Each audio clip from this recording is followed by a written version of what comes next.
Oh no, I don't need that.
Got a good nugget inside.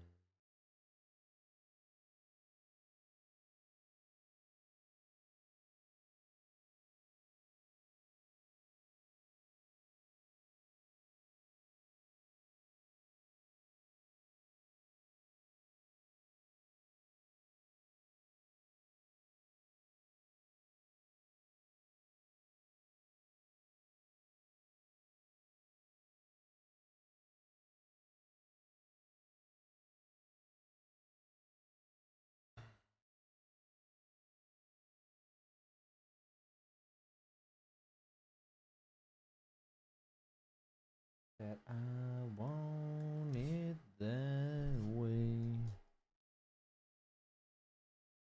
Two worlds apart.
What do you think about the new collab?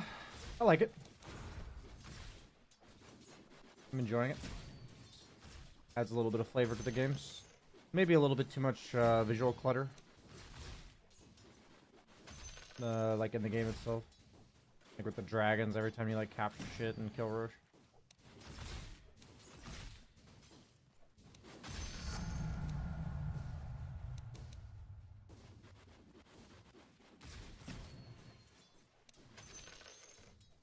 Heartache ain't nothing but a mistake. I never wanna hear you say, oh yeah. Ain't nothing but a heartache. Tell me why. Nothing but a mistake. Tell me why.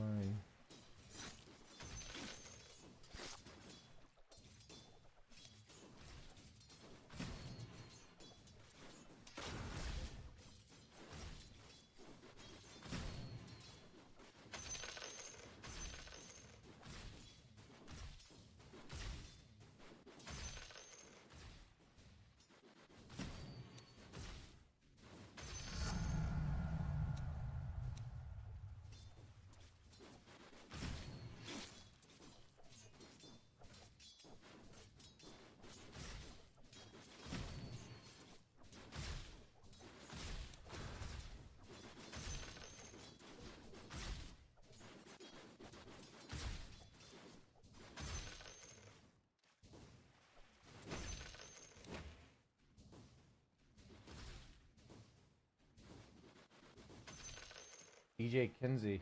Yeah, right on, man. Hope your PC situation works itself out.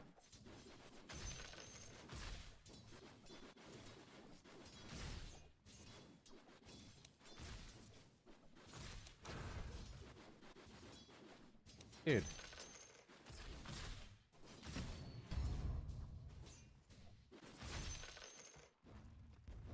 You gotta with my friends. Make it last forever. Friendship never. Monkeys with the raid. Holy pog. My boy Jaren. Ending his day while I'm starting mine. Thanks for the raid, dude. Welcome, all you stupid monkeys. Just kidding. You're literally pogging? Nice, dude.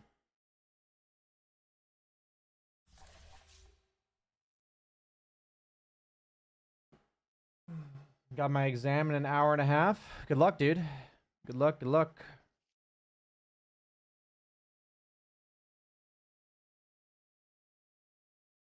Is this the famous BSJ?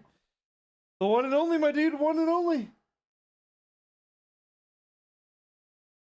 Have good games, our friend. Thank you. Thank you, thank you. Have a good night's sleep or whatever you do now. Isn't it like 3:30 in the morning for you, bro? Come on. What you doing, monkeys?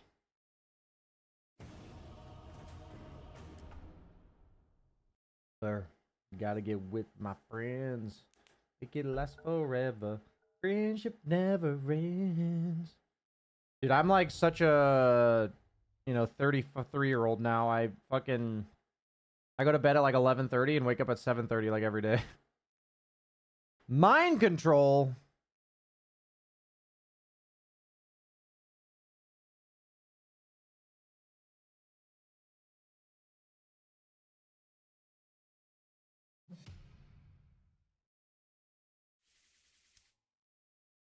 Looks like there's a lot of carry players in here. There's also, I'll do like I'll just do this. A lot of carry players. 1, 2, 3, 4. Yeah. Thank you for actually having a real sleeping schedule. Thank you, sir. Thank you. I am prepared to first pick Viper.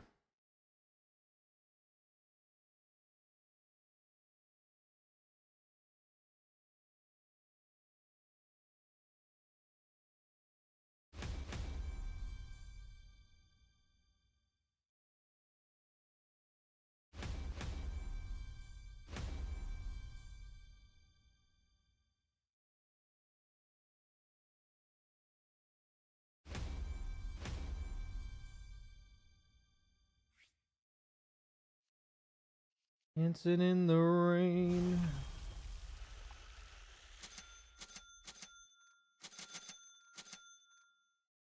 your brain. Inside out, living la vida loca.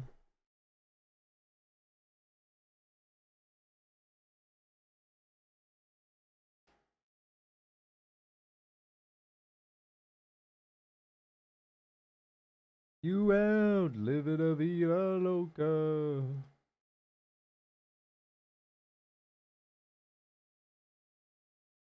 Licking, huh?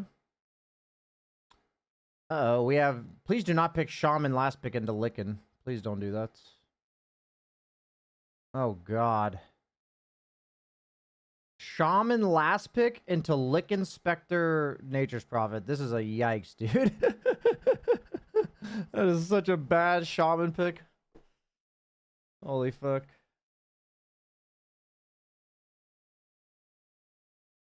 That is an atrocious Shaman pick.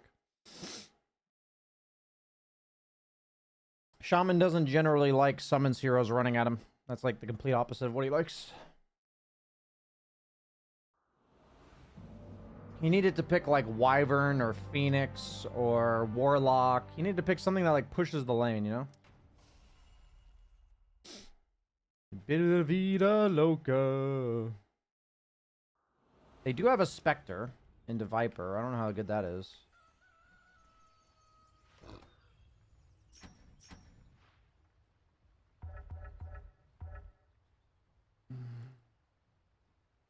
It looks like it's mid-natures.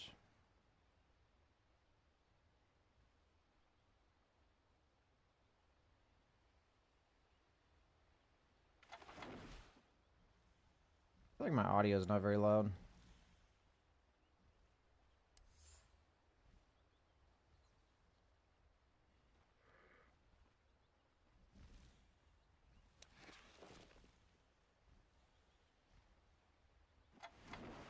I'm just gonna remove the music. I thought I was gonna try music today, but I think I'd just rather not have music.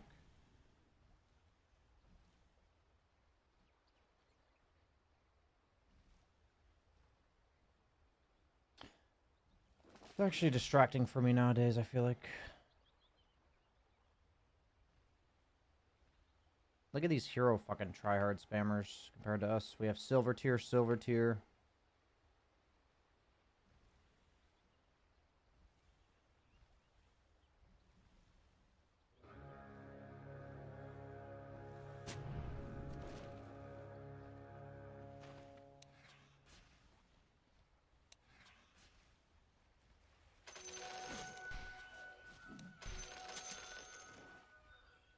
Wow, 3 bounties and a wolf. Very cool. Daj, Jakier nabierze do ciebie. Ale Jacka. Dawaj.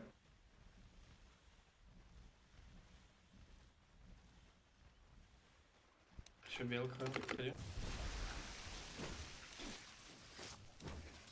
Back. Pudding bottom.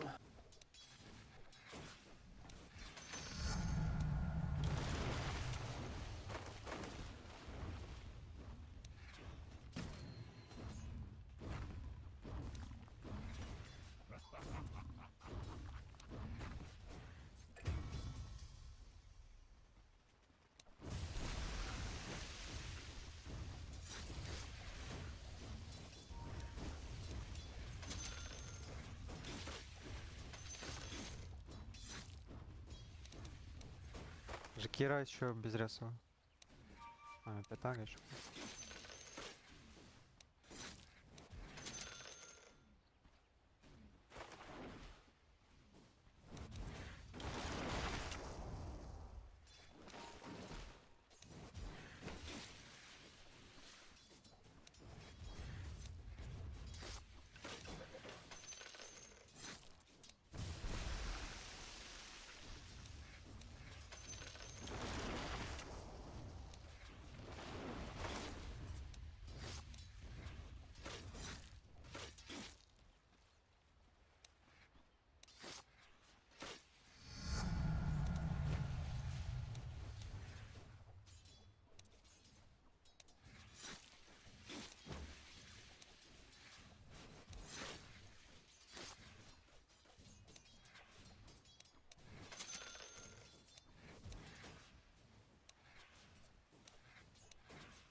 How am I not getting these? I feel like I'm literally hitting them at the perfect time.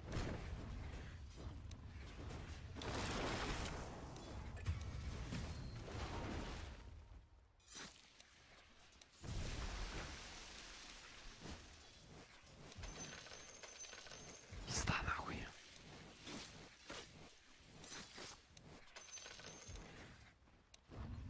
Не без реса вообще.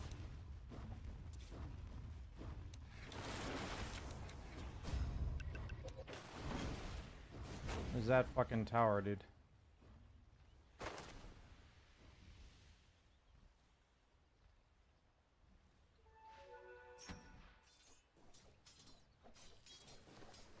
Nature's Prophet Ой, TP. блядь, кого сныкал? Тише, тише. Давайте вот это I mean, I can't like communicate that ahead of time. That just is what it is.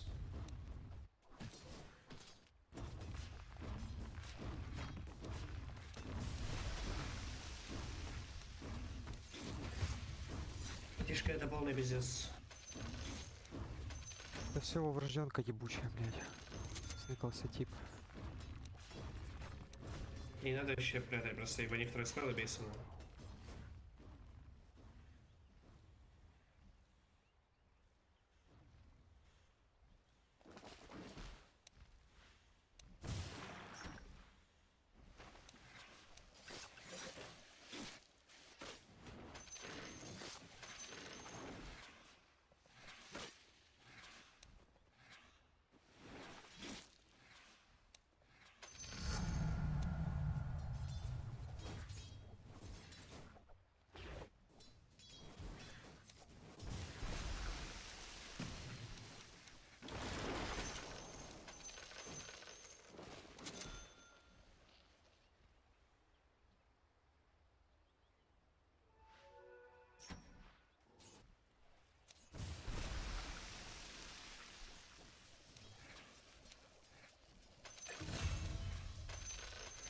Перейдем тебе бот again. Yeah.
Какое же это мясо?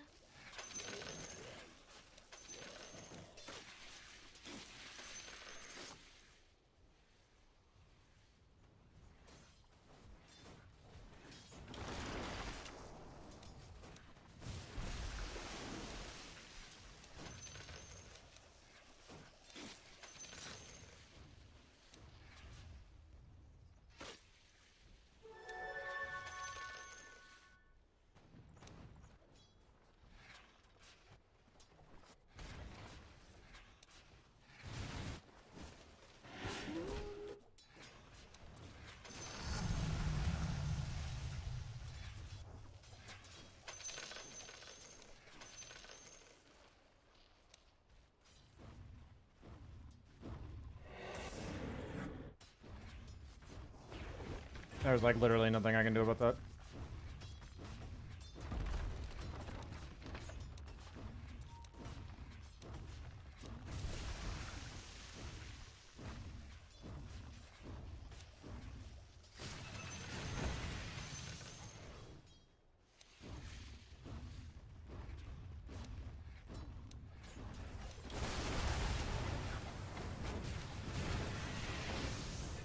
Fuck, dude, are you serious? The tower aggroed me?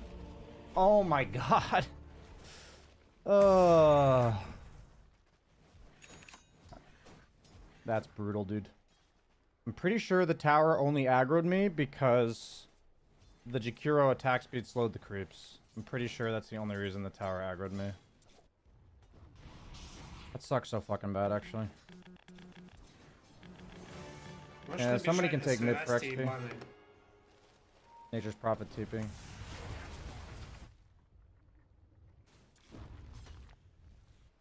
Oh, it's so bad, actually. Алло, ебаный сын, блядь, недоношенный. Ты вообще тут, блядь?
Don't attack bottom. Yegech is here. Back, back, back.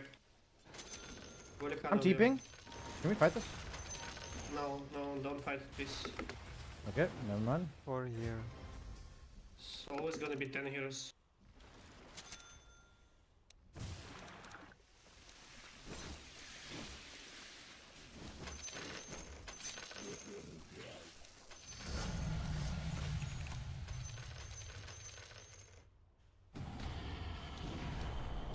He had to not get the Marcy.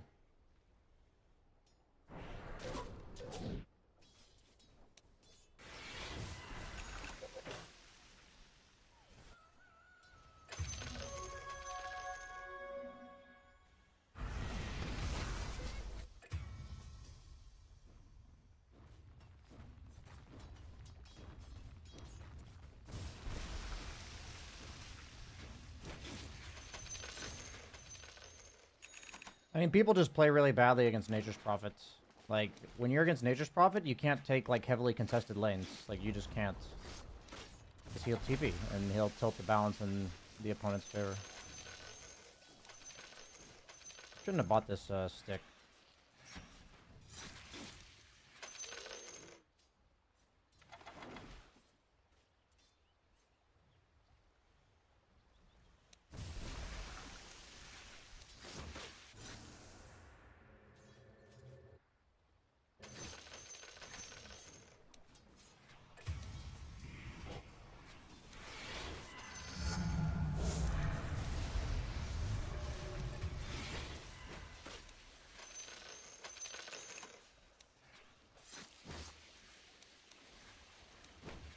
I'm gonna do my best to, you know, solo carry this game. I don't think it's possible, but we're gonna try.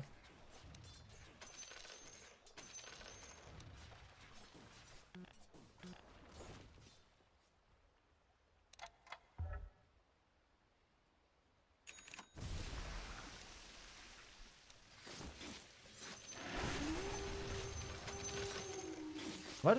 Oh, the wolf? What?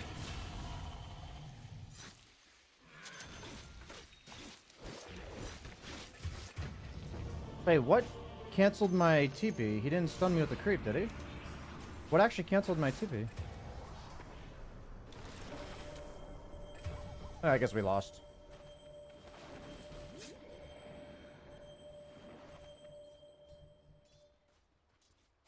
I actually don't know what canceled my TP. Oh, maybe a Nature's Prophet ulti killed the creep, actually.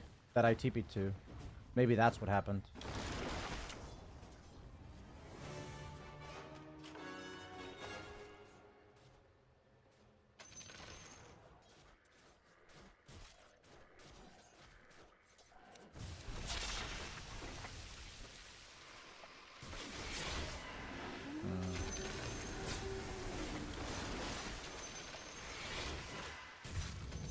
GG. I mean, my only big misplay this game was dying at the tower. I think aside from that, my teammates just kind of made this game unwinnable, so it is what it is.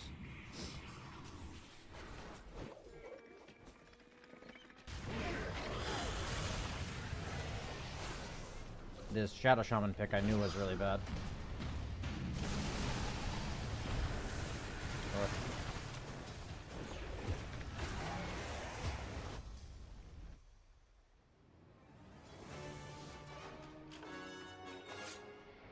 Rough, rough, rough.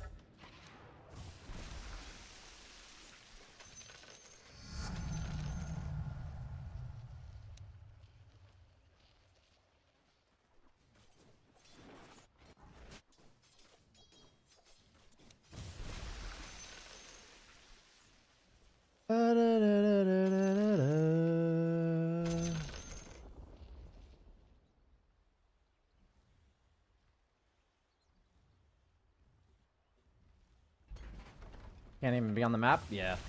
I mean, I know I'm against natures and everything, but like, my teammates can't afford to die that many times to Nature's Prophet TPing side lanes. Like, he's level 4. He's not super farmed level 6 or something. He's, like, killing them when he's level 4. So, like, they just need to not play so far up that they're getting killed by a Nature's Prophet level 4. You know what I mean? Like, that just needs to not happen. They can't just die off cooldown to a Nature's Prophet. It's his only play. Because, like, I'm beating him in lane. It's his only play. I'm TPing in.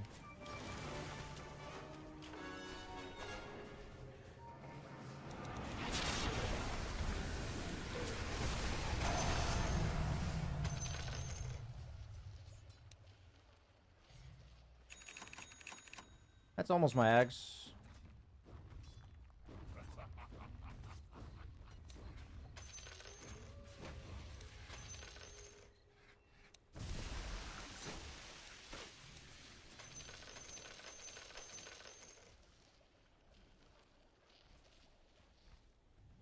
Uh-oh.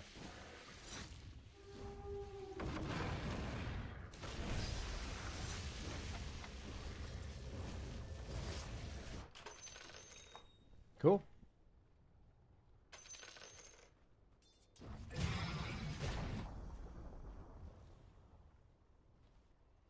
Oh, Faceless Void's literally FK. All good, though.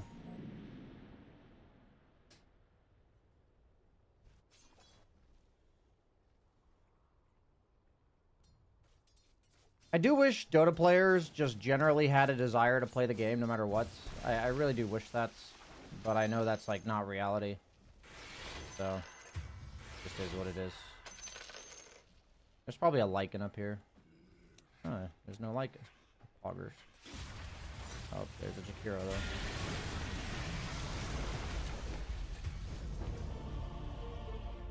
though. Yep, that's GG.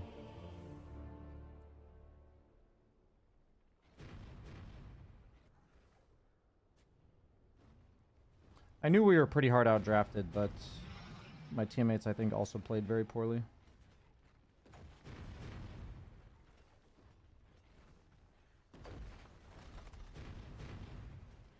Like, if you're in the offlane, for instance, just defensive aggro creeps, play defensive, it's fine. But if they're, like, committing onto the Spectre, then Nature's Prophet will just TP in and kill them. And there's, like, nothing I can do about that.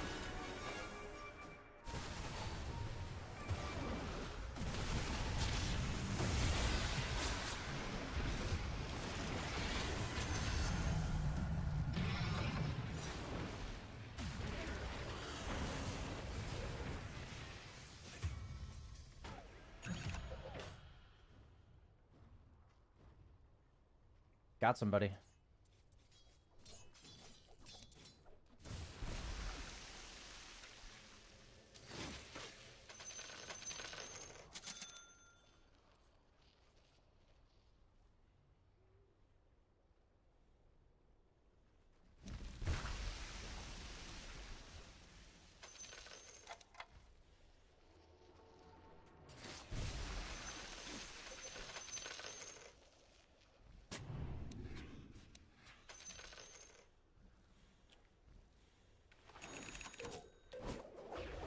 Rough.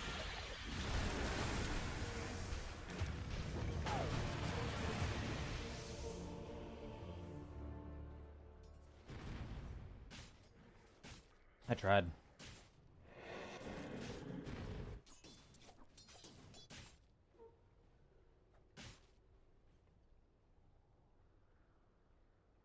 If you had to guess what percentage of games would you consider unwinnable? Probably 20 to 30%. Maybe less, actually. I'd say 15 to 20%. Like, if I played perfectly, how many games would I lose? Probably 15%.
Okay, we're level 15. That's pretty strong.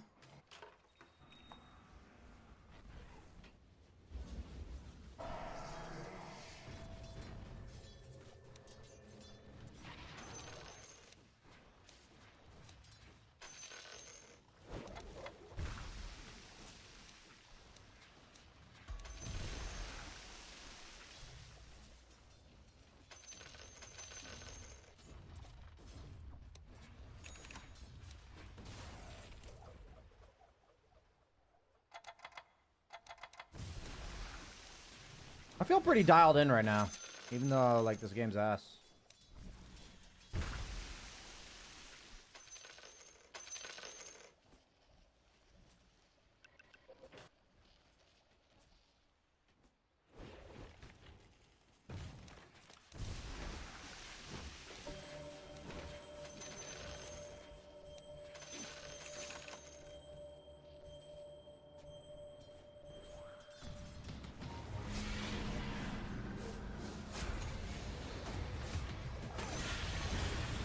Uh-oh.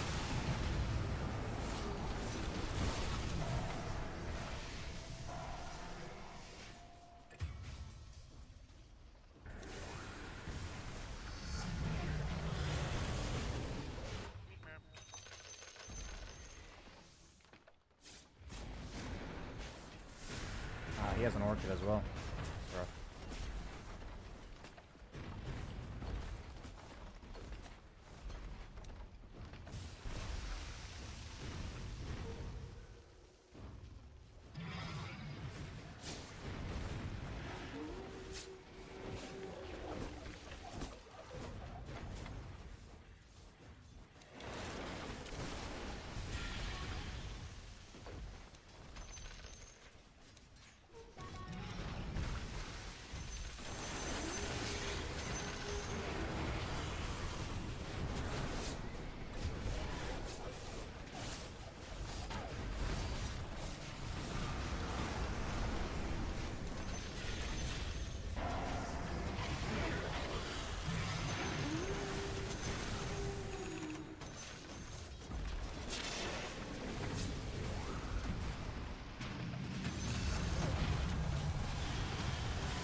kind of making a comeback right now.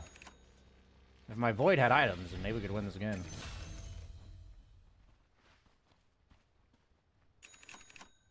Let's see. What's my other item here?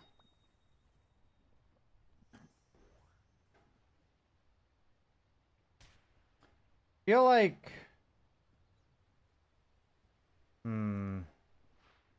Shiva's maybe? Seems like a Shiva's game. Did Void DC? No, he was sitting in creep camps doing nothing. Like he was literally AFK.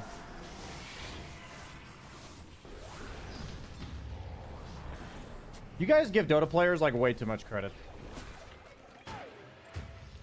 He's ranked 200. He'd have items if he played the game.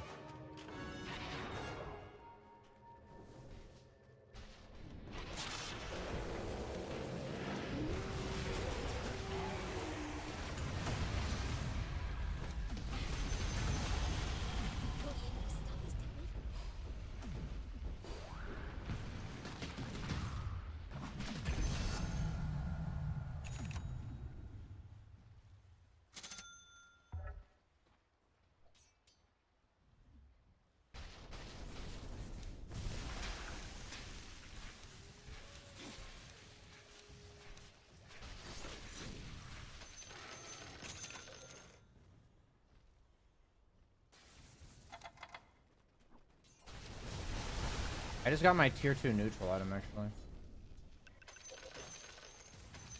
That's pretty funny. I just got my tier 2 neutral item. A minute 25. I literally assumed it was my tier 3 because it's 25 minutes in. And I was like, oh, that's quick.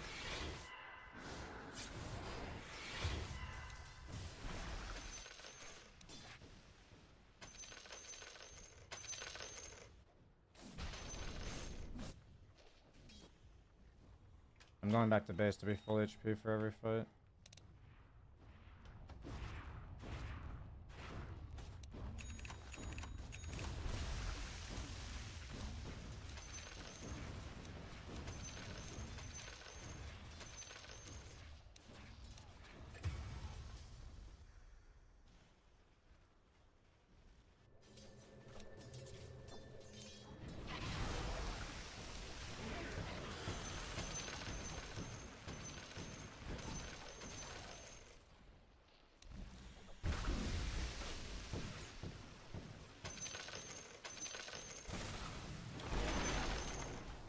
No fucking way.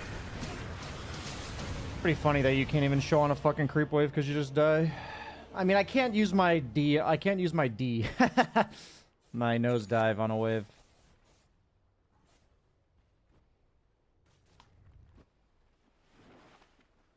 My Marcy actually has some farm. If we don't lose the game before I'm alive, you never know. How much gold do I get for that kind of stuff? 800. That's crazy.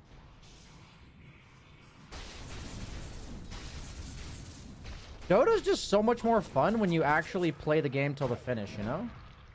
Like, this game could have been really fun, I think. It could have been some crazy, like, 70-minute game, you know? But instead, we're just, like, kind of keeling over.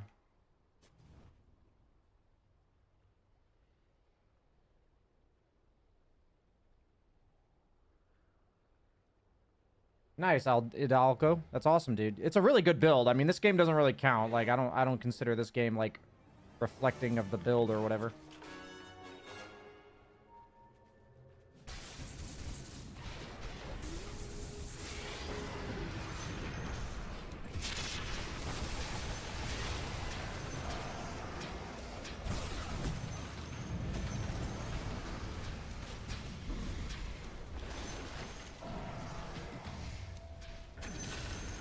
Dude, what is with all this fucking hate on the Viper, man? I need to go base.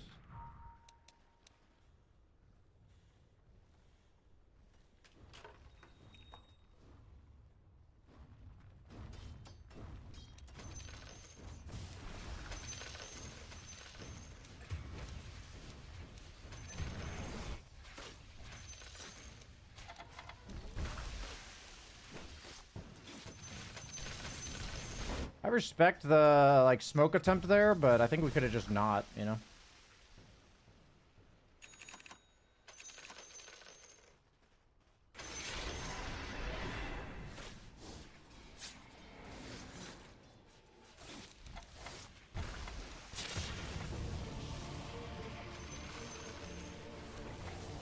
I think he's dead, actually. Pretty funny.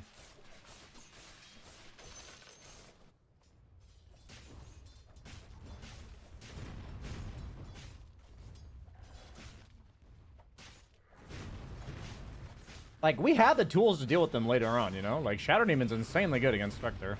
So is my hero. Like, they don't win late game if we just got there. I mean, we still can win, to be honest. I think the opponents always get a bit overzealous in these type of games.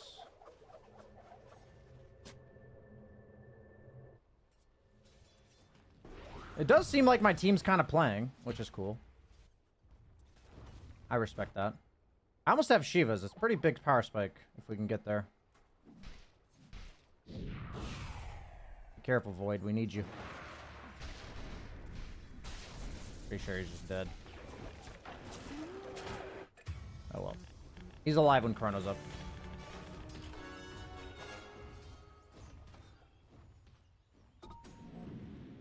I think I need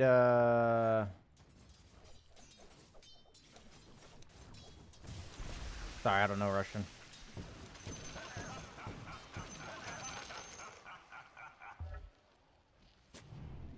Give me about 7 years, maybe I can learn it.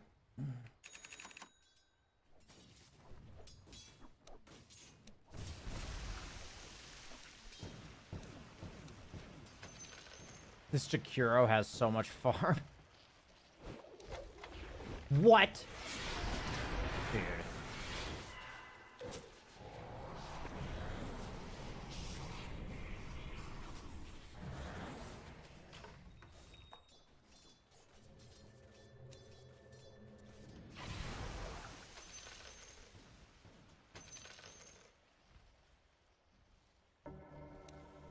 Guys, I need my Shivas really bad.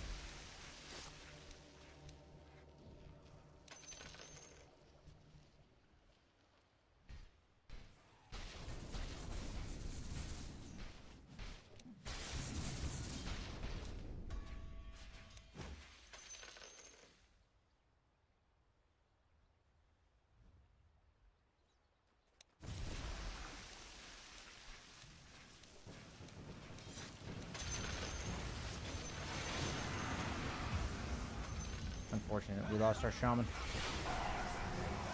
Okay, I've got Shivas, boys. We're strong.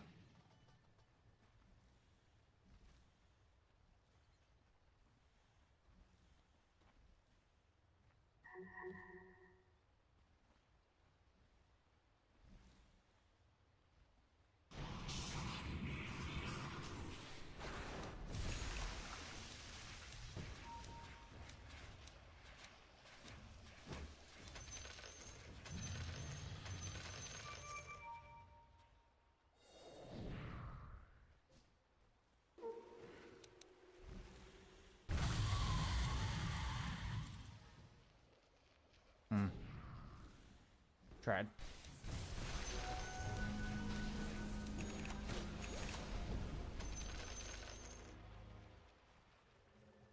Hope I don't get stunned by Hoodwink. Okay.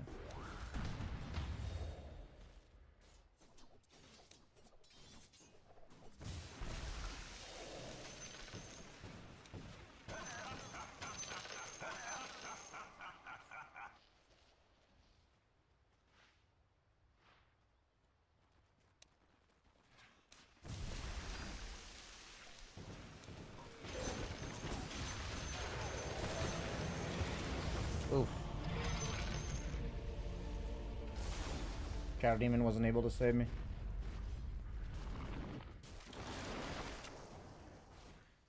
That sucks.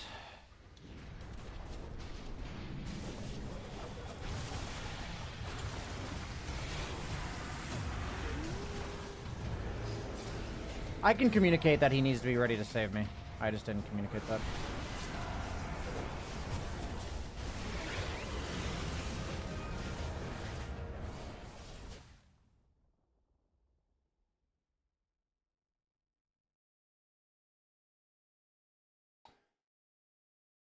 Where did the damage come from? SD Illusions? Yeah, SD Illusions get the Desolate passive from Spectre. I don't know who paused.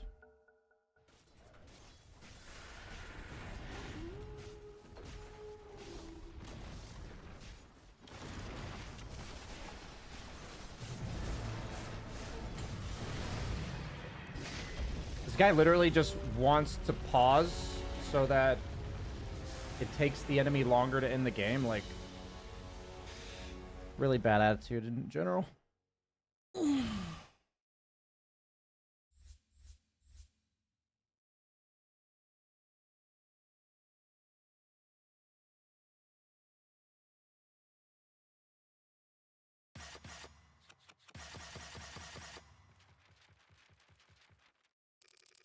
I mean, in general, Hidalgo, it's interesting when you say it works really well in Herald. I would hope it works really well in Herald because you just clear waves like a fucking beast. Like, I think any build that gives you a ton of farm and clears waves is the way out of Herald. I think that's the build on any hero. If, like, meaning, like, if the hero can do it, I think it should get you out of Herald no problem. This looks like a minus... Is this like a minus 15 kind of game? Like, we had, like, really low MMRs compared to them, actually. Minus 10. Okay, that explains a lot. Dude, that's like one of those games where if we just play it till the bitter end, we can win plus 40, dude. Like, fuck.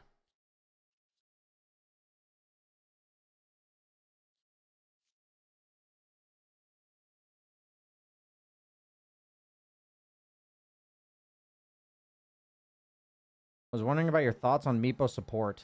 I feel like the hero is strictly a core. You feel like Viper falls short on fights after everyone has BKB? Viper can do a lot in games as long as he's allowed to play the map. I mean, the win condition for Viper is that you're allowed to, like, farm ags and then continue farming, which is really not that hard since the hero has a really strong laning phase and he gets these items really fast. The issue I run into on Viper is when the game's, like, already over before that time, which is what happened in this game just now.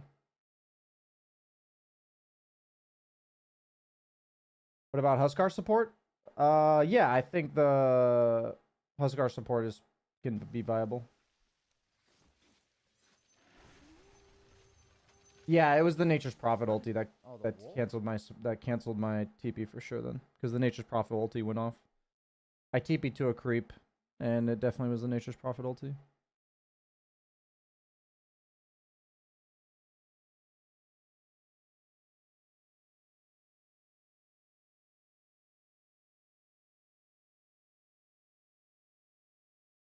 What do you think of Techie's official mid techies?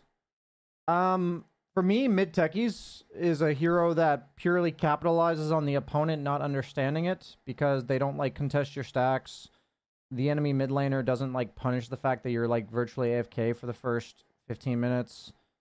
I think it can get you to, like, 12k if you're really good at it, because up until that point, I don't think people really punish that type of stuff. I think it takes really high MMR understanding to punish that kind of stuff. I just think that, you know, it's kind of gimmicky. It's not really real Dota in my experience. But if you find that sort of thing to be really fun, it definitely has merit to it. So I'm going to remove... I mean, I want to play more Huskar, but whatever.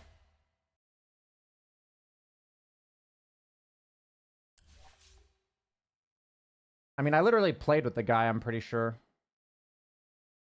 I'm pretty sure I played with the guy. I either played with the guy... I think I've played with the guy, unless he's much lower MOR, and I was just playing with a few copycats. I mean, you don't need to defend the build. Like, I already told you what I think about his build, so...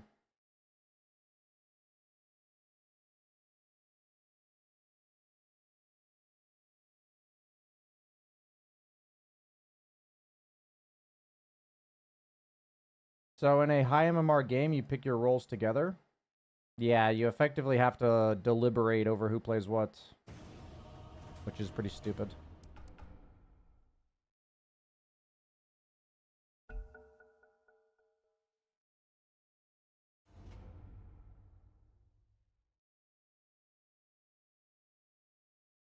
It's really weird when people ask you your opinion and then you give it and they're like, "But this." And it's like, you didn't ask me, like, "Hey, I'd like to discuss this." You asked me what my opinion was. So I gave it. Like, if somebody offers their opinion because you asked it, then you're feel free to say, like, oh, well, I've been really enjoying it. Thanks for answering. Like, that's like a, you know, in my opinion, an appropriate response. Schofield, Stonebank, what's up with all these high MMR pubs I'm playing? Yeah, there's like something really cringe about asking somebody their opinion, them giving their opinion, and then you disagreeing with them. Like telling them, but this! There's something really cringe about that. Oh, nobody wants BSJ, huh? Oh, I was picked.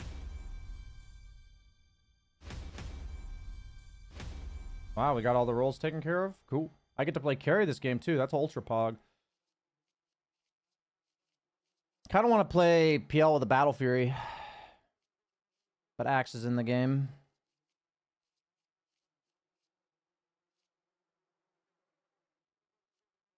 Dude, I'm getting supported by Schofield. That's kind of Omega Pog.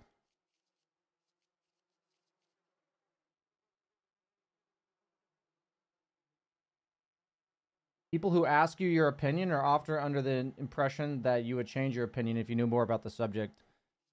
I guess I disagree with that entire notion. I disagree with the entire notion. I don't ask somebody for their opinion with the intent to change their mind. I think that's a really cringe way to look at things. Like, I'm asking you for your opinion in order to convince you otherwise. That's completely backwards. If somebody asks me for my opinion and they're being transparent, then they would ask me for my opinion and then discuss our opinions. You know, like, oh, well, you gave your opinion. Well, here's mine. Like, if you go into a conversation thinking, I'm going to ask this guy his opinion in order to try to convince him otherwise, that's just really weird. You understand what I mean? That's really weird when you think about it. Okay. I'm not saying people don't do that, but then if you're being transparent, you'd say, hey man, what's your opinion on this? I'd like to change it. Like, that's how, like, that's what transparency is, you know? Which is kind of cringe. If you think about yourself being transparent there.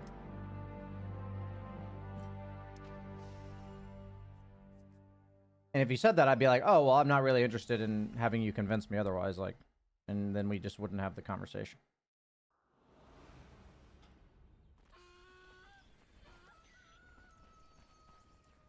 I'm wrapping my head around that. Oftentimes when people come in and ask you for your opinion, they're thinking they can change it because you don't know much more. Like, there's so much to unpack with that comment.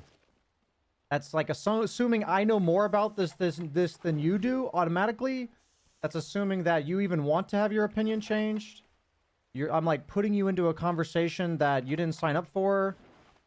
I didn't like invite you into the conversation. I like trapped you in the conversation.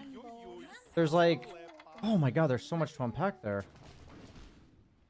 Wow, there's so much layered into that.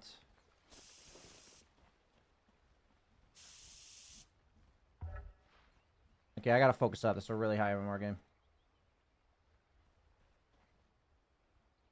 I have to really focus up. This might be a phase boot game. I generally like phase boots against Timber a lot. Because all of his spells are avoidable. Keep it PMA, keep it BSJ.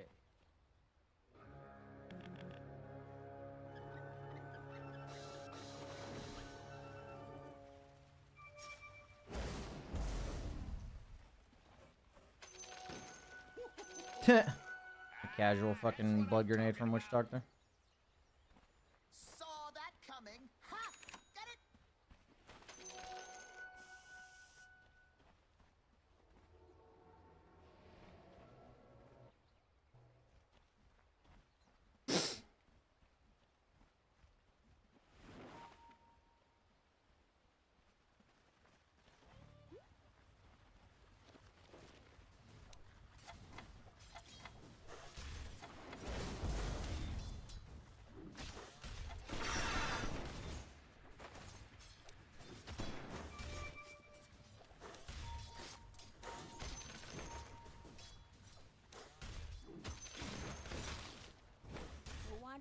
I see. I mean, Timbers caught me low. I mean, I know that Schofield's better than me, so whatever he sees, like, you know.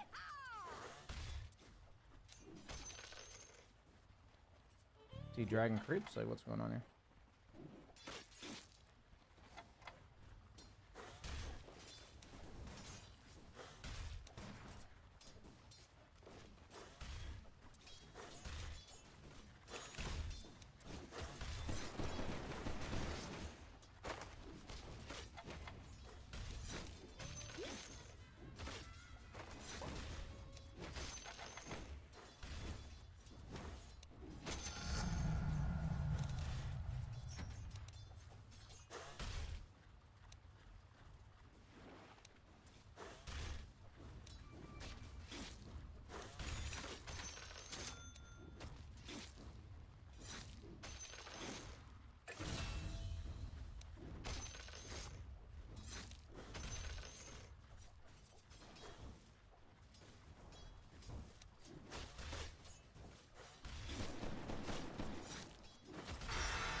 Holy shit, I died.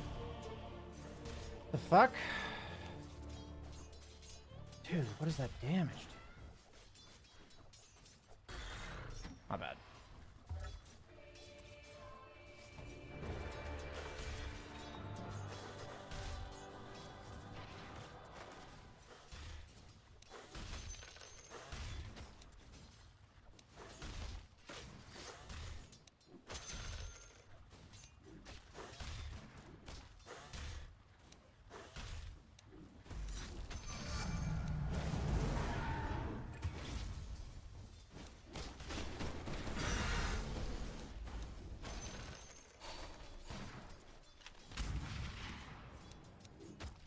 How did I miss that?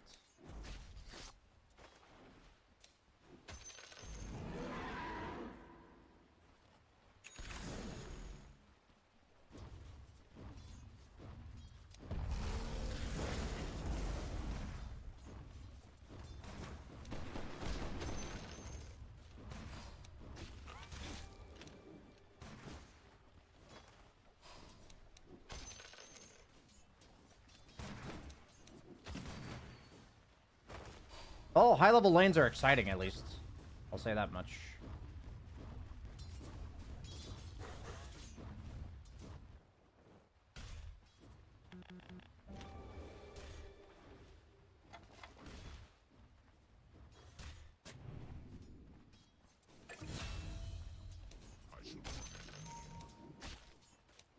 Wait for it. Wait for it. Who wants cookies? Well, too bad.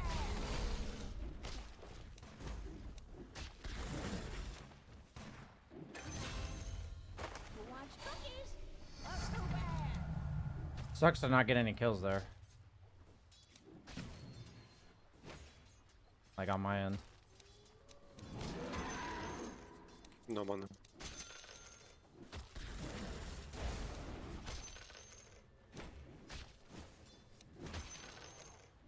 You know, as a viewer, I'm sure you can just, like, feel how high level this lane is, right? Like, can you see it as a viewer?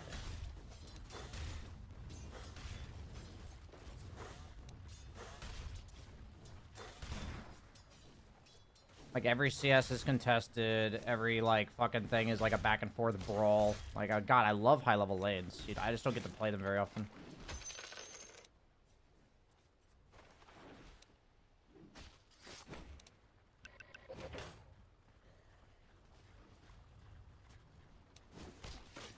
3 mid.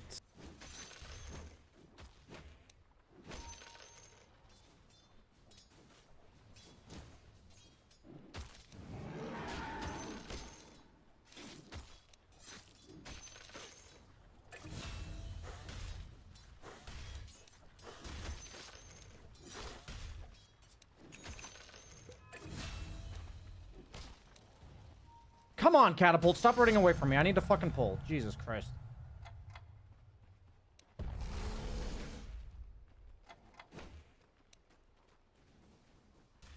Stupid fucking Catapult sabotaging my plans.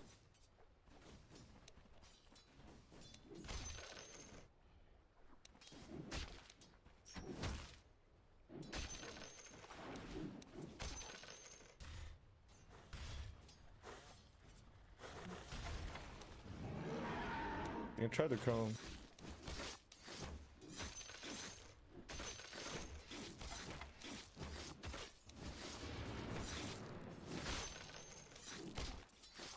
Never mind.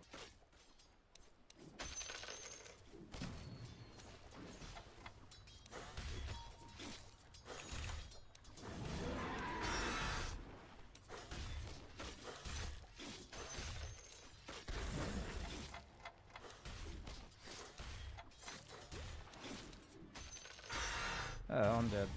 I have no TP. Nope, I'm not dead. Safe instant. I'm coming top, guys. I'm almost 6. If this creep wave dies, I'll be 6, I think. Pillar stops here.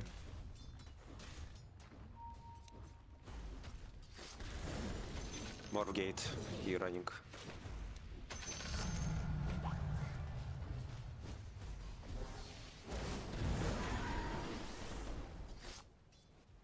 Never mind.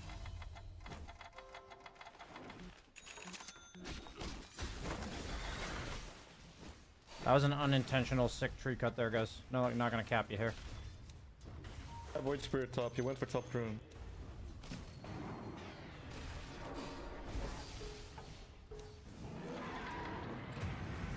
Running here, guys. We can't kill him. I work here. No steps on him. Make a big mess.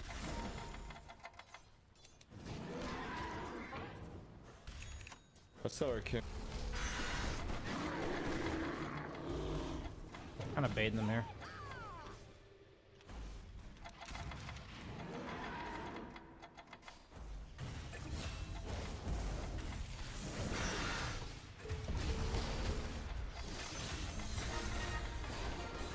Molly Dick on him. I have a chain. Come on.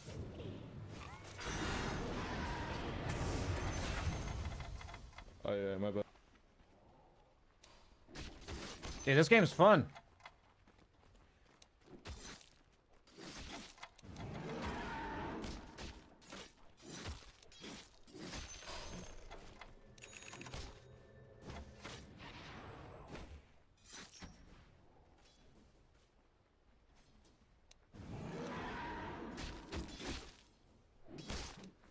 I feel like we should try to kill him. He probably level 2 shift or something.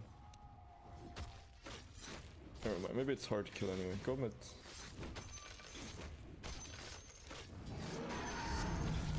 Wait for a snap. We got target.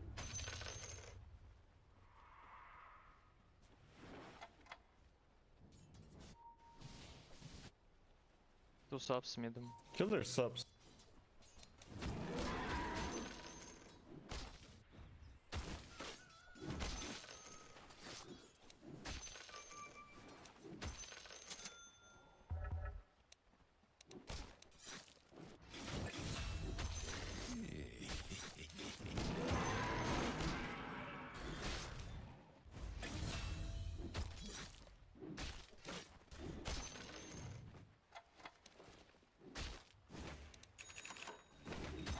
I should have pulled this small camp.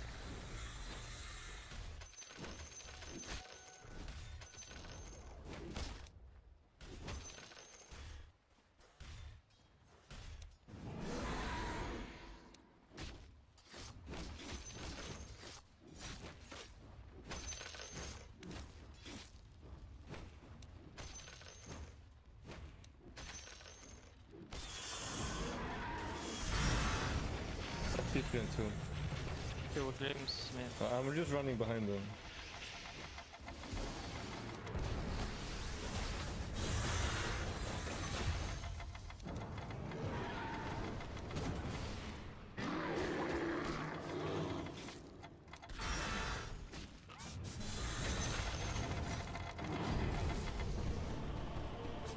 Fine. Could be worse. Got my Battle Fury ingredient. Component, sorry. My Centaur is like ultra free farmed as well, which is good. I think in the grand scheme of things, Centaurs are really important offlaner to give this type of game to, so I'm really happy about this actually. I'm happy which lane is having the fights, basically. I think this whole thing would have been better if I had pulled the small camp earlier.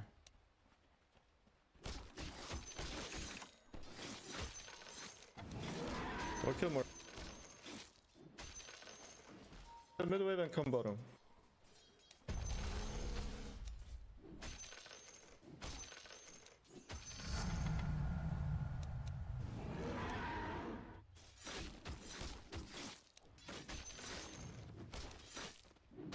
Honestly, I should have taken 10 attack speed as Ursa when I go phase, not the 7 damage. I'm coming with his. I have vessel for him. Keep running at him.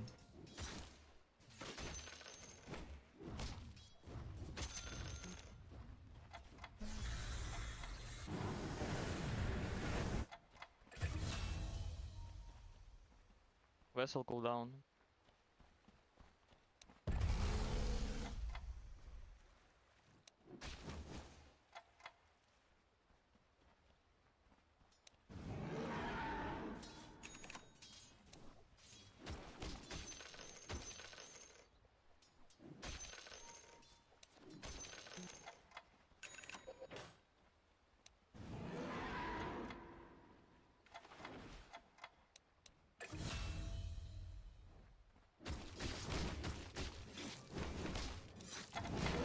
Yeah, if Morphling comes, I will come back bottom. I'm down to smoke the bottom as well, yep.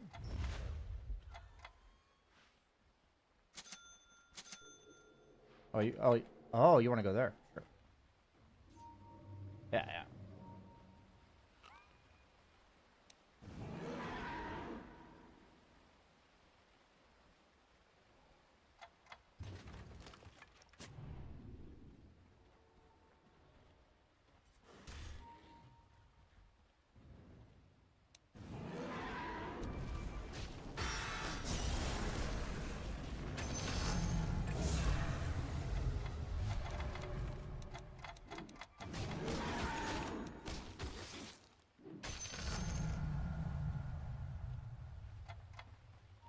Trying to tip you and I'm clicking your TP. We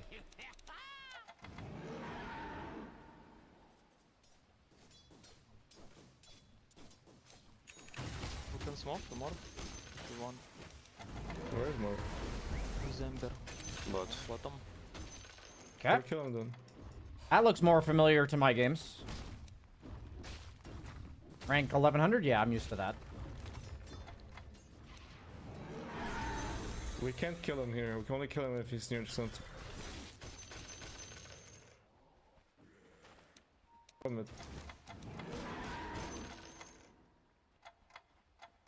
I don't know if we kill Morpheus too. Do you have ult? Yeah, run to later. We need something if we wanna try. It's here, right? Wait.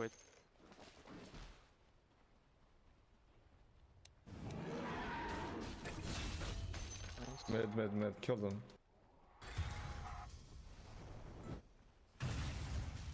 Disruptor's actually here.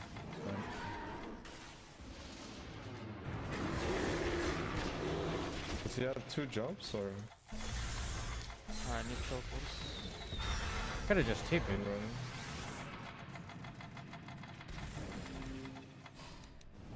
I didn't think I needed to TP.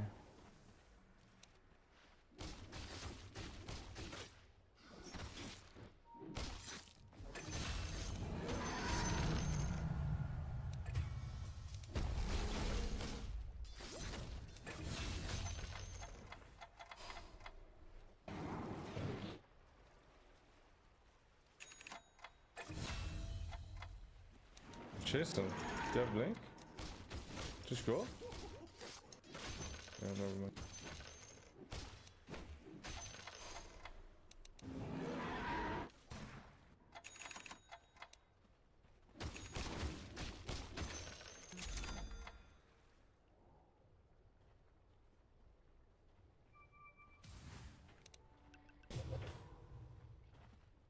We can do Roche as well. I have my neutral item with life steal.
Man, that Morphling barely fucking lived, man.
Mid dorm. Ursa can solo. Oh, I'm a noob. I took Okay. it away from it. I'm coming bottom. If he jump stops, we can burst him. Maybe they will gate, guys. I'm coming. I have an arcane. Burst is disruptor.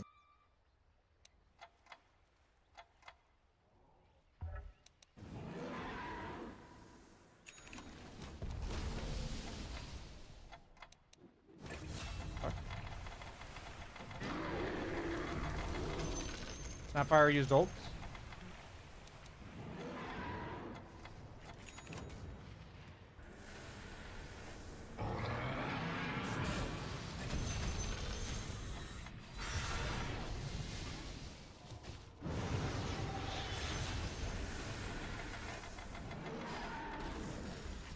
Three seconds. Chase. Help Ursa. I can go Roche, or I can go Torment Ramen.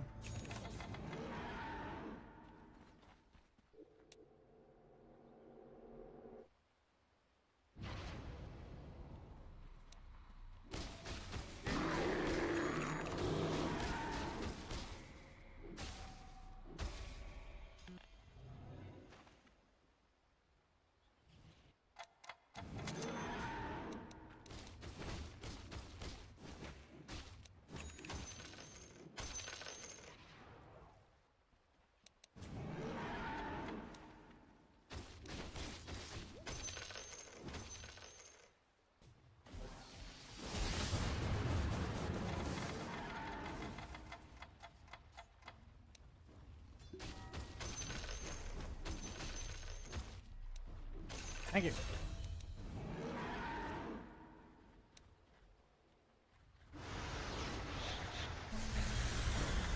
Blink cooldown.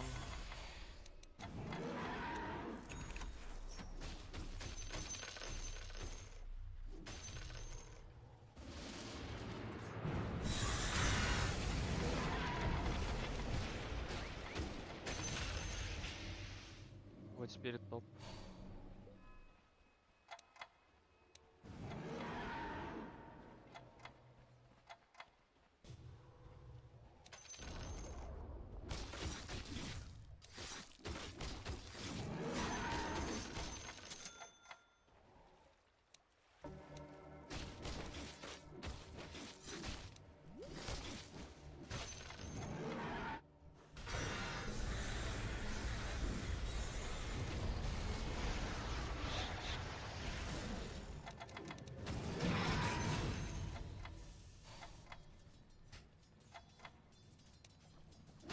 The fuck are these stickers, dude? These stickers are pretty funny.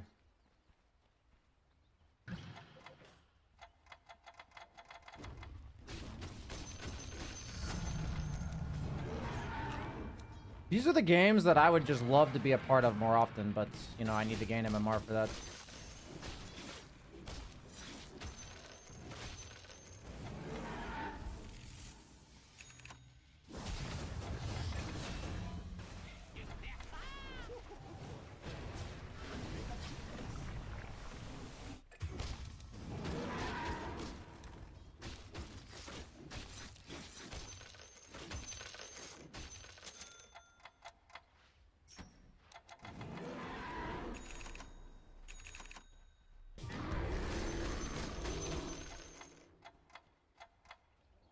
I'm taking my shard because I want to hit the timber saw for a second before I need to, like, enrage or anything. And I'll take, like, a lot of damage in that 1 second, you know?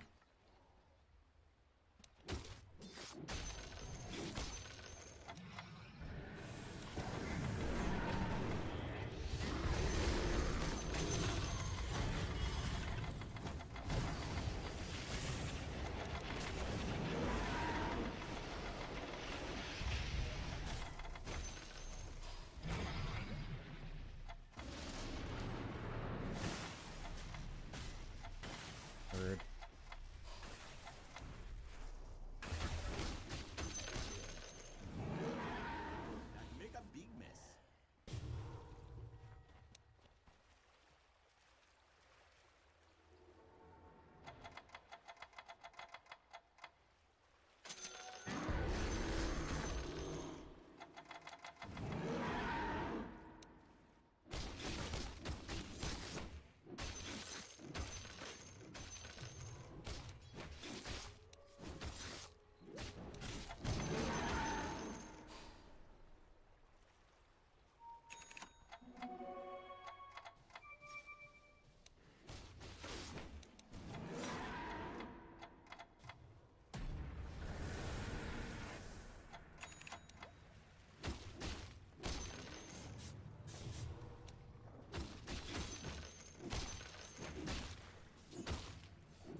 Schofield just soloed him.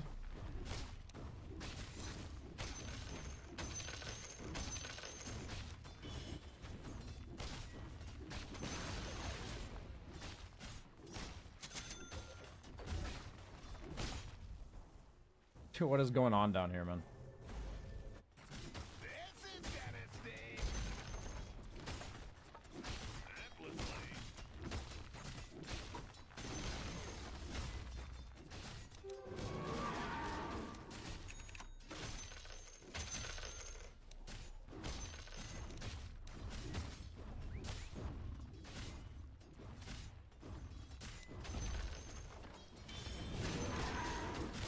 GG, I guess. Opponent give up.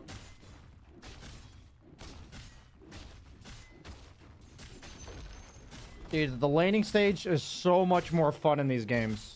Like, it is so fun, dude. Oh, God. I miss high-level lanes, man. I miss them so much. I very rarely get to play high-level lanes, and even more rarely I get to play carry on a hero I know how to play in these high-level lanes. Because, like, I actually have, like, you know, professional experience on these heroes. So I've played these, like, really weird lanes before, you know?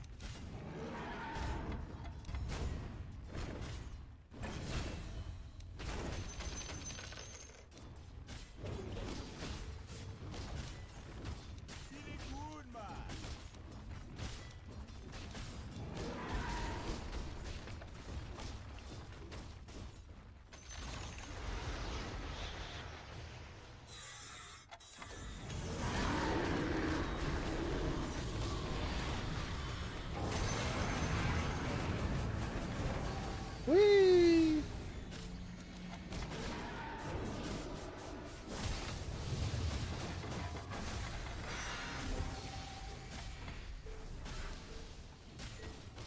I got carded. I wanted to get some challenge points done. I got 1 star. I can get maybe 1 more star after I have an Arabian.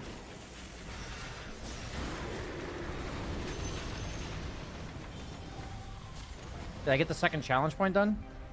I might have. What's making this game different? Yeah, it's just way higher MMR average. Way higher. How do you decide between phase and treads? I think phase are super necessary against Timbersaw. Because I'll show you actually. I'll just show you. So for me on Ursa, treads are the default that I'll go in most games. But I'll show you why phase are so good against Timbersaw. And you may be able to extrapolate this to other heroes.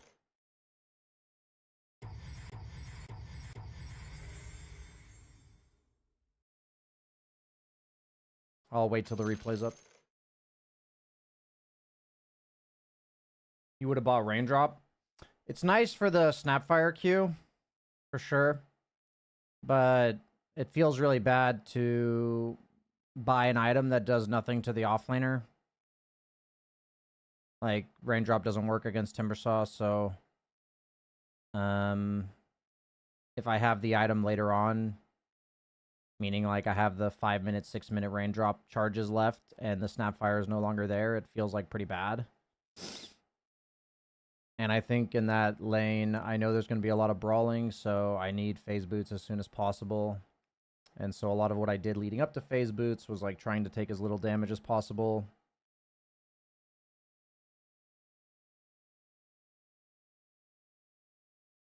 I thought people never go treads. Yeah, you can watch my recent educational Smurf lobby game. I talk about, or I show you how treads are used. And treads are generally preferred. But I'll show you like what a situation looks like where you want phase. And you kind of feel this out given matchups. Timbersaw is probably the most like archetypal example of why you need phase. But there's definitely others. I'll I'll show you in a sec. I mean, treads are just better for farming, like, period. If your sole goal is to farm and get to your Battle Fury and Blink as soon as possible, then treads are just strictly better. It's not about the HP. It's not about anything else. Treads are just better for farming. We don't need to, like, overanalyze it. Treads are better for farming, so you buy it for farming. But if you absolutely need the phase in order to, like, not be useless in the game, then you go phase. So part of it is like this understanding that a lot of fights are going to come to my lane because I'm in a matchup that's very polarizing between me and Timbersaw. Where like we both kill each other, so that entices my teammates to want to come to my lane because I can kill Timbersaw and he can kill me. So if they help me, we'll kill him. If they don't help me, I'll die. So like that means a lot of people are going to come to my lane, which means I'm fighting, which means I'm not farming. On top of the fact that means, like, you know, not just because of the Timbersaw matchup, but these are all relevant things. So, like, there's this moment in the game. I'll show you where it is here.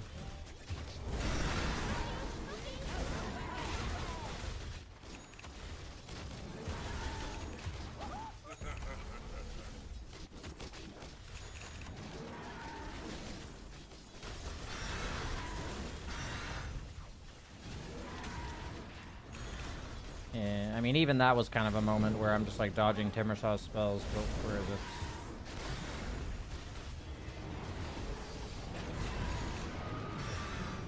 So, like, this here, like, when you don't have phase in these type of circumstances, it's, like, really hard to get away from Timbersaw. And, like, notice how I wouldn't have, like, escaped that if I didn't have the phase movement speed. And then there's gonna be these moments where... Like, notice how much I'm, like, juking and shit. Like, I'm, like, walking back and forth. Like, oh, right here. Right here is the moment. Right here. So it's like... Woo! Woo!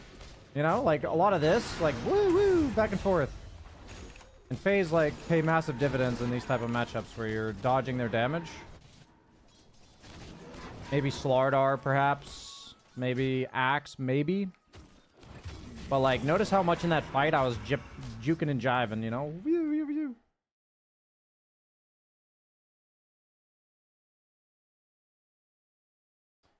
Yeah, I mean, it's just... At the end of the day, treads are better for farming. Phase are better for your mobility in fights before you get blink, right? Once you get blink, there's not too much of a difference. So, it's just the stage of the game leading up to blink, and you're deciding, am I playing to accelerate my farm? Or am I playing to... Like, because I'm fighting a lot. Or slash, like, skirmishing, slash trading with the offlaner, you know? So, that's just the question you have to ask yourself.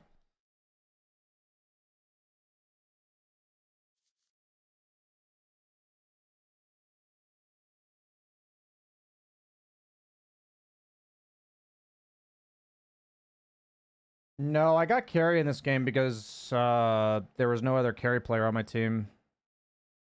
I mean, Excalibur plays carry, but he also plays mid, and his mid's, like, way better than mine, so... Like, Excalibur plays all the mid laners, like Storm and Ember and stuff. The int switch can also be nice for overpower. Yeah, like I said, treads are better for farming. Right? And mana is a part of farming, so... Absolutely.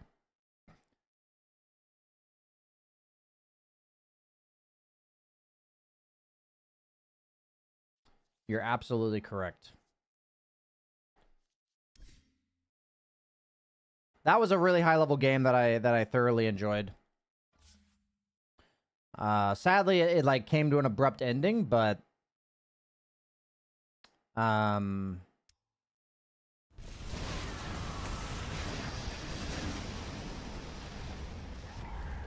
might be my pub of the week for YouTube. It's a pretty short pub where we can just talk about the laning phase for the most part, but I think the first 14 minutes of that game were very exciting. I really liked those first 14 minutes. Like, all the way up until smoking on the Wisdom Shrine. That was good shit.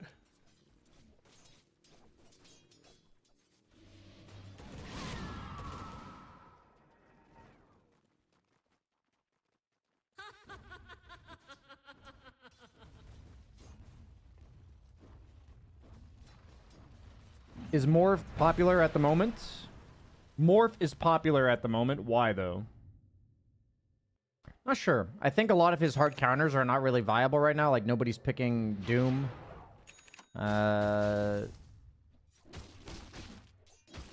Nobody's really picking, like, hard Morph counters right now. I think that's why. His bat play's so good. He's a very good player.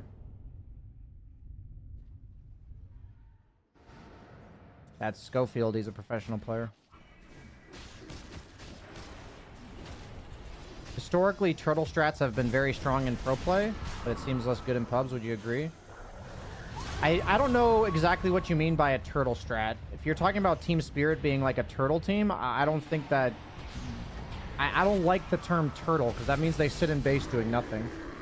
Team Spirit's a team that plays for late game a lot, and they play for taking that like one fight in the mid to late game that wins them the game. And that requires insane amounts of like coordination and teamwork and understanding of timings and all of that. So I think it's relatively ignorant to call that turtle strat.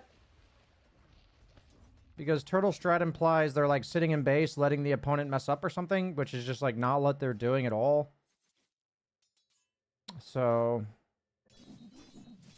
yeah, I mean, perhaps the issue or the misunderstanding in your question is you calling it a turtle strat in the first place.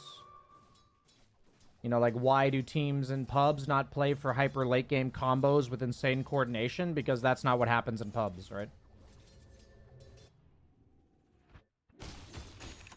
Yesterday, I saw the Lost Streak video. The observation practice is so needed to mentally focus on it. Action reaction is what games are, not action cry. Yeah, I mean, I actually had a brief conversation with Dr. K about this as well.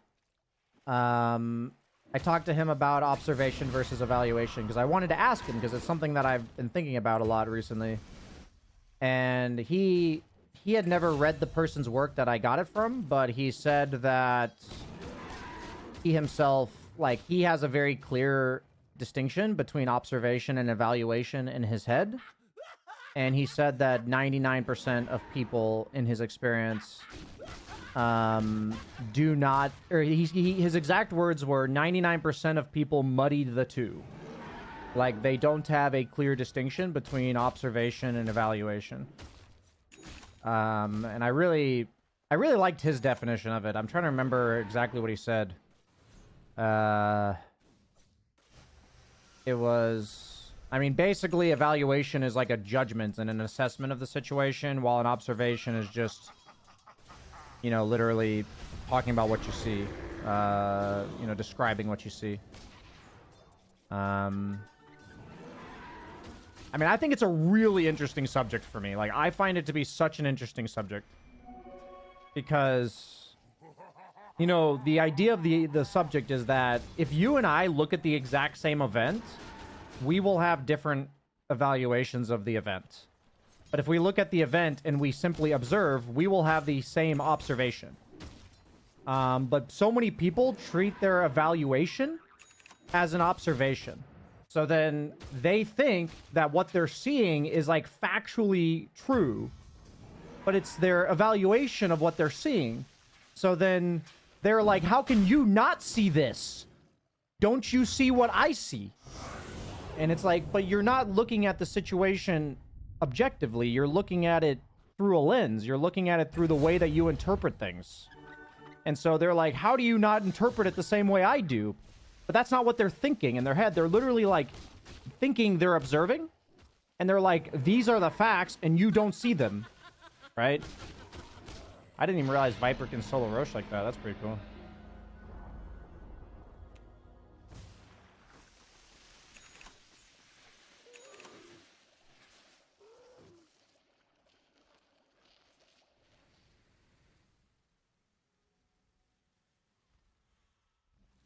Huh.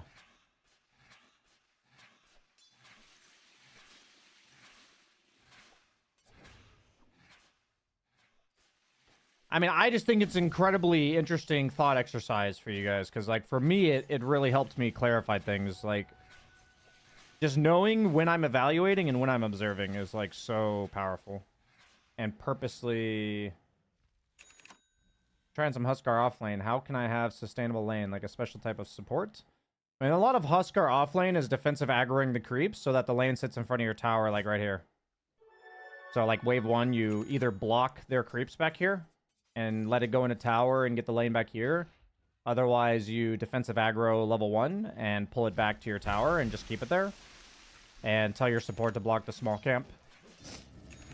That's, like, the main way that you lane Huskar off lane. Does this guy have the... Yeah, he does have the greedy. That's interesting. Is he alive? What the fuck, dude? You just TP'd into 5 heroes. That's so funny.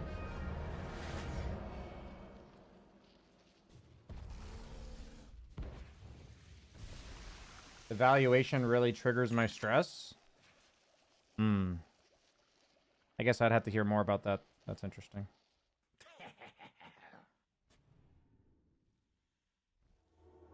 BSJ streamed for 4 days last week. Observation. BSJ doesn't stream enough. Evaluation. I actually streamed for 6 days last week, so that's just completely a false observation.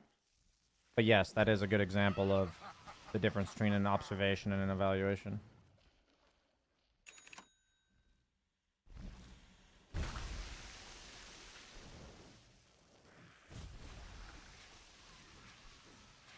I mean, for me, the way that I distinguish very clearly is if 1,000 people heard me say this, is it true? Meaning, like, if I say BSJ doesn't stream enough, and I asked 1,000 people what they think about that observation, it's like, they could disagree with me, period. But if I factually streamed 4 days a week, and I say, yeah, BSJ streams 4 days a week, you can't argue with that. It's just true. So... it's just really interesting that it becomes really difficult to have discussions with people when they treat their evaluations as observations. And it's honestly most people. It's honestly most people.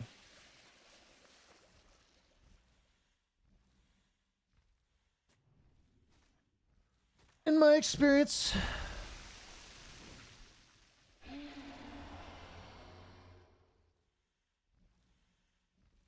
This is quite the build on Viper.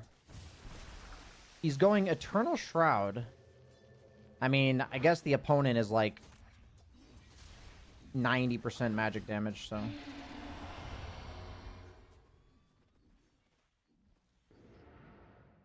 With Ags, Roast hits you like once every 10 seconds. I see. Yeah, that makes sense.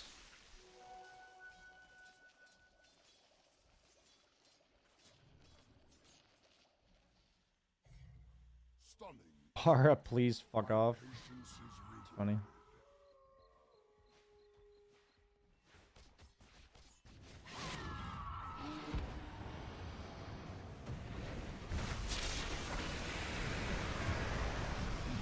He took literally 0 damage from that Scarab Mage ult.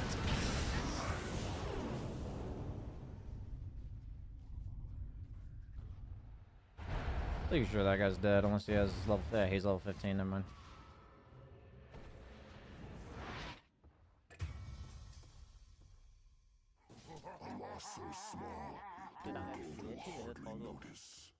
I don't play Storm, no.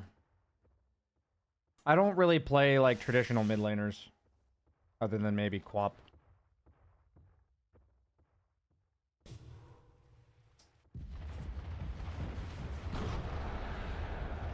Okay. Gonna go and go to the restroom and then we'll queue again.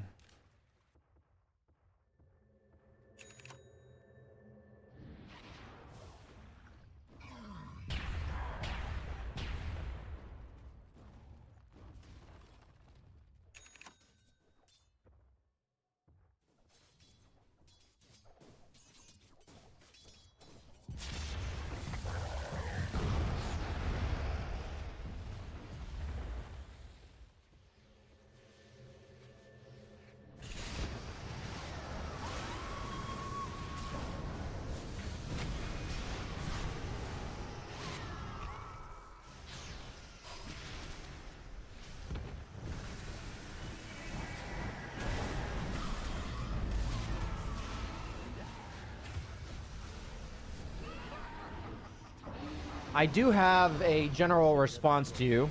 It isn't Storm Spirit specific. About your question, I think, or like what you mentioned. I think part of Dota, if you really want to get better, is actually evaluating your items and skill build according to what's happening in your games, right? And this is something that I think needs to be done by like 4K to 6K players. Like, I think before that, it's not your problem. It's not like what's causing you to win or lose. But I think for like 4 to 6K players, rather than just like straight copying professional players, it's like that's around the time where you need to start understanding what problem am I having in the game, what things am I consistently witnessing in the game, and like heroes I'm seeing, stuff like this. And for you, it's like whatever heroes people are picking, whatever way they tend to play at 4.5K might make Eternal Shroud Storm really good. Like, and I have no way of like knowing because I'm not 4.5K. But if you found something that you think makes sense on paper and it's working in your games, I think it's just really important that that's the process. Like, that's literally what you have to do. Adjust to what you see in your games, and if it works, if it ain't broke, don't fix it, you know? I think the way that people get stuck is by either copying too much, trying to think too much.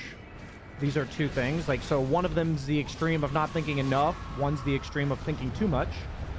But then the other way that people get stuck is that when they make things work, they haven't actually thought about why it works. You know, it's like the most important thing when you find something that works is to generally have an understanding of why it works. Because then you can replicate it on other heroes and other situations. But if you find something that works, a lot of people, they don't look any further, you know? They just be like, oh, it works. Fantastic. You know? And if you don't understand why, then yeah, in the short term, you found something that works that will help you win. But in the long term, you haven't actually done anything, you know?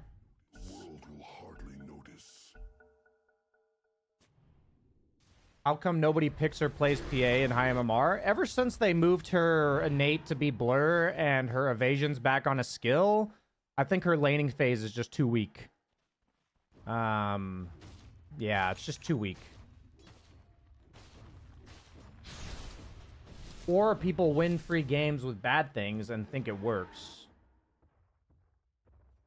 I mean, even that in of itself is something I take issue with, because the only way, like, there's no such thing as, like, winning a game with a bad thing. It's like, you win a game and you didn't have high impact is, like, a much better way to word it. And it's like, well, the only way you can really know is to play the build again and see, like, am I consistently winning, or is that kind of a fluke? So even the idea of they win with bad things is, like, really poor critical thinking, if you ask me. Because we're not judging whether or not it's good or bad. We're trying to understand if it's working and why or why not. So I think you're saying is they're drawing, like, false conclusions where they're winning, but they actually don't understand why it's working, and they might have just been carried by teammates or something, you know? But that's like, you know, way more nuanced than they win with bad things. Because I feel like Thompson wouldn't win TI if people were concerned about doing bad things. Because what he did back then, nobody thought was good. You know what I mean?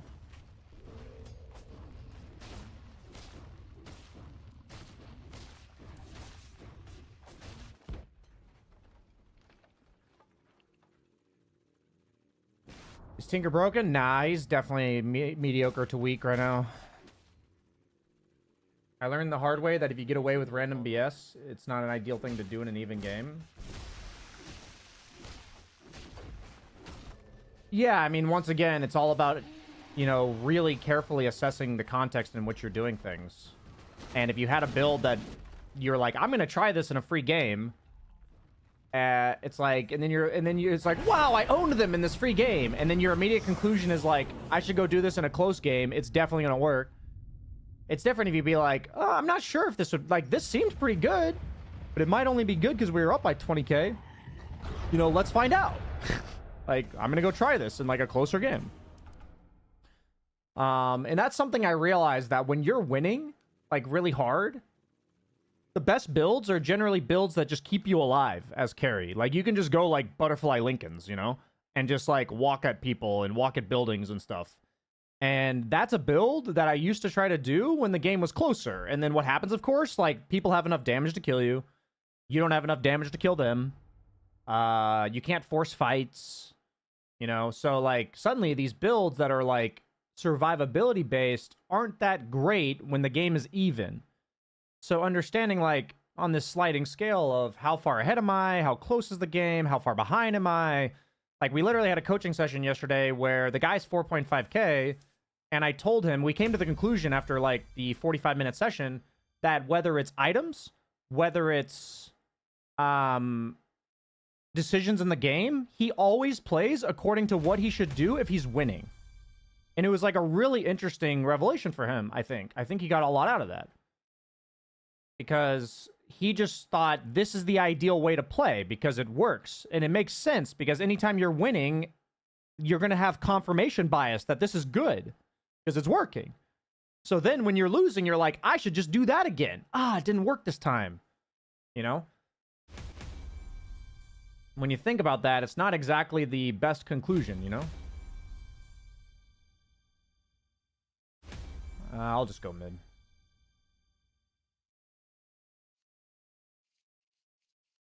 I mean, feel free to watch the stream, Logical. Feel free to watch the stream. You'll just kind of see his laning stage, and it's quite impressive. Terrorblade and the Wraith King. I kind of want to do Thompson's Red Dragonite build. So let's do that.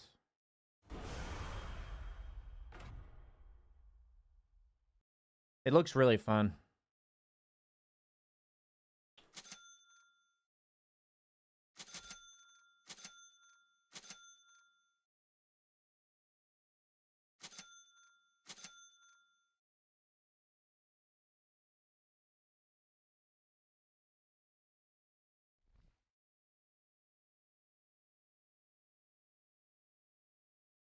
Is it oversimplified to say you can't coach someone at a higher MMR than yourself? The coach of Pari Vision's like 4k MMR, dude.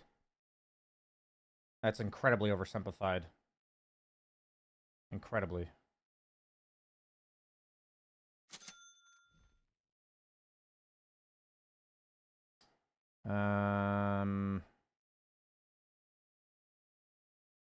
Yeah, it's like one of the worst myths, I'd say.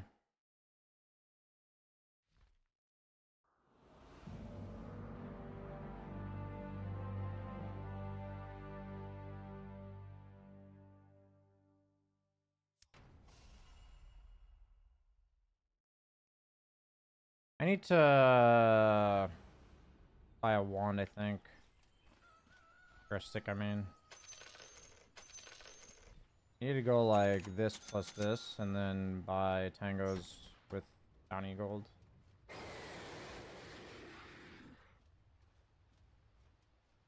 Should I give away my money? No. I know what I gotta do. Wow, DK gets an extra 0.5 regen every level. That's pretty pog.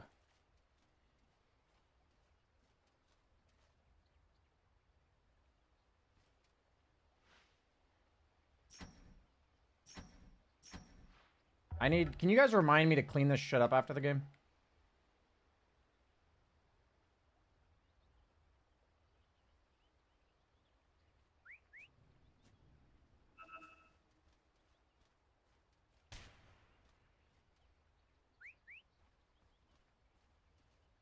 Chill, baby.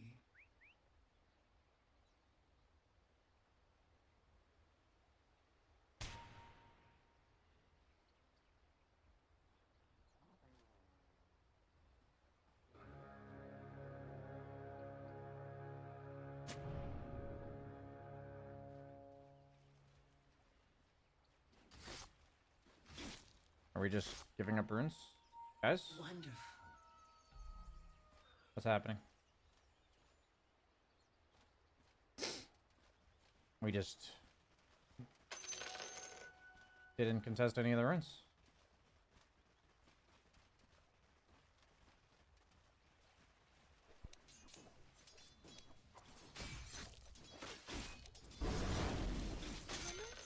又能怎？如果呢？又能怎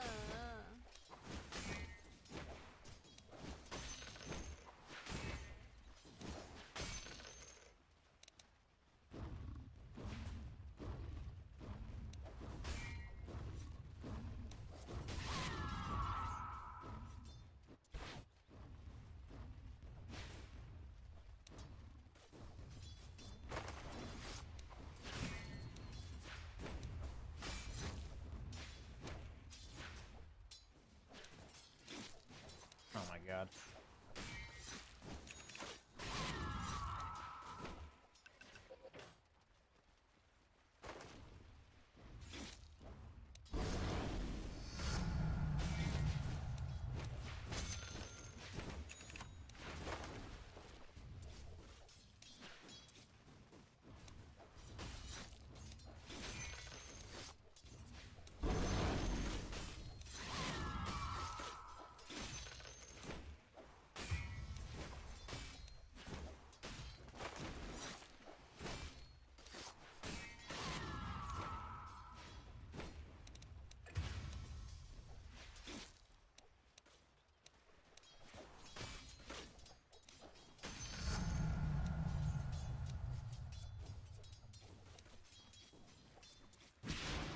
Oh, he took dagger. Interesting.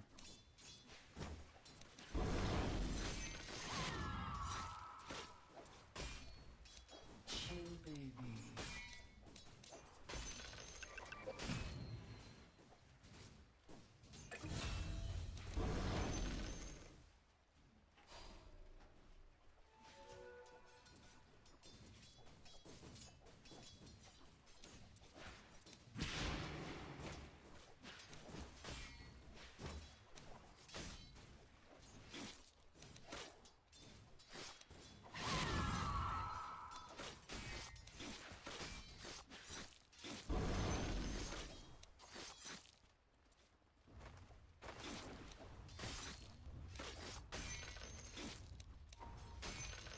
I did not do that properly.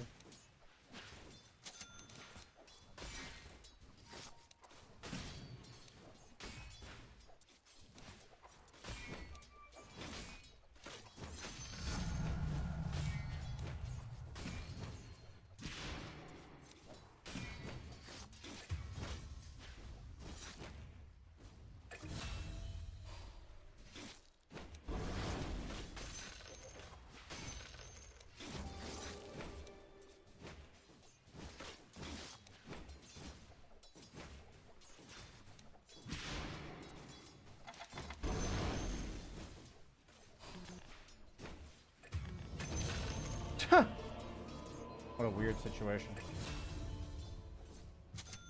I think I'm gonna buy some tangos again. He should have forwarded the creeps so they didn't go into his tower, actually. That was a pretty big mistake by him.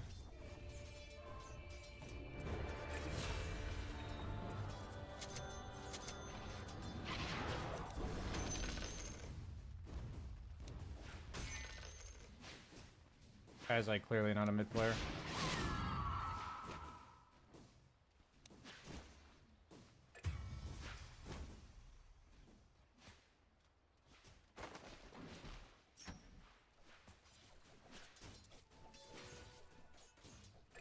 Ой, а что это такое?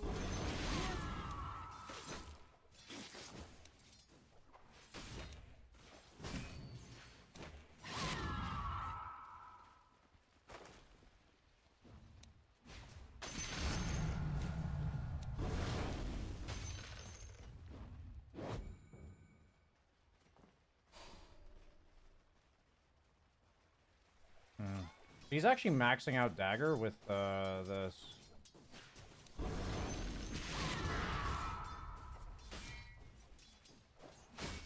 With to facet that reflects damage.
Oh wait, what am I doing? I just go soaring.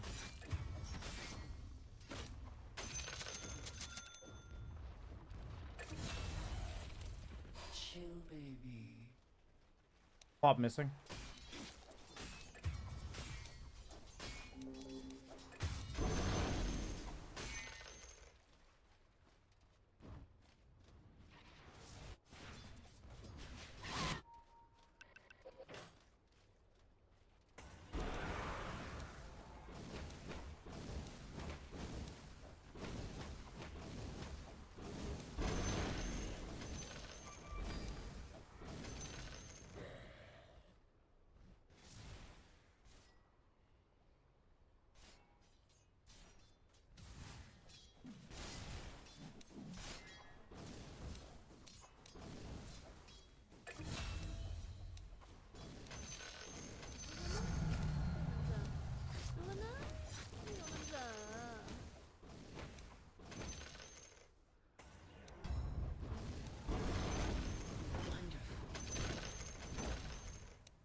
Fucking kidding me, bro? Chill, baby, chill.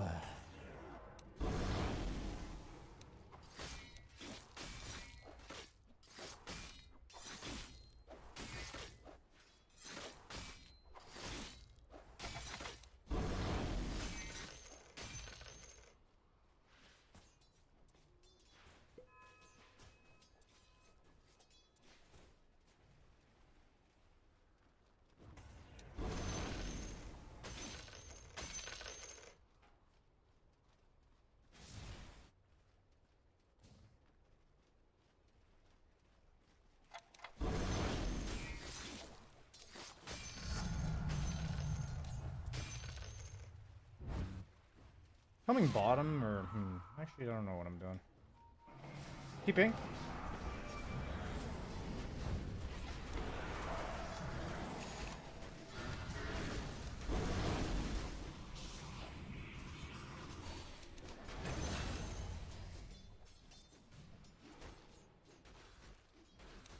Support can take mid.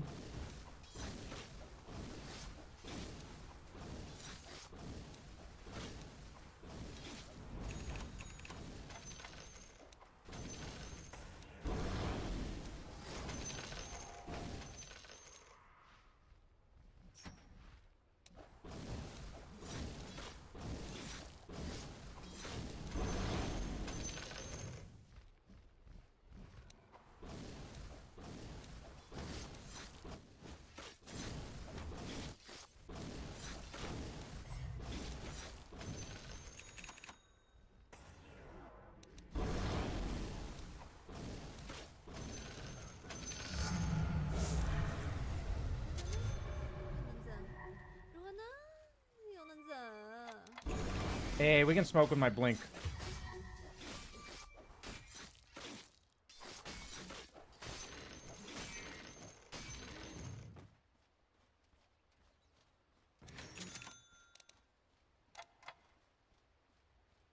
We can clear mid-wave and then smoke. I want to kill Terrorblade, I think. Maybe Quap. Oops. Yeah, let's actually just kill this Quap, I think.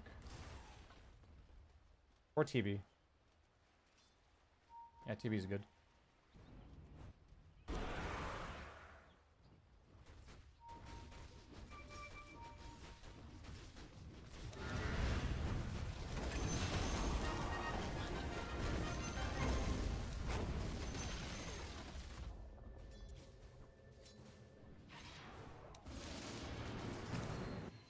Oh my god.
Actually... Do I just go BKB? Yeah, I go BKB.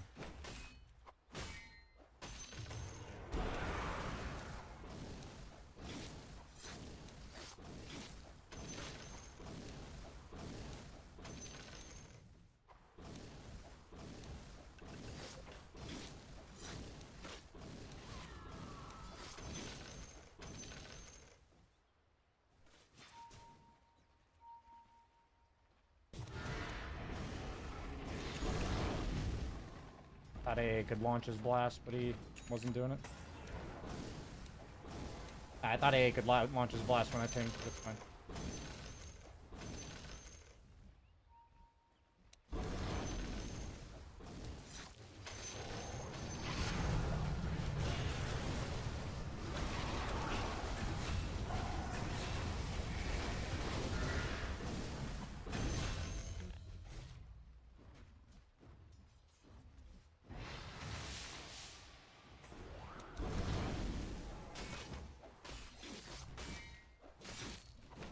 Yeah, we can go Wisdom Shrine, guys.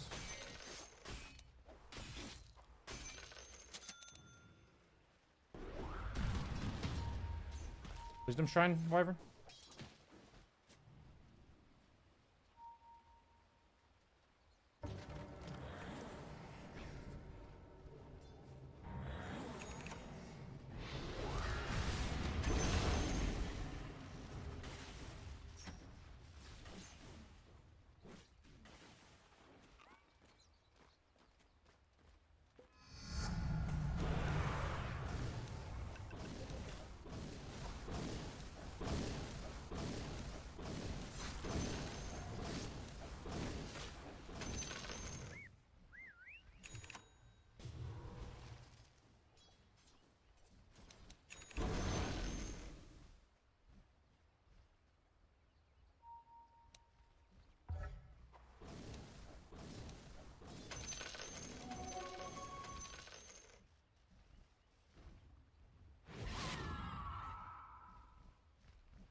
We can look bottom here.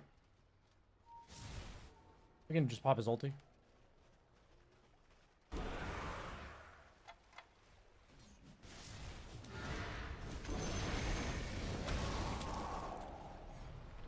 Fine. No Wraith King ult.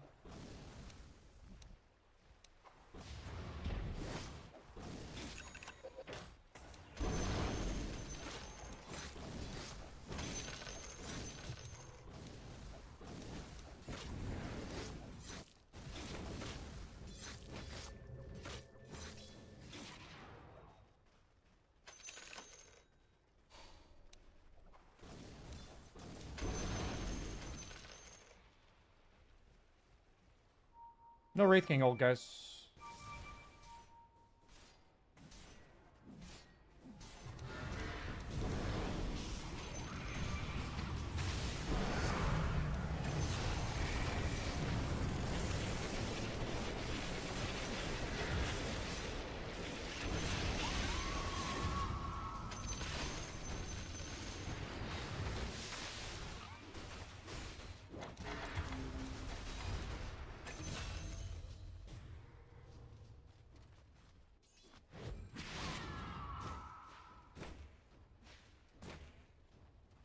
If he blinks in, we kill him.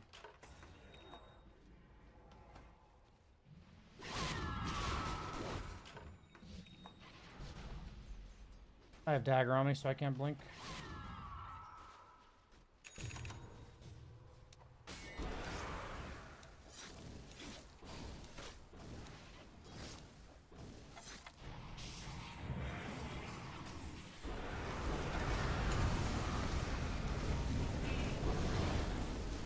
This guy's a fucking Crimson? What the fuck? Does he have a fucking Crimson guard?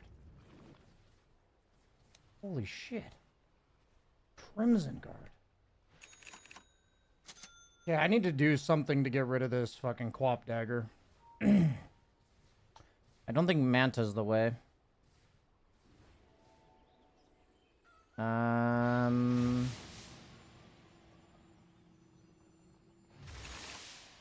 What is the item actually to get rid of Quap dagger?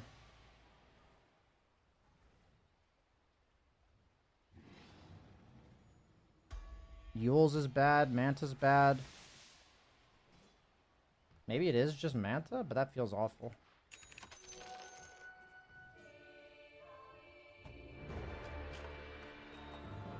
Lotus? Maybe Lotus?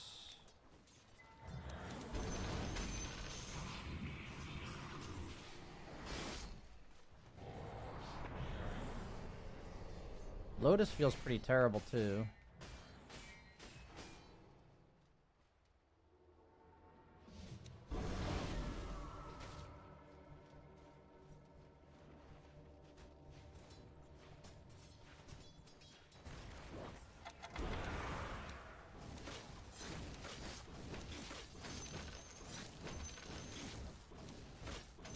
Honestly, it's probably just Manta.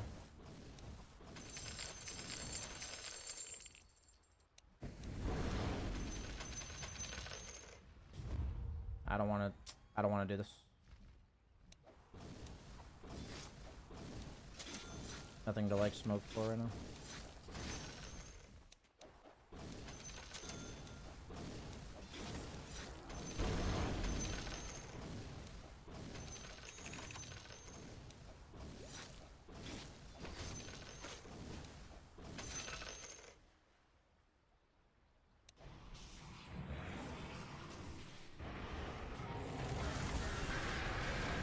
That's an awkward fucking ult here.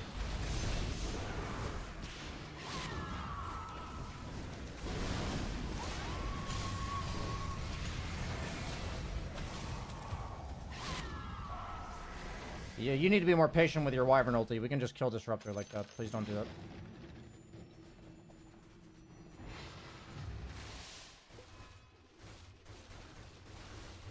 That was like insanely impatient.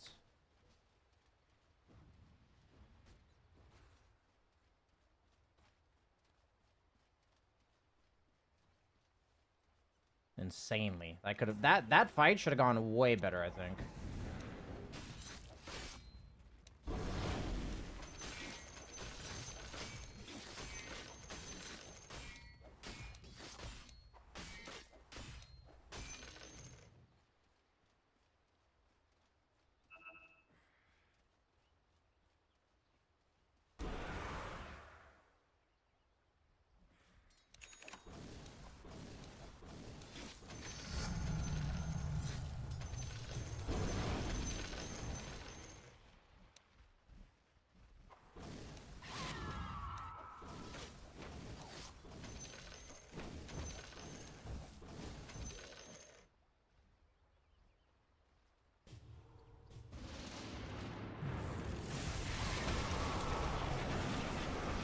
I kind of knew this might happen. Fuck me, dude.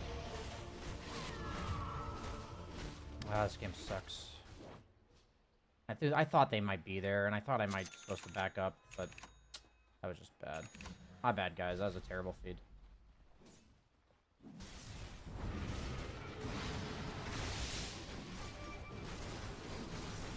I mean, doesn't look good. I don't know what the intent of these plays are.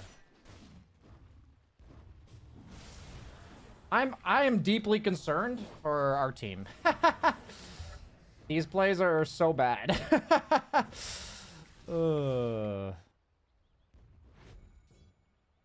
Their offlaner has Crimson Pipe. Yeah, we just need to play for pickoffs, I guess. They have Crimson Pipe on TV.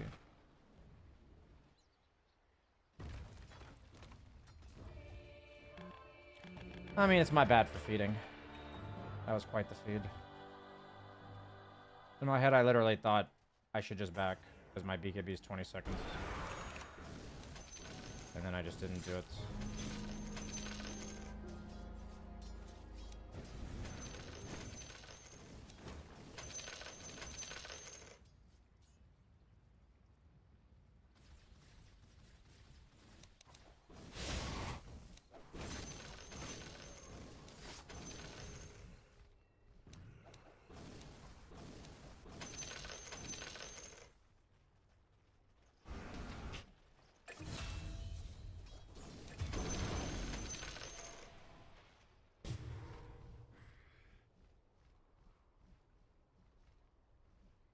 This camp here.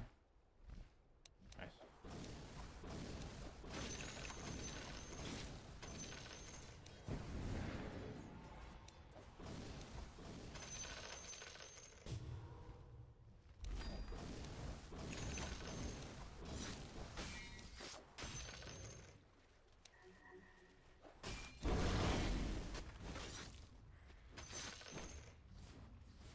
Wonderful.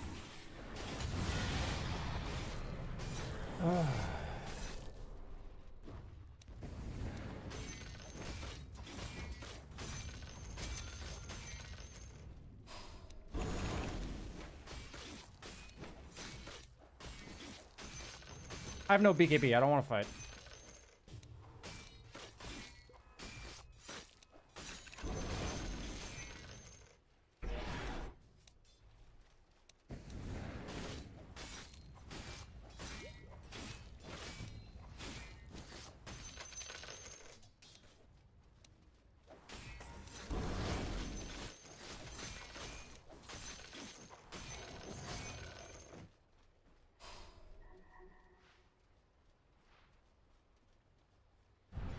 No BKB, no TP on me, guys.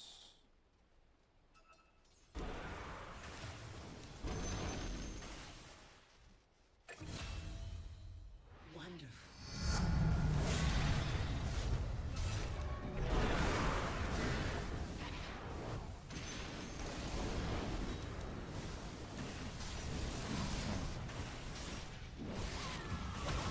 Not bad.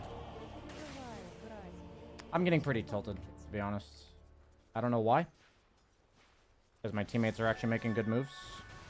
So I need to focus back up. All these deaths are easily preventable, and I'm just being too aggressive without BKB. I have two modes this game. I have BKB and I don't have BKB. And I need to play according to the one I'm in. And I'm playing like I have my BKB when I don't. So this is just really bad. Ooh, that sucks actually. Move the thing away from you so you don't have... Oh my god.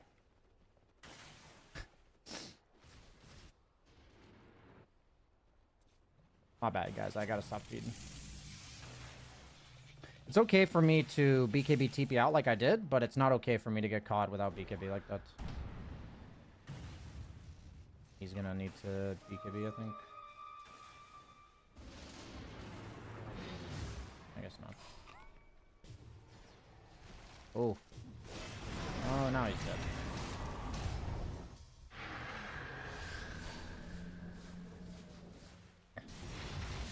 We should stop fighting mid lane like this, guys.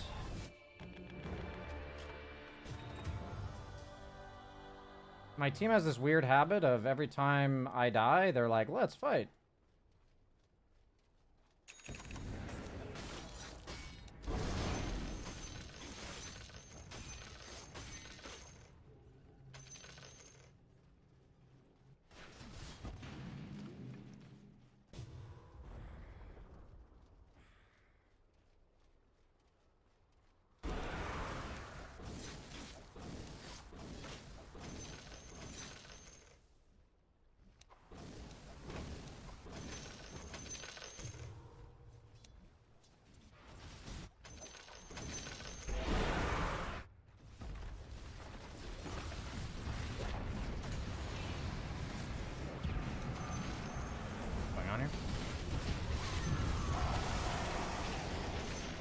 Long fights, guys. Long fights. I don't know what's going on.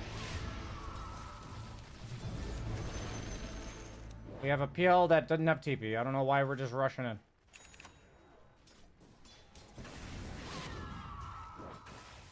Please stop running in.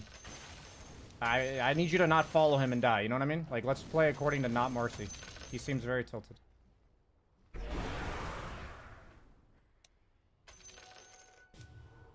Oh my god, dude.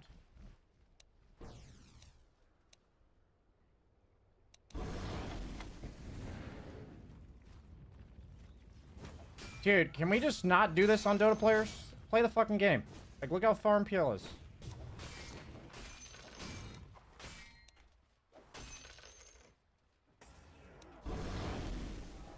Stop fighting them like this. Let them go into our base. We can kill them with PL. Long fights.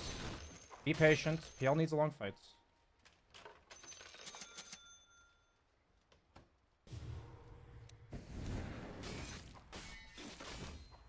What do you mean no one wants to win, man? Why don't you want to win? You're the one that doesn't want to win.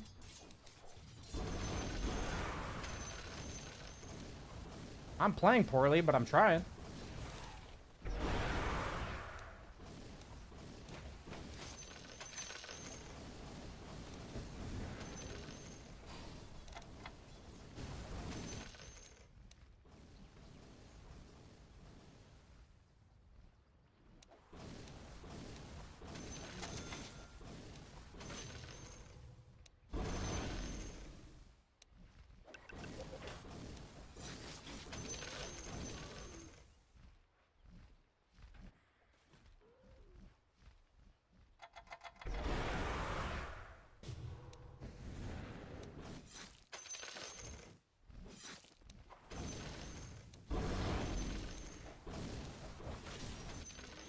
They're gonna push bottom tier 2. Don't fight them. Just push other lanes.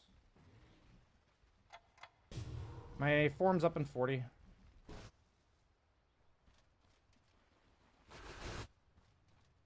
The problem with this PL Battle Fury build is you just can't ever really fight. I'm gonna go back and push bottom. They're just taking Tormentor.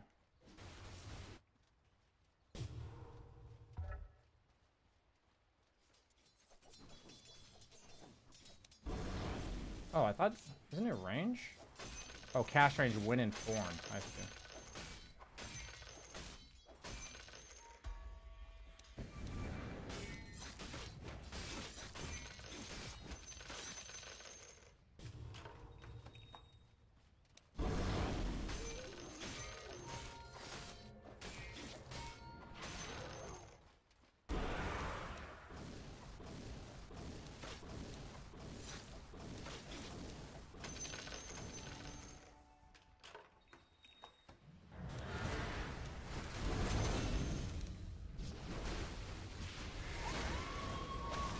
Pops ulted.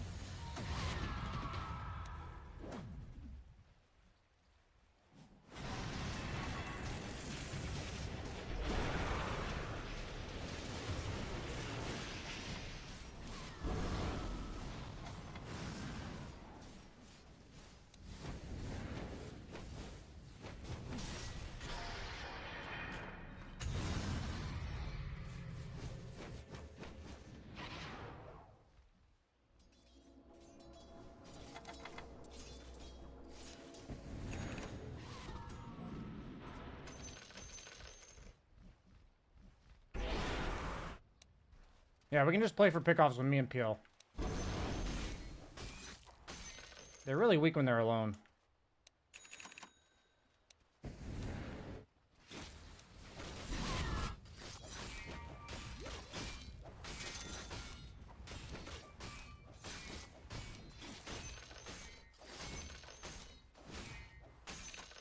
My BKB's 29 seconds.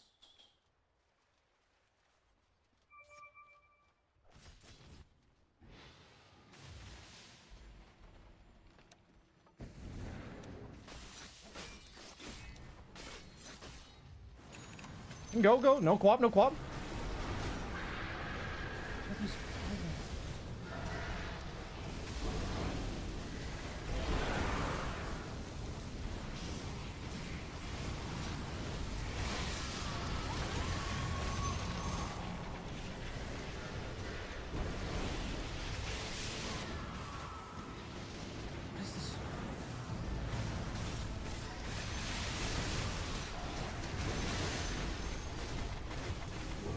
Dude, he's cold embracing a PL illusion when I'm dying. Like, this is insane. Like, stop doing this shit. Please don't run in.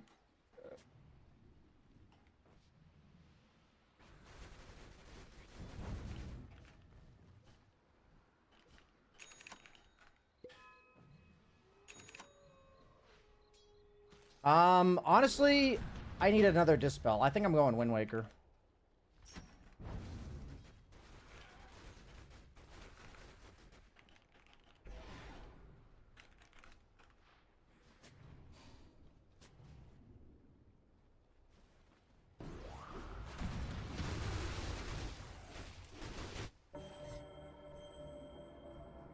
We're gonna need to take really long fights, guys. The most important thing in this game is some patience. We just need patience. They have fucking Ags, Wraith King, and shit. Please do not fight, Marcy. Please. I need you to dial your patience up like 20. You're at like a 0. I need you at a 20.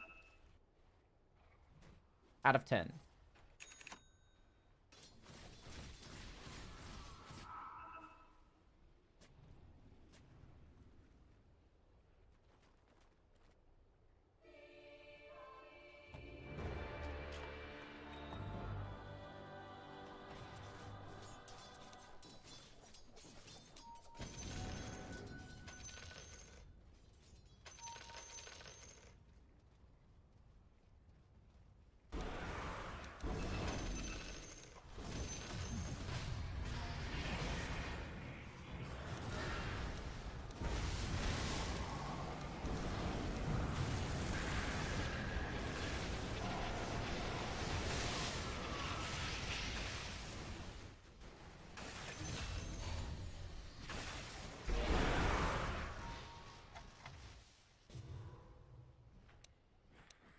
Fucking disruptor, man. I'm coming back.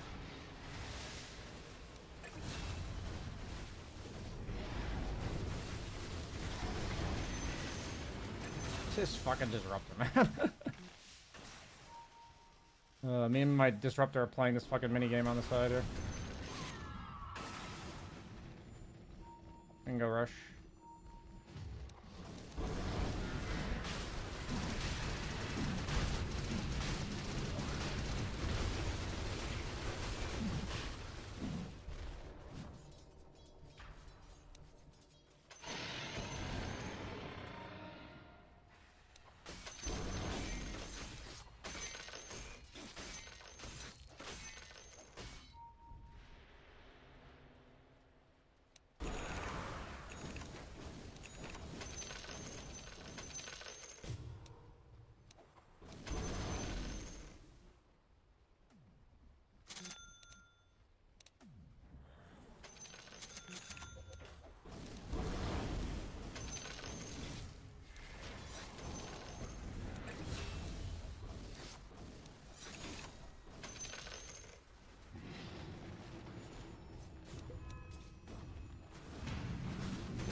I didn't realize he had eggs.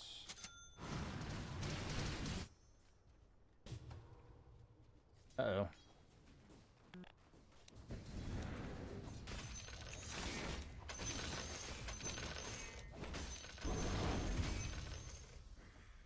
No buyback PL. Okay. A little awkward.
Nice.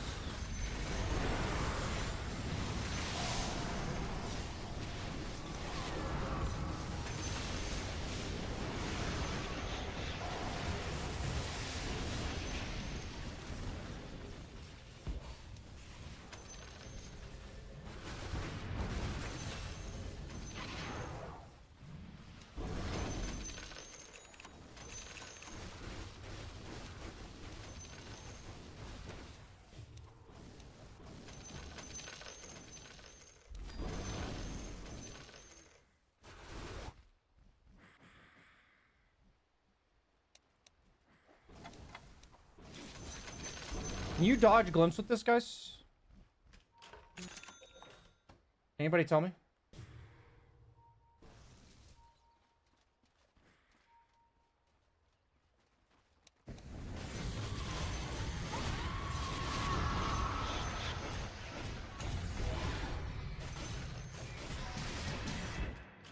No?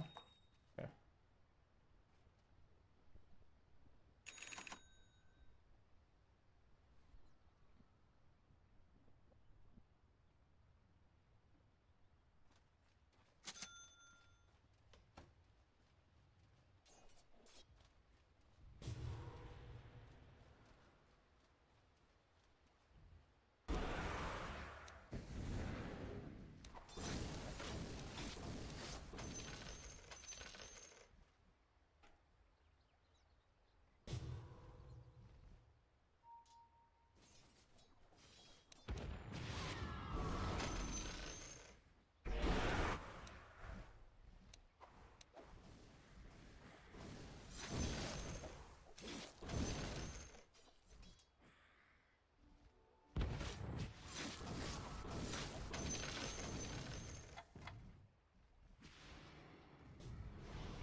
No, no, no. Do not react. Do not react.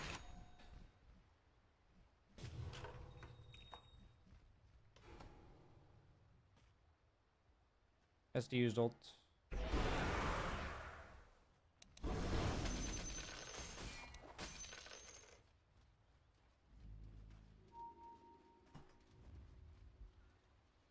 It does not block glimpse, thank you. Yeah, it's up in 40. I can be patient in fights. If you guys started, I can be patient. I have Wind Waker and shit. It's fine. We need Marcy, though. Marcy needs to be here. I'm not going until Marcy gets here. Marcy, you coming or what?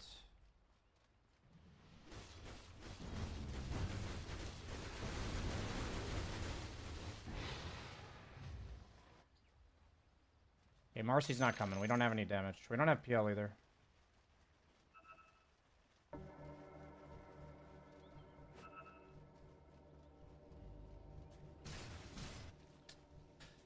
Oh, I hate this one. Mercy.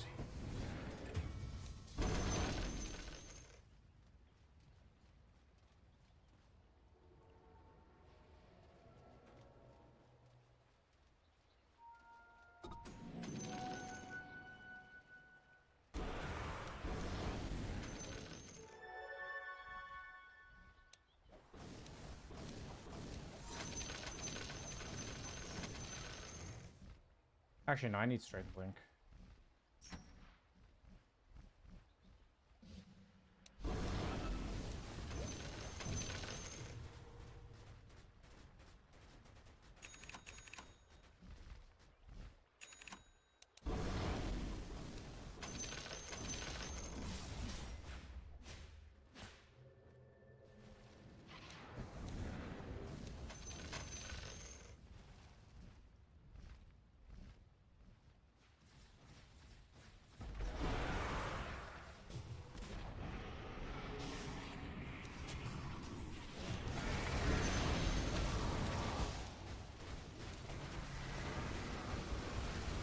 Fuck.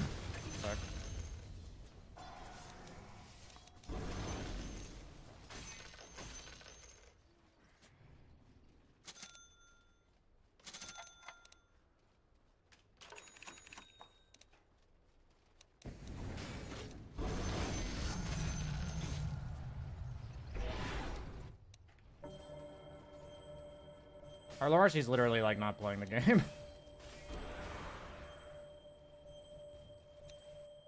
He's like jungling.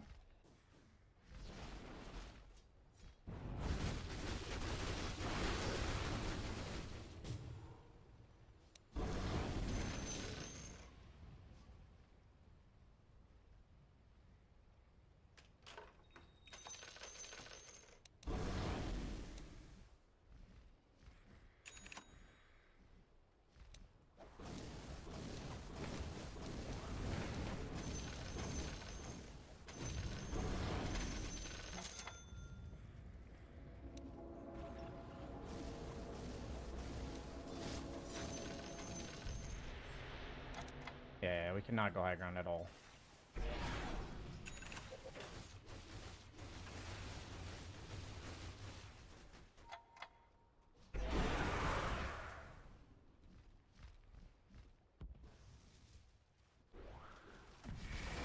I'm defending bottom, guys.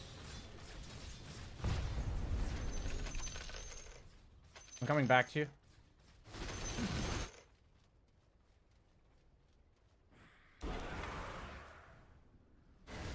Watch out for disruptor eggs, guys.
Illusions are kind of wimpy, huh?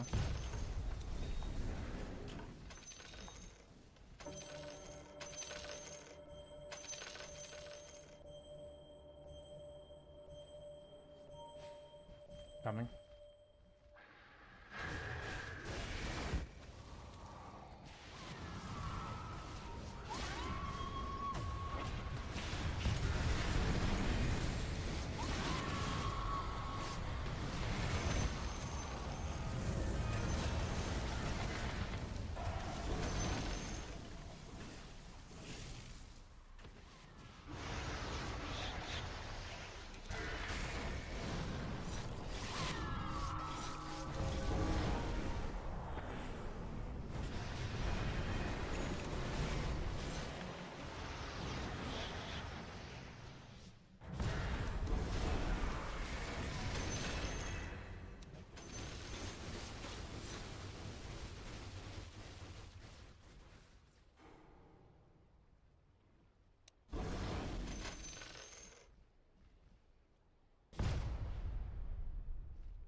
I just realized I can, uh-oh.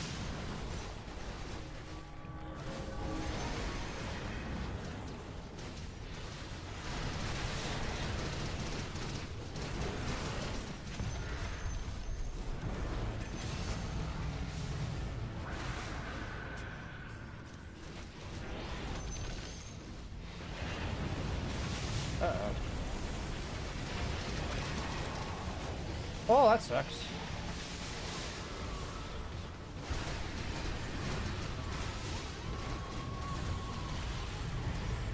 Don't go in on PL, please. I don't have ult. I don't have ult. Please do not go in. I don't have ult. Please do not go in, dude. I don't have ult. Please don't.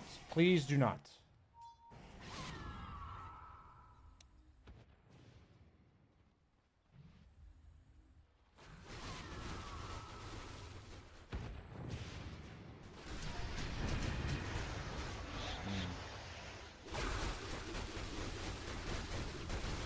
Is he gonna lance? Holy shit.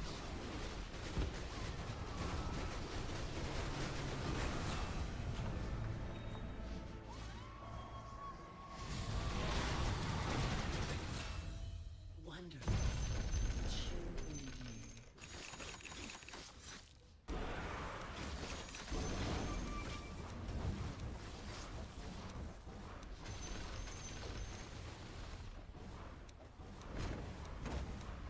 This game's wild.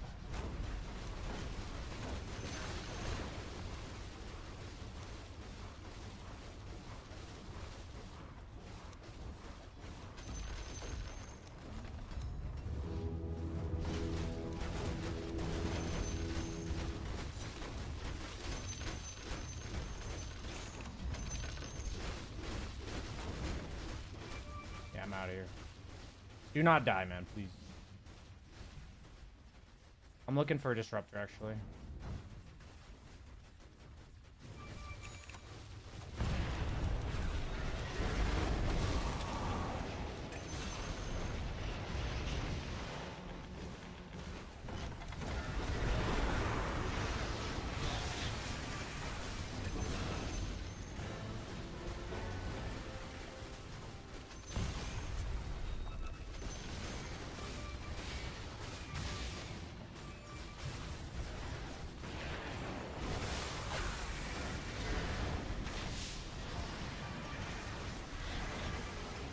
Dude, fucking die, dude.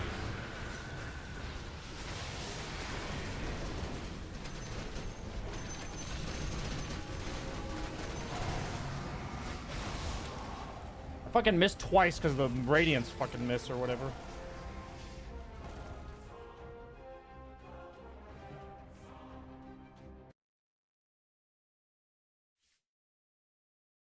What's up with the provocative DK build? I wouldn't really consider it like a provocative DK build. I think it's... I mean, I picked the hero intending to go the red facet because they had Terrorblade. And the magic damage is better against TB. You don't want to go like minus armor. And then when you have PL, you need long fights. Like, that's just how PL works. And then you also need long fights because they have Wraith King with an Axe. So they have like Wraith King with an Axe. They have Terrorblade with Crimson Pipe. We just need really long fights. So, like, when you have people like Marcy just, like, running in, dying, and being like, we can't win! It's just like, dude, come on, man. Like, use your fucking brain. Look at our heroes. PL needs long fights. You can't rush fights against Crimson Pipe. You can't rush fights against Wraith King with an Axe. Like, people are just really... When they're tilted, they don't think straight, right? Like, they're just... You know? We needed long fights this game.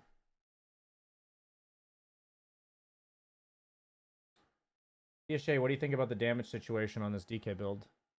I think I did a lot of damage. Did I not? Damage dealt. Most damage on the team. What's your question? Next. Most damage in the game. Next.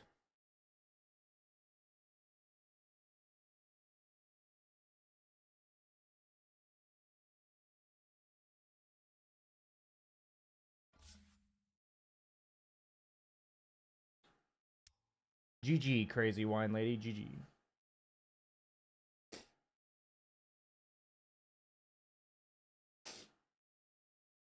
I mean, the build definitely lacks burst damage. For sure. Like, you're not killing people in a DK stun. That's, like, generally what DK builds to do. So you're not doing that. Damage breakdown. I'm pretty sure my Breathe Fire was a lot of my damage. Yeah, Breathe Fire was 20,000 damage that game.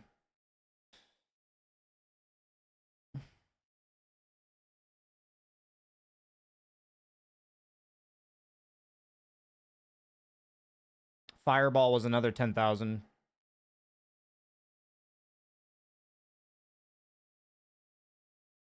Strength Blink was 4,000. Why does it say that my ulti did damage? Is this like my right-click bonus damage? Or like splash damage? Probably the splash damage, huh?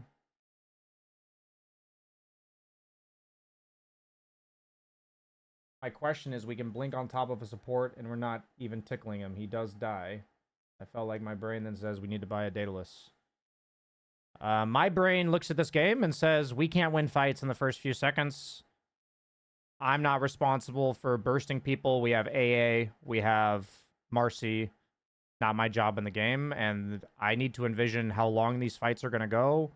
And my items need to mimic or like match how long I think the fights are going to go. I felt like I needed multiple dispels because they had Bloodthorn, Quap Dagger, Disruptor Q, Terrorblade Reflection. So I needed like multiple dispels. I needed the ability to like reset the fight, so I went Wind Waker.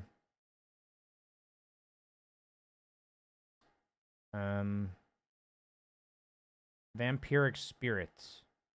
How did I do damage with Vampiric Spirit?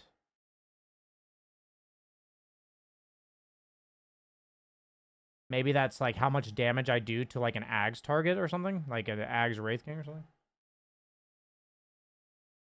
On that topic, it's pretty convenient we win magic damage DK in a game with AA. I mean, if you consider that convenience, sure.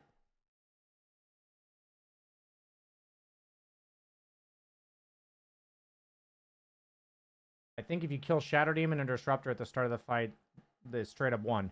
I think if I buy items to kill them and all I have is a BKB plus damage, I'll die every fight.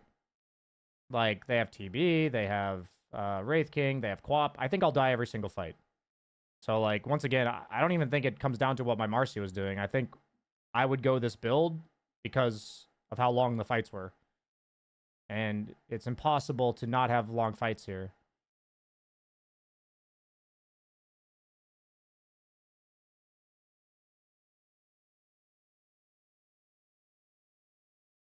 I actually like this build in retrospective. If you want to burst, you have Marcy. Yeah. I mean, I guess it's really weird as a streamer to play that game and be like, damn, I fucking owned. And everyone's like, what's wrong with your build? It's like really weird, you know?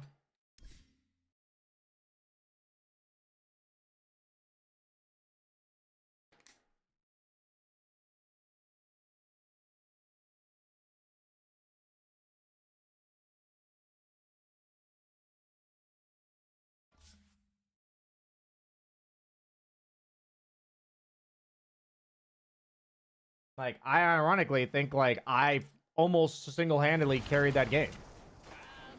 Like, I literally kept my team from falling off the face of the planet. I was trying to communicate when Marcy's, like, ruining the game. I think I recentered the focus of the team. PL was farming all game. He did his job. Great. I feel like if I was carrying that situation and the game was happening around me, my teammates would have given up, like, minute fucking 25. And then I would have just lost the game. So it's like one of those things where I'm grateful PL did his job and everything, but like, you know, I consider my impact in that game very high. Not only in terms of what I was doing in the game, but in terms of, you know, my calls and stuff.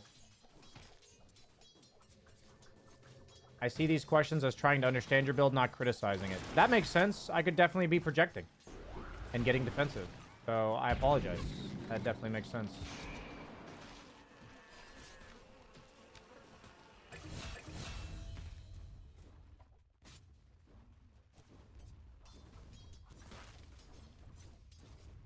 If you didn't get the dude dispels in the game, what would you have gone instead?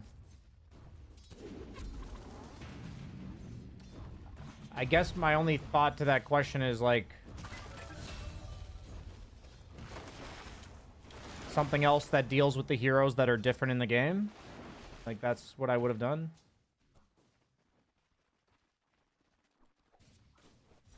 It just depends on like what I think my role in the game is. I think DK can be kind of a damage dealer or a utility hero. I think it can be both. Depending on who you have on your team, who they have on their team. I think it depends on these things.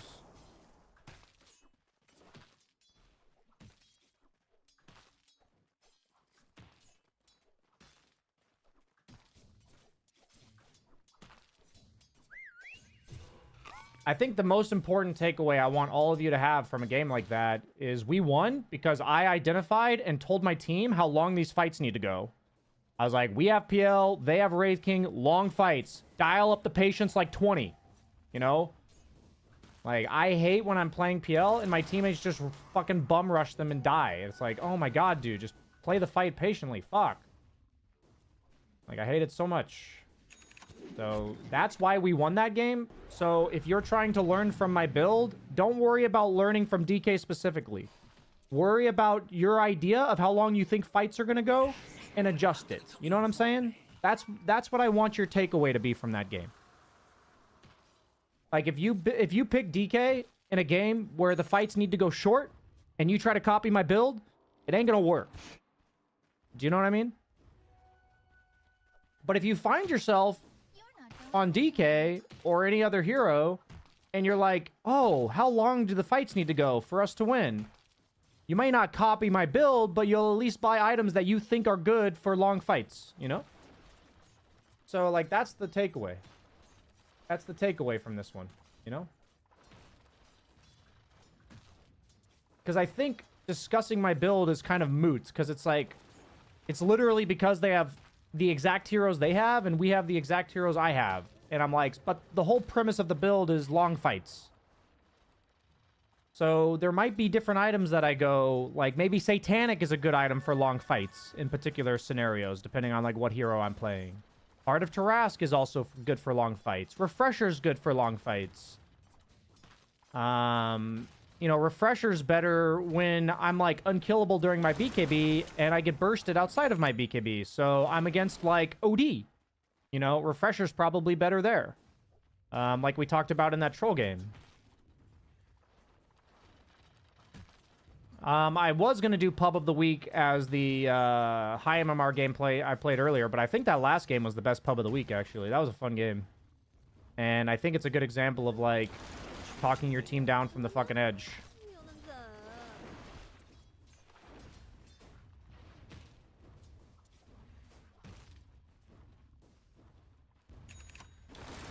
Yeah, Green Fuse, for sure, man. I literally learned this lesson myself again on, like, Tuesday when I played Troll Warlord, and I realized I needed a refresher, but then I didn't have an item to enable the refresher, so I couldn't go refresher, and then we lost the game because I didn't have refresher, you know? So oftentimes when you're unkillable during BKB, but, like, paper outside of it, you just need a refresher. That's usually the only answer. You know, that's why Refresher was built for so long. Like, I literally learned this lesson 2 days ago, you know? Or, like, relearned it. But it's, I'd say it's very rare as a carry where you're like, I'm invincible in BKB and I'm, like, paper outside of it. There's, like, very specific heroes, like Skywrath Mage, for instance, Lion, OD, you know, stuff like this.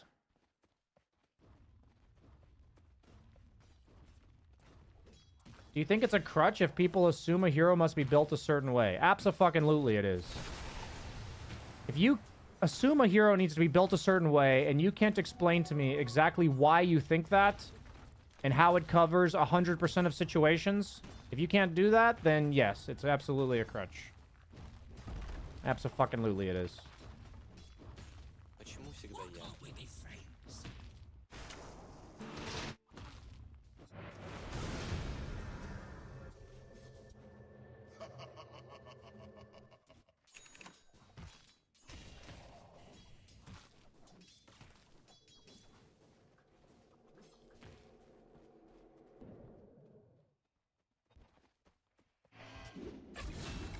And what you said earlier about 4Ks needing to adapt to the game hit home, as I'm 4.4K and just went the same DK build when position 1. So, like, what's really cool for me is that when I'm in a good headspace, I learned this lesson 2 days ago on Troll Warlord in regards to buying Refresher. I learned the lesson about, like, oh yeah, I need to be reminded how long fights are gonna go. Because if I build for the fight to go 6 seconds long, and that's just not feasible for us to win the fight in 6 seconds. In that particular game, they had OD with BKB Refresher. So they had, like, double save, double BKB, and, like, double ulti. And they also had Dawnbreaker with Refresher. So it's, like, absolutely impossible for me to kill people in 6 seconds. Because they're getting Astraled, they're getting Dawnbreaker ultied. And then on top of that, I can't not BKB. Because they have an OD with a Hex, and he one-shots me. So it's like, oh yeah, the fights are going to go long. I do need double ult. I do need double BKB. But I didn't build according to it, and I was like, well, we fucking lost. Right? So, but it's like, the point is, I learned the lesson to remind myself, oh yes, how long fights are gonna go is a really important question to ask myself. I didn't learn the lesson, I need a refresher on Troll Warlord. I learned the lesson that I need to critically think about how long fights are gonna go. You see how, like, there's a big difference in terms of the way I'm trying to portray this lesson? I hope so.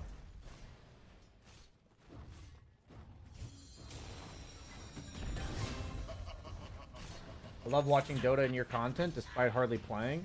and not really being too worried about actually being good. I enjoy the good mentality vibes. Hell yeah, crazy wine lady. Hell fucking yeah.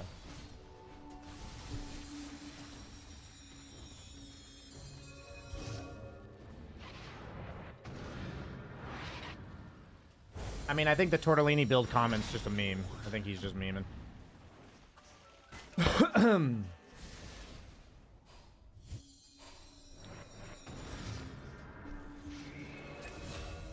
Почему всегда я?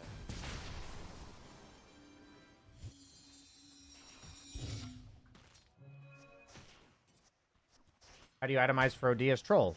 You need to buy a refresher and a BKB. From there, it depends on the rest of the heroes. You probably need a refresher, BKB, and a swift blink. But the rest of the items kind of depend.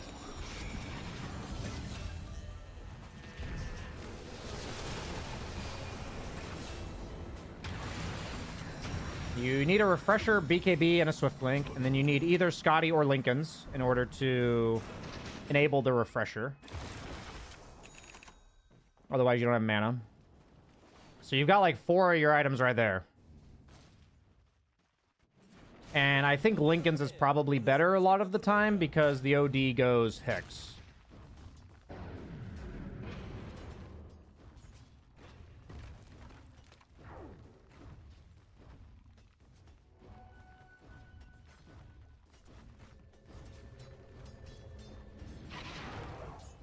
Yeah, Troll has like one of the lowest end gains in the game. I think it's like 1 flat. It's like horrible.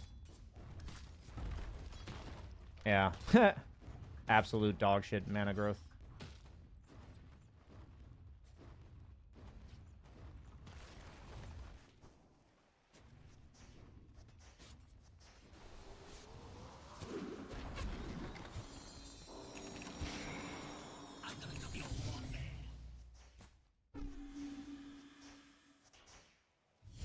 Don't you try to end the game before it gets relevant?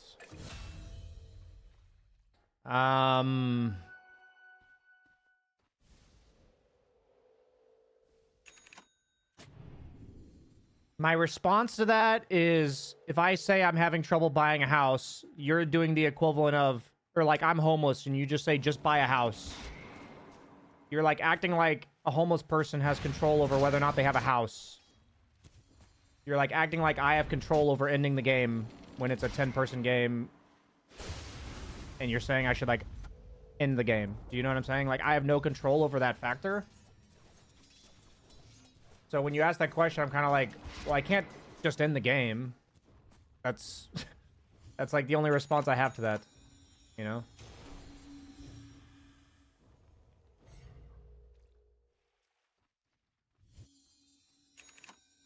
Bro, just sell your Google shares. Exactly. Just sell the Bitcoin you bought back in like 2004 or whatever.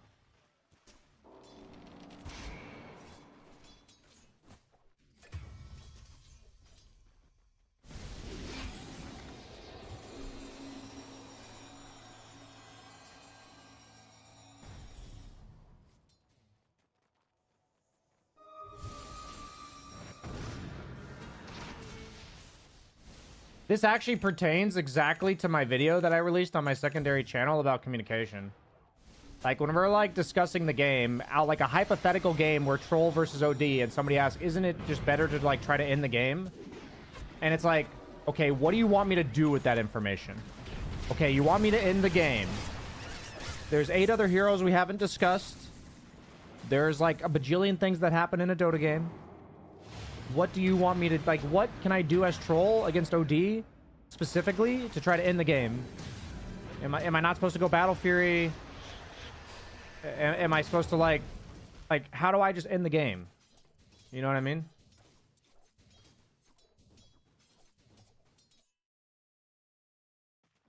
I almost bought a Bitcoin for $100, but didn't in last second because I didn't want to waste $100. Yeah, that would have been a huge fucking waste. It's really good you didn't buy that.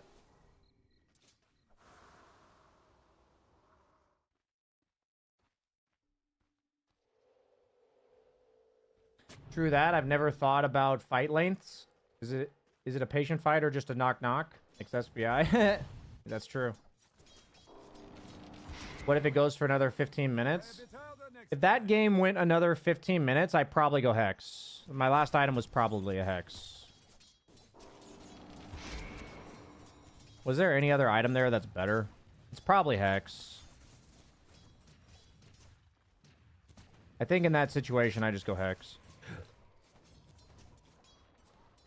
It's either Hex or Refresher. Might be Refresher. It's either Hex or Refresher. I replaced the treads with Hex or Refresher.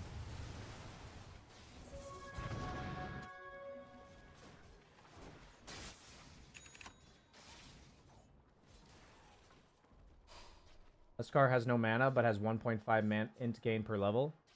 I mean, int gain still matters for Huskar because you get magic res from int.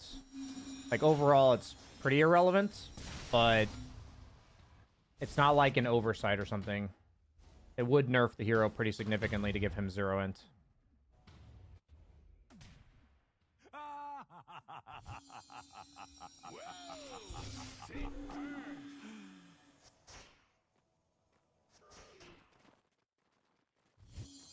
My take on Dota is like my take on wanking.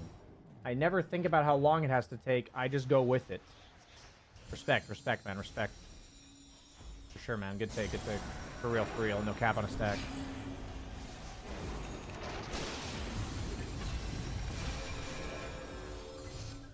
Oh, God.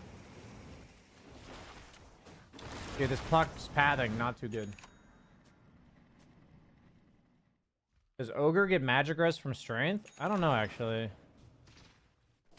Is that what his innate does? What does his innate do? I don't think he does. Yeah, you just get mana and mana regen. So Ogre has flat 25% magic res, and that's it.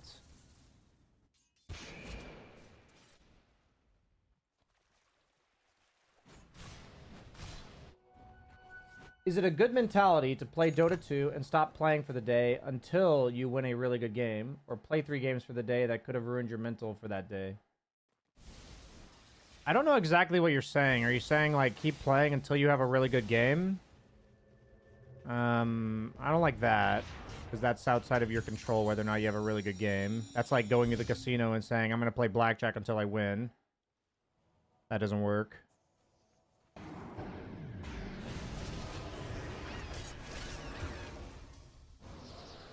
I think the most nuanced way to view this question, or like the best, I think the best way to view this decision is basically reflecting for a long period of time, like meaning like over the course of weeks and weeks, reflect after your games and evaluate your mental state after a game, and is it good or bad and why, and learning what kind of games affect you a lot, and then deciding, like, and then basically saying, okay, so with this mental state, I queued into another game, and was that a good idea or a bad idea? And if the answer, like, and you're like, I really feel like that I regret queuing with this mental state, you know, then you get, like, a much better idea of, like, what mental state do you need to be in order to, like, queue a game. And I think that applies to, like, honestly anything you're doing, but I do think that's an undervalued skill on Dota players.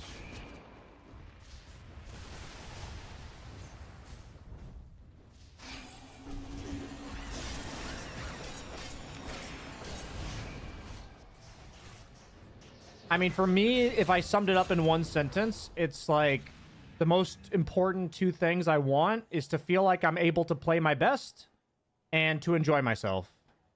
So if I feel like there's something mentality related that's preventing me from playing my best, and it's preventing me from enjoying myself, then I should stop playing. As a streamer, it's like a little bit not that simple, because I'll push through it a bit because I'm streaming and I want to make money. But that's exactly how I would approach it if I was not playing as a living.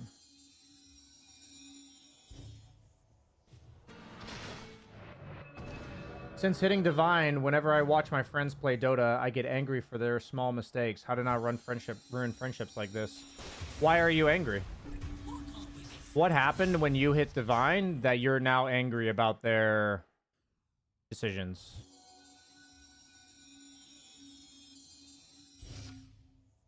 Like, what's different now that you're divine compared to before?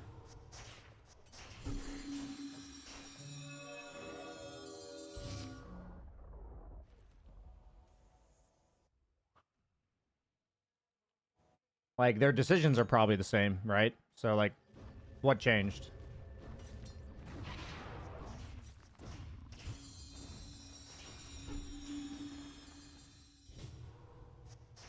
Good morning, Skilly.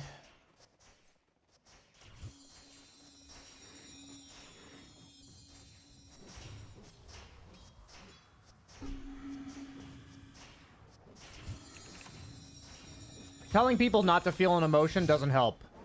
If you're in my chat, I highly encourage you to please be aware that you should not do that. When somebody talks about an emotion they feel, don't tell them they shouldn't feel it. That's like the literal worst thing you can do to help somebody. Like, it actually hurts way more than it helps. Oh, wow. Noticing the mistakes that I didn't notice before. Okay. So, how do you generally feel when you make a mistake?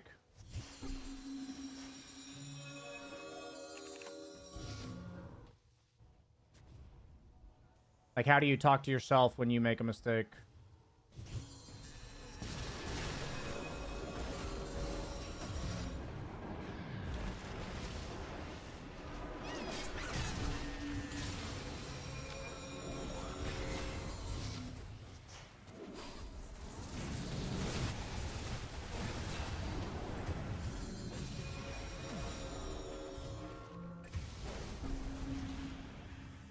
You want to redo the moment. Obviously, you can't redo the moment. So, like, how do you actually, like, feel?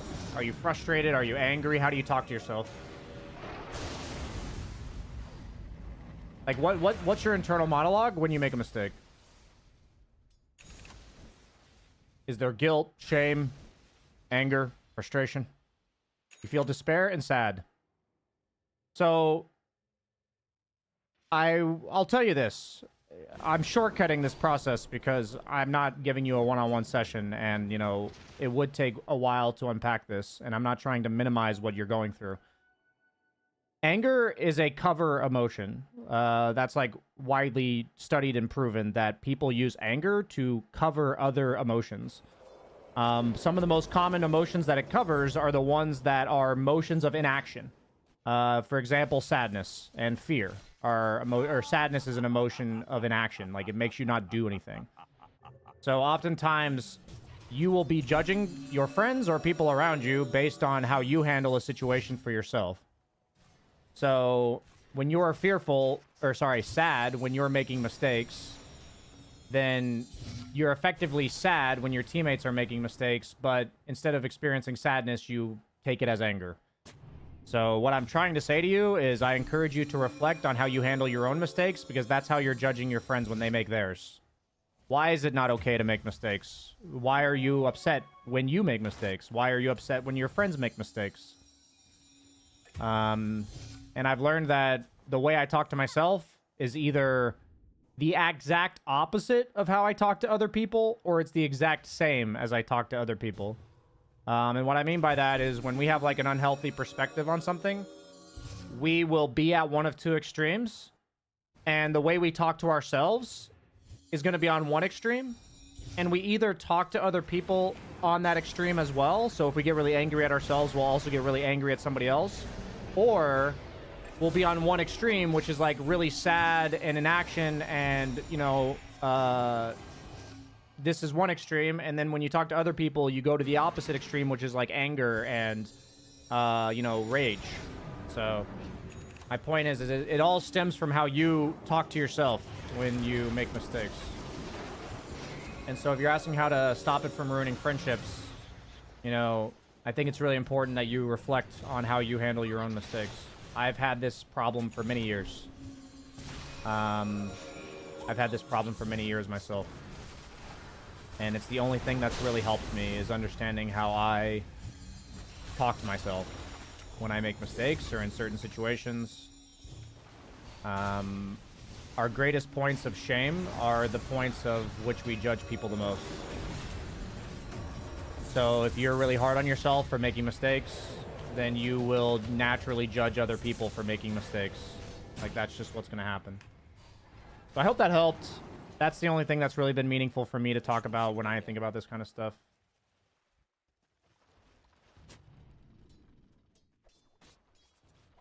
I don't think trolling when somebody's asking a hard question like that's good at reading the room, Red Rover. I think you should work on that. I'm only talking to you directly because I know you well enough to talk to you directly. You have really bad timing on your trolling.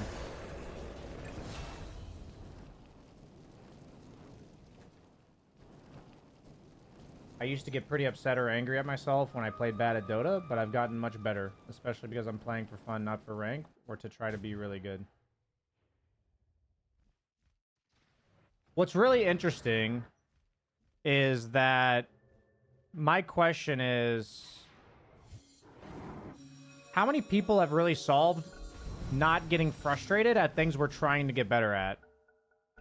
Because for me, when I told myself I need to like not take this so seriously and just have more fun, that doesn't actually like solve the root problem. You know what I mean? Like, I'm still, if I ever try again, I'm upset. So like for me, it's a lot about how do I handle something that I'm really trying to get better at and not get upset when I fall short, you know? Like for me, that doesn't fix my problem. I always feel really annoyed when I make mistakes, as I feel it was obvious it was going to be wrong and just tunnel visioned. I never get annoyed at friends though. If I'm partying, I'm not looking for pushing rating.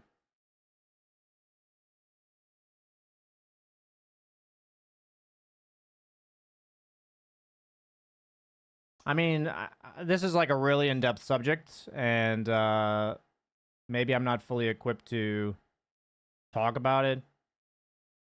My main thing for me is that I've really struggled with, and I'm working on, is that the way I talk to myself when I make a mistake, is this helping? And I don't think like shame, frustration, annoyance, or not even frustration or annoyance. I don't think telling myself that I should have known that, or that was obvious, or you're stupid, or beating myself up for making a mistake. I don't think any of these things actually help me get better. I don't feel like it doesn't improve the quality of my life to do these things. So from my personal experience, you know, when I make a mistake, my goal is to learn from it and to do better next time and to make amends to anybody that I hurt when I made this mistake, right? And making myself feel like shit doesn't help me do any of these things. So, you know, what I guess like the first question I needed to ask myself is that when I make a mistake, like, what is my goal? Like, what would I like what I do to accomplish, you know? So for me, what I wanted to accomplish are the three things. I want to learn from it. I want to, you know, make a plan for how to do it better next time. And I want to make amends to anybody who I might have hurt or, you know, in the process. Basically acknowledge my mistake to somebody and apologize or, you know, whatever. But there does require a lot of, honestly, work on yourself, because if you're talking to yourself and beating yourself up and you feel shame or guilt or, you know, sadness or anger at yourself when you make mistakes, then you kind of got to sort through that shit first, you know? And I have a lot of I have a lot of sadness towards myself and shame when I make mistakes. So, like, I have to work through that a lot. And so before you can even do the three things that I was talking about, you know, really digging deep and asking yourself, what emotions am I feeling? Why am I feeling them? Not why am I feeling, what emotions am I feeling? You know, where are they coming from? You know, all this kind of stuff. There's a lot of work that I've had to do, and it's, you know, still a work in progress. So I said this earlier in one stream, but I think you missed it. I watched a video about learning drawing, and the instructor was talking about changing the mindset when learning drawing from success/failure to focusing on just exploration and playing with art. I've talked about the idea of winning and losing is just not a good way to view life. I've talked about that a lot, actually. So I agree. I think society has conditioned us to think that there are winners and losers. There are right and wrong people. That there is a right and wrong way to do things, to live your life. And I think when you're approaching something new and you're assessing yourself based on how well you did, like, of course, that's going to naturally result in, like, misery and demotivation and frustration because you just started doing this thing, you know? Being a perfectionist is terribly exhausting. Yeah, I'm a perfectionist. I'm going to call myself a recovering perfectionist because currently I am really working on my perfectionism. And I think I've made some meaningful strides in the last, like, month or two. I'm working very hard on my perfectionism. And the person that's been helping me in terms of, like, you know, public figures is Brene Brown. I've talked about her a few times recently. I really like how she talks about shame and how it pertains to perfectionism. I really like her mentality on it.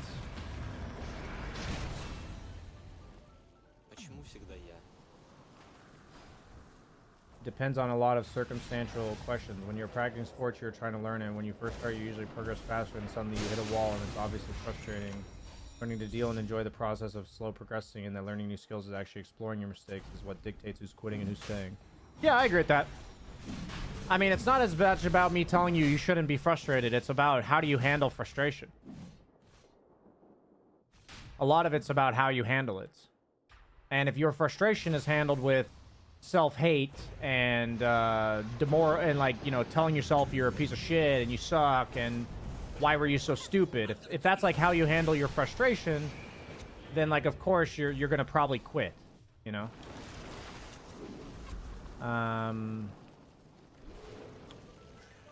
So yeah, a lot of it has nothing to do with what emotion you're feeling, but more so what you do with the emotion that you're feeling. But in order to know what you do with the emotion you're feeling, you first have to be aware of what emotion you're feeling and understand yourself better in that way, you know?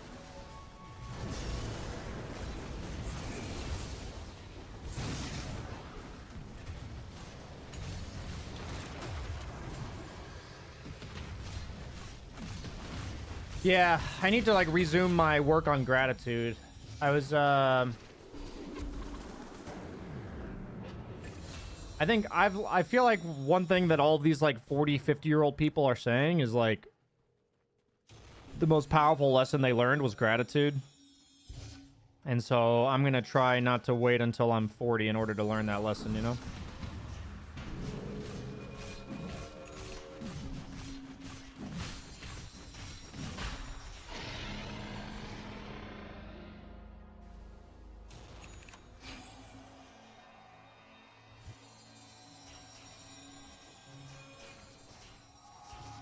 Problem with Dota is that both a hobby in which you have to practice and just a game, people that mentally struggle with the game usually have a mismatch with playing the game but not dealing with it as a hobby. You're just playing a game, but you are doing it to win.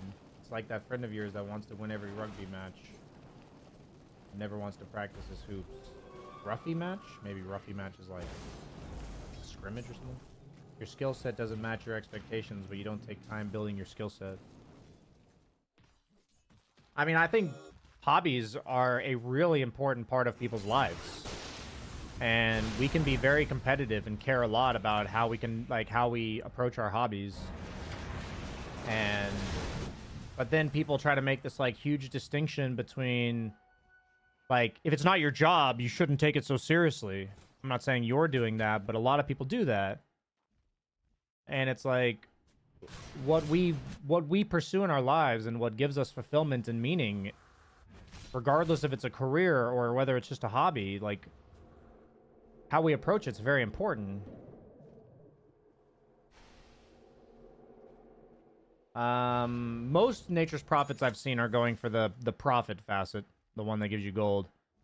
They nerfed the other one pretty significantly. It's definitely better in lane, of course, but most people are just taking that one. Roughy is a two against two, 3x3 half court type of basketball. Never heard that term before. Played basketball for 16 years. You're probably from like Australia or something. I don't know where you're from, but maybe you're from a different part of America. But you know, I played basketball for 16 years and never heard that. So, but I figured that's what you might have meant. So, yeah, you can't really regulate your emotions until you understand that you're having them and what emotions those are. Yeah, exactly. I think the majority of men would prefer to act like they don't have emotions because that's how we've been trained or conditioned. For me, the first thing was accepting I do have emotions. I need to have them and experience them and feel them and know what they are. And it's not weakness to have emotions. I literally lost a friend because when I say lost a friend, he literally told me to stop being so bothered by things all the time and that I should just basically stop talking about my emotions, which is really interesting. Like, I mean, in reality, the only reason we grew so far apart was because I changed over time and he did not, and that's fine. It's not saying like, or not, he did not. He changed in a different way. But I've experienced this with a lot of men, but I did lose like a really close friend because he considered me like overly emotional. I mean, that's what he said, so. I do think, I mean, a lot of people treat emotions as like inconvenience, men especially. Similar experience, more than one friend? Yeah, it's sad, man. It's sad. Really sad.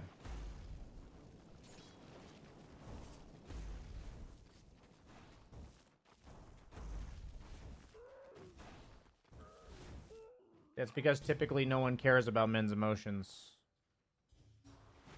I don't like statements like no one cares. I would say I prefer statements like society tends to not prioritize men's emotions and talk about them. Because the whole idea that no one cares is like very much like literally no one cares. But like, I care.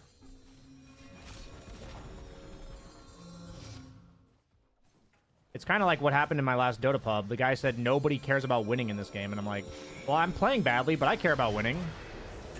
It's like a very like absolute statement that is hard to respond to, so I try not to say that type of stuff. My dad never showed emotions. I felt like that's a default setting. Yeah, I think we're the first generation that's really encouraged men, at least globally, to have emotions, and even then, that's not exactly a clean shift. You know, it's not like the whole movement has been like, yeah, men should feel emotions, and all men are like, hell yeah, and women are like, let's support them. You know, like that's not what happened, but I think we are the first generation to really prioritize it.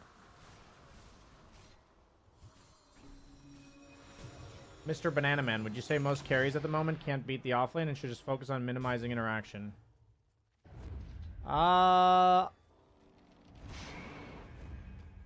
No, maybe like 60-40 in that regard. I wouldn't say it's like hard leaning one way or the other. Admiral Achilles, thanks for the Twitch Prime.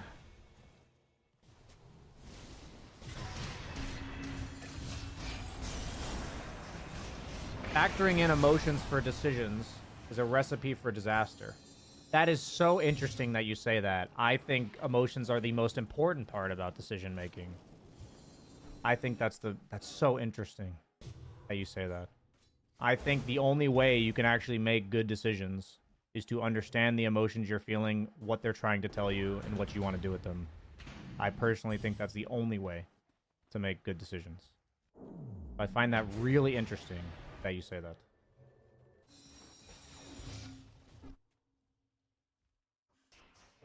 Emotion gets in the way of logic because we don't understand it. And our approach is to say, well, this gets in the way because I don't understand it, so I'm just going to try not to have it. But in reality, all of the bad decisions you're making are not because you're illogical. It's because you don't understand your emotions and you're experiencing one and you're trying to act like you don't have it.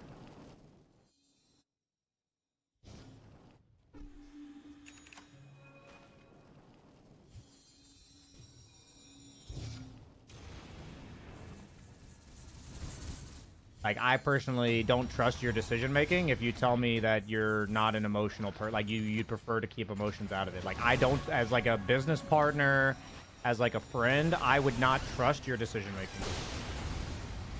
And that's not meant to be like a blight on you for your approach. Like, I just wouldn't trust your decision making. I may trust you to like do a specific task that you're good at. Like, if you say, you know, like, I can do this thing, and I'd be like, you can be my accountant, sure. But, like, I'm not going to, like, trust you with a meaningful decision in my life, you know?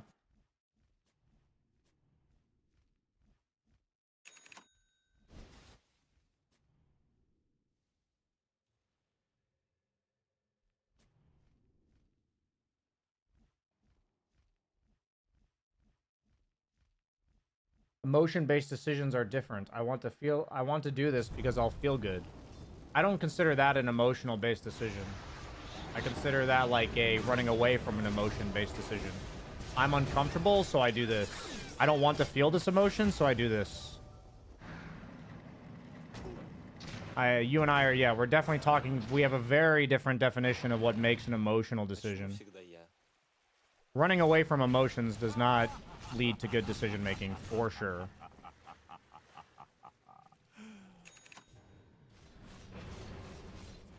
And the only people that do that, myself included, or it's not the people who do it, but the time that we do that is when we're not aware of our own emotions and we don't know exactly how we feel about things. So then we, you know, effectively get guided by our decisions get dictated by our emotions without our really knowing it, you know?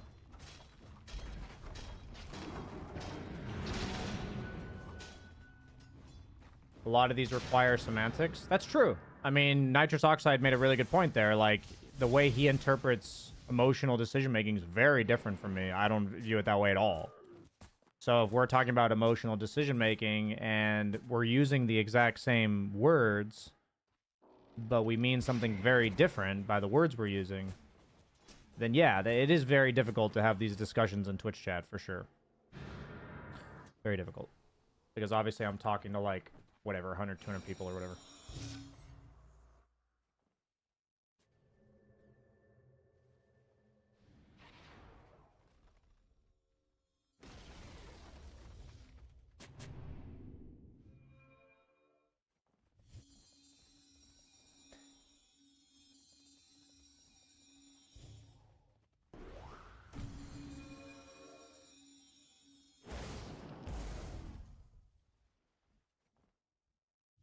What's YouTube chat got to say about this? Anything interesting in YouTube? I don't have anything newer on PA, no. First time catching you live, really enjoying the stream VODs. Your coaching segments have helped me. Position 5.7k. Right on, Malak. Nice, dude. Good to hear.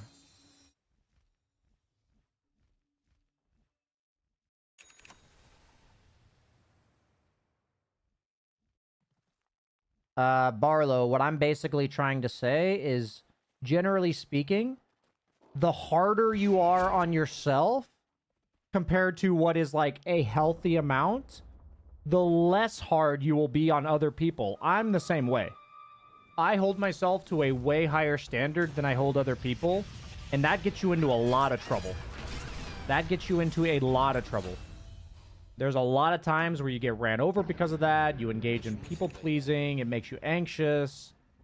So when you say you disagree, you literally agreed with me. You just didn't understand exactly what I meant, which is fine. Like, I didn't maybe explain it clearly in regards to your perspective. But basically, the way I view it is, if there's always like a healthy middle ground somewhere, there's always a healthy middle ground. And if you're over here, you will either treat other people over here or over here. The only way to treat other people the way you want to be treated, meaning like to find that perfect balance, is to be here. Like, you have to be here. That's what I'm trying to say.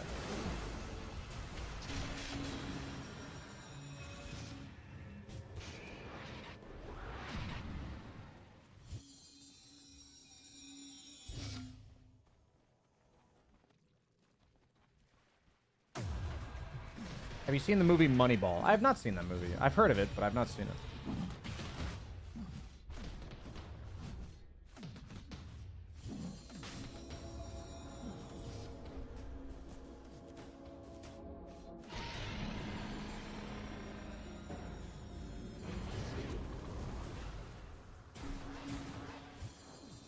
A nullifier would be nice this game. I haven't been super... I've been watching, but I haven't been, like, super closely watching to, like, what items people have and stuff. Looks like Radiant's finally closing it off. It's actually 1 o'clock. I'm gonna go get some lunch. I know I've been on a long break, but I've been talking to you guys, which is good. So it's not really... Like, I wouldn't really consider it, like, a break. I know I haven't queued a pub. In a hot second here. I do need to make myself some lunch. So I'm gonna make some lunch, and then we'll queue a pub afterwards.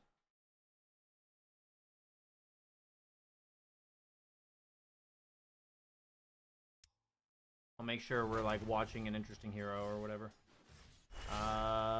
We'll watch... Face of Void.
You got some air fried kibling today. That's what I have.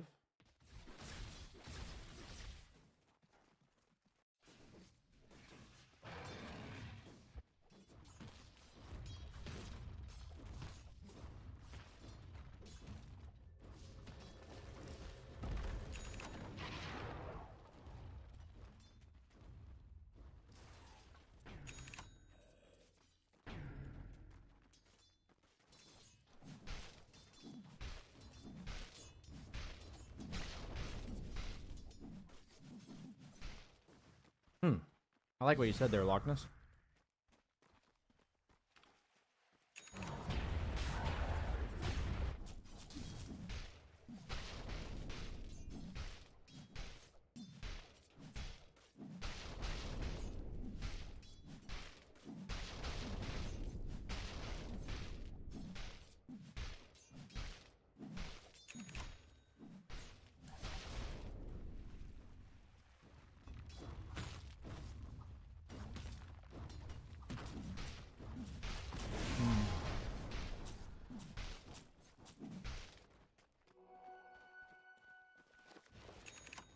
I think I tend to get a bit too defensive on channel, so I'm working on that, guys.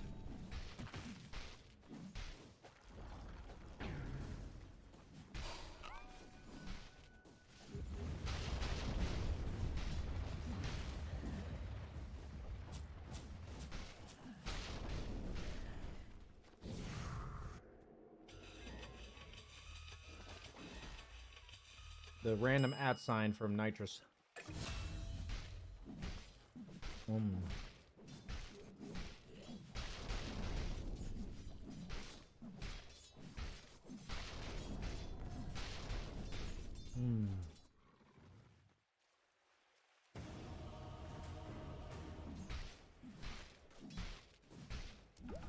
This will probably be my last game of the day because I have to go record some YouTube intros, but I might play one more.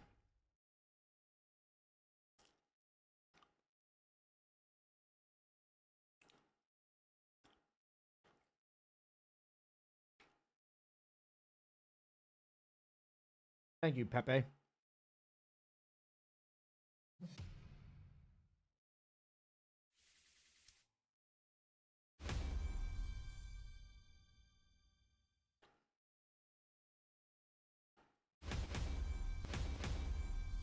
I'm getting skipped.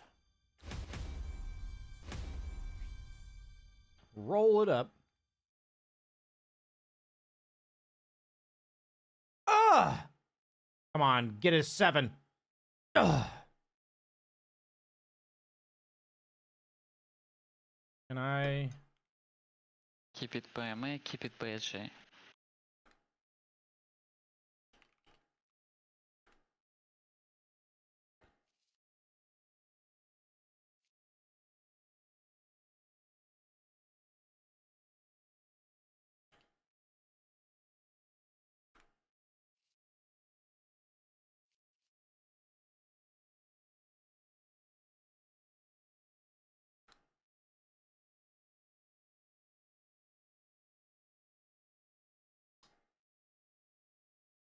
I don't know what position he is.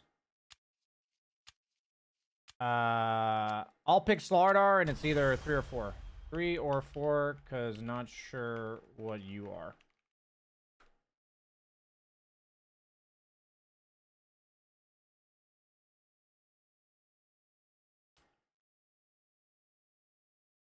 He might have answered me initially.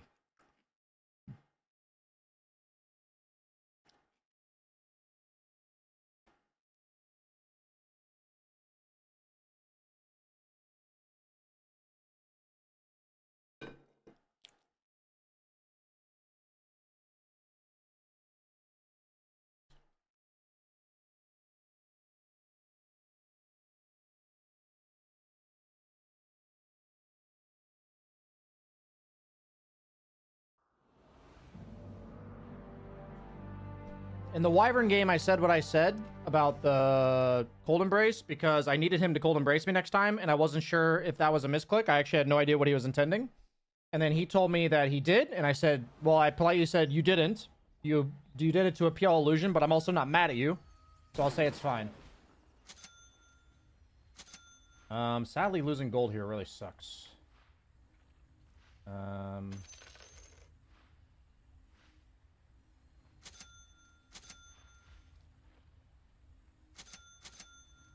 Blood grenade? Oh, I mean, if they already bought the blood grenade, then I'll do this.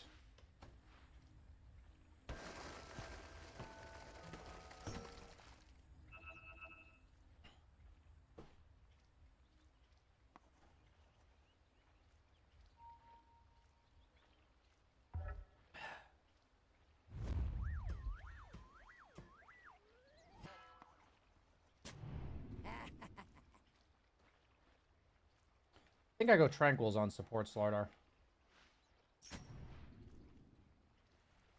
Oh, I thought I broke. No more games. What do you want to do? I think we're strong. Keep it PMA, keep it PSG. Keep it PMA, keep it BSJ.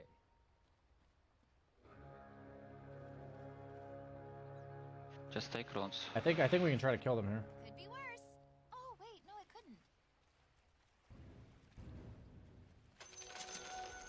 Oh, he doesn't want to level his Death doesn't rule this place. I do.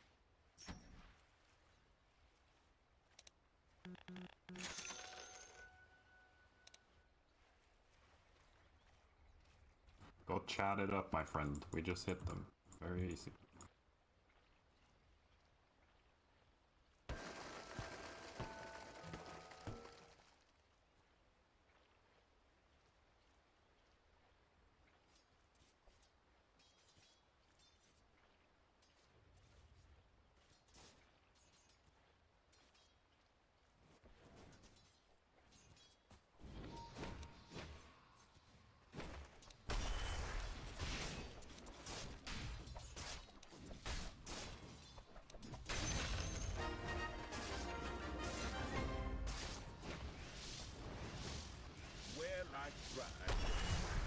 Huh. I didn't think I'd die there. I was not afraid of dying at all, actually. That's really interesting.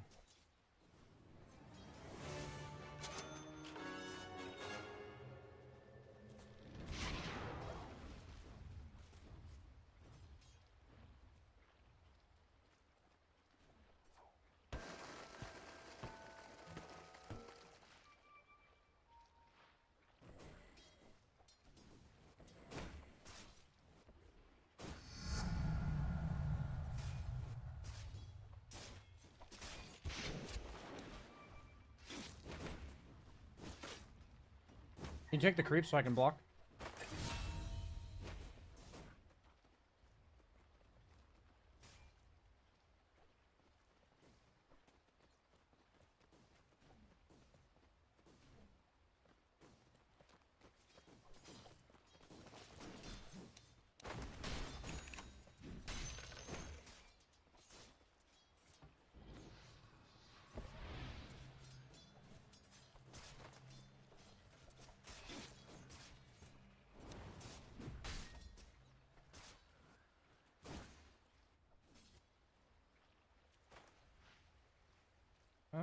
He has no cookie.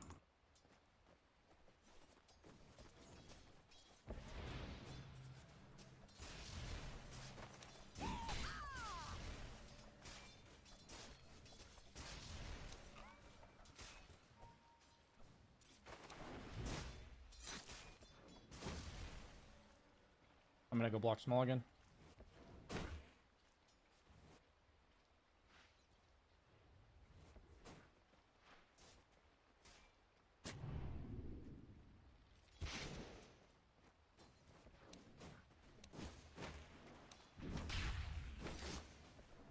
They're gonna let him have the thing? Nice. I don't really care about taking damage. Okay.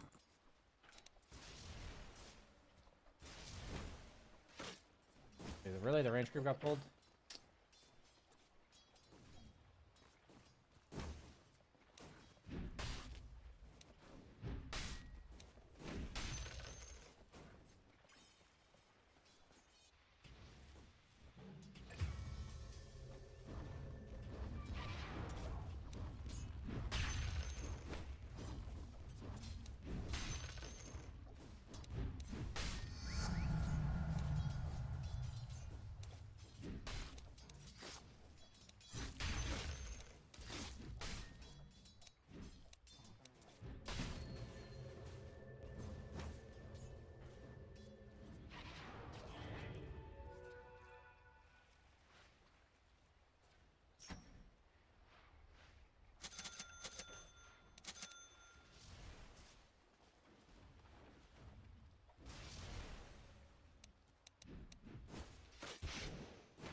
No, I'm too low, bro.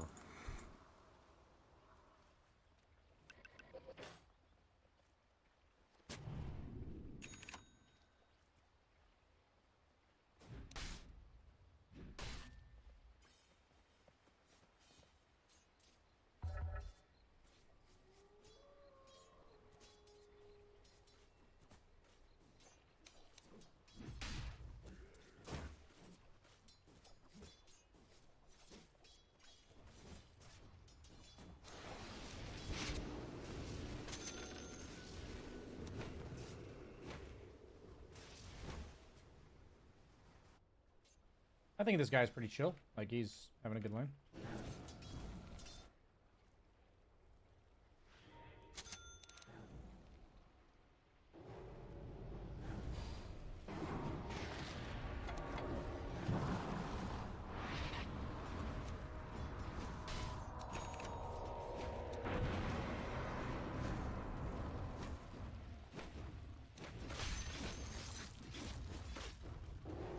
Snap mid. We can go on this guy if you want.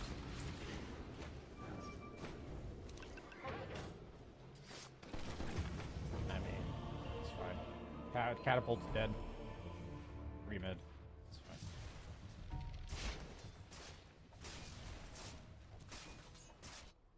How's bottom doing?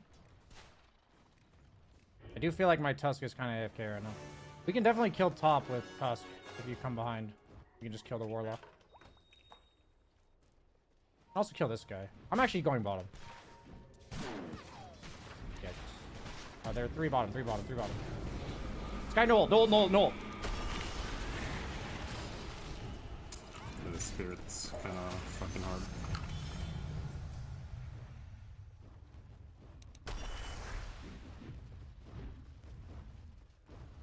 Yeah, we missed the dead shot, which is... Come. I have no mana.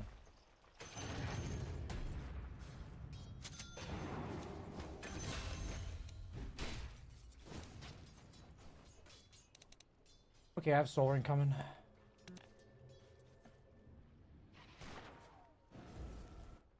Did we get the thing? I hope so.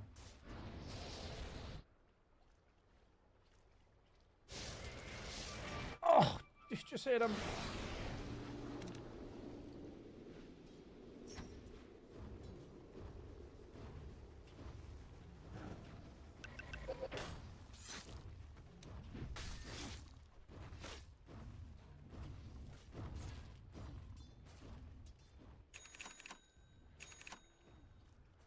I don't have anybody that takes stacks, so...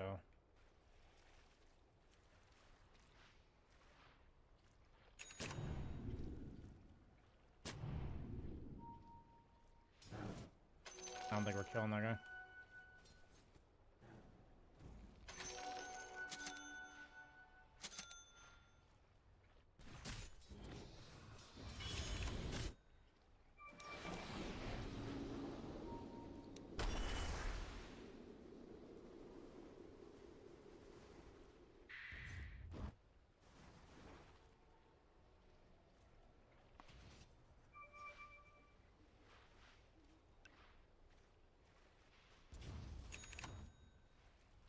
I'm just trying to counteract their supports. I don't think we can really make plays.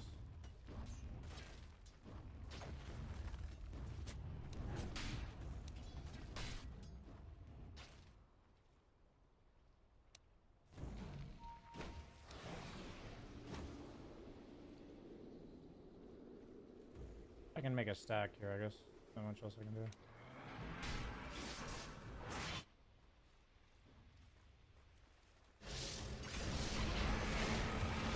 Oh.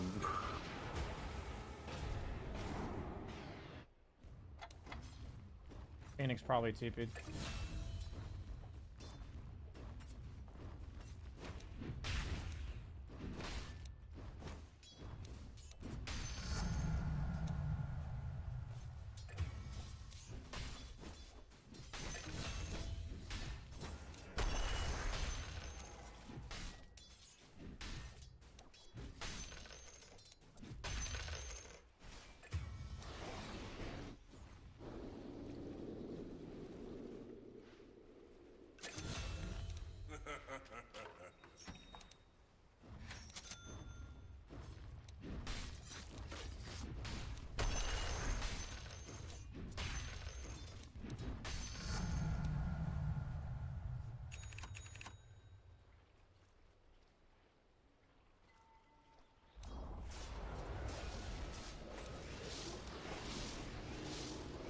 Tusk, play with me.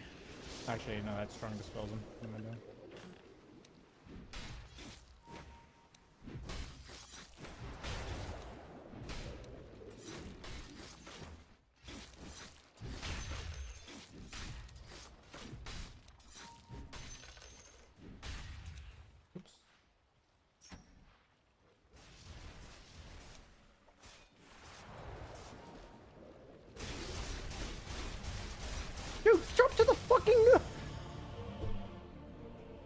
it didn't jump to the neutrals. Rough.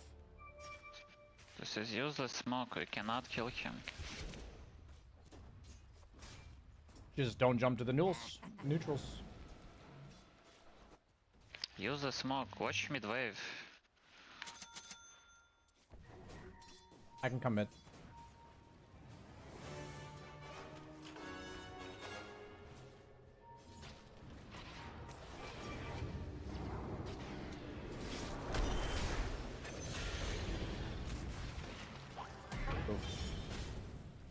Working on Phoenix now.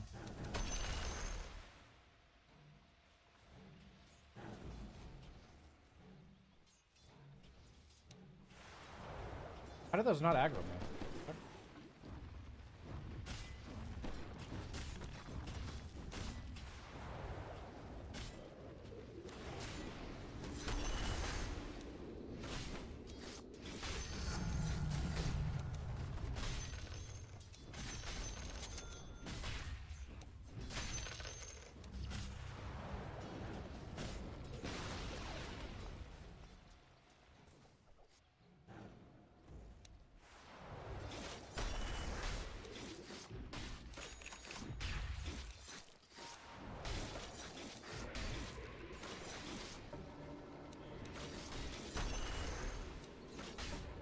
Why did that thing fucking do that? They're coming top, I think. Careful, I think they're coming with Phoenix. Just play together, stick together.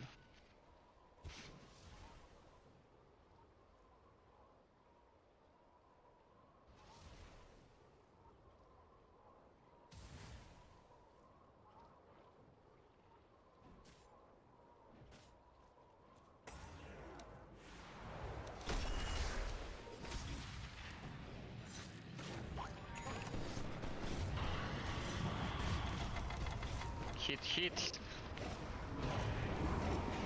Did he really just abandoning the egg?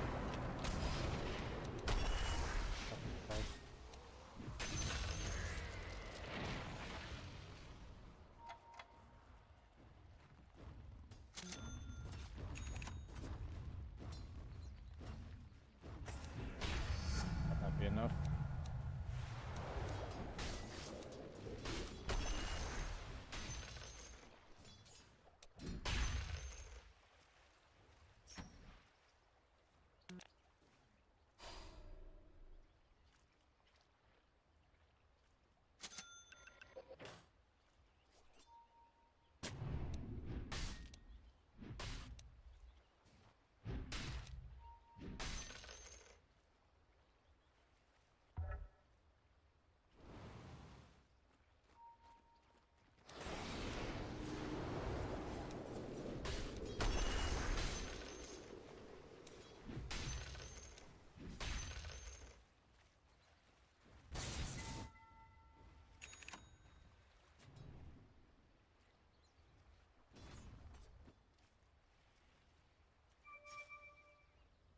I muted Wind Ranger.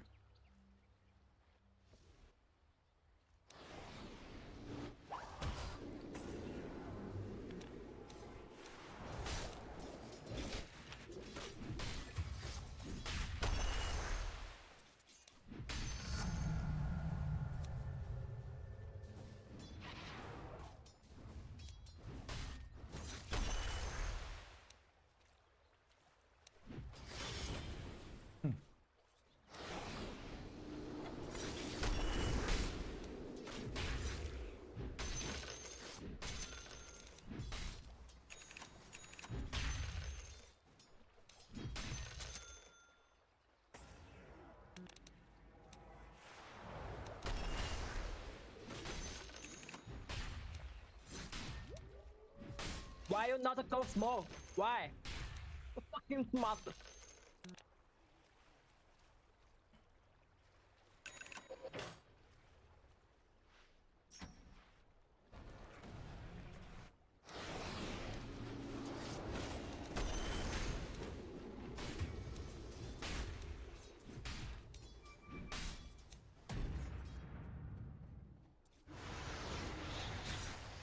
Play with me on task, I'm telling you again.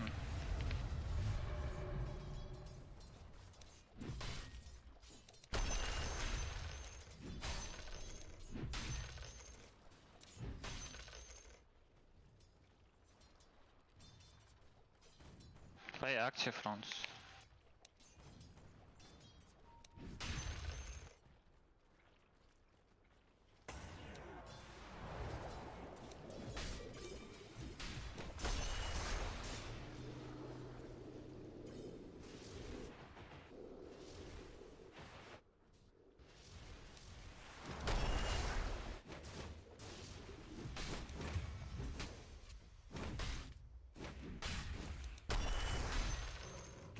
PHA, maybe stop farming and, I don't know, you buy Blink, not Yule.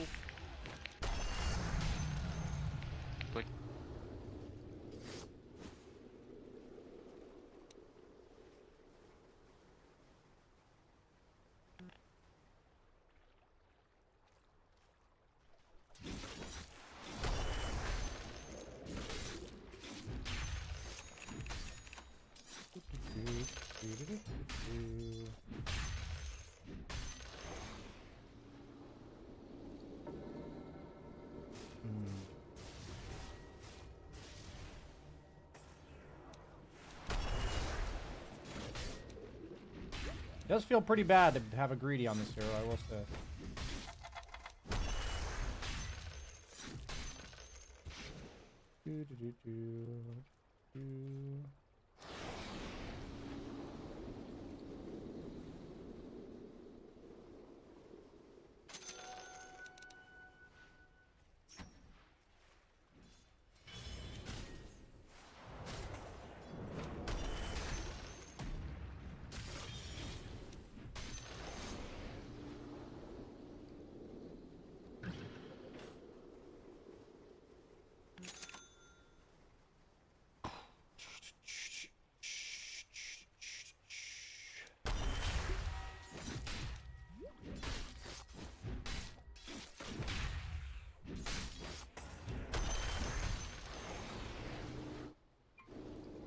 Everybody knows everybody, yeah. The situation in the game is that I've accepted I'm useless because of the way that we're playing. Like, my hero enables my teammates, but they're not enableable. So I'm just playing AFK farm, not because I think I'm, like, trying to grief or something, but because I don't do anything anyway. So, I'm trying to get so I can do something in this game.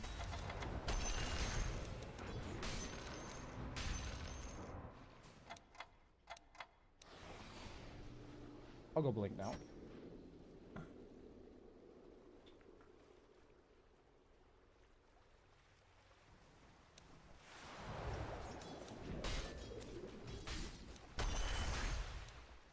Oops. Pretty bad. Juggernaut got? Okay.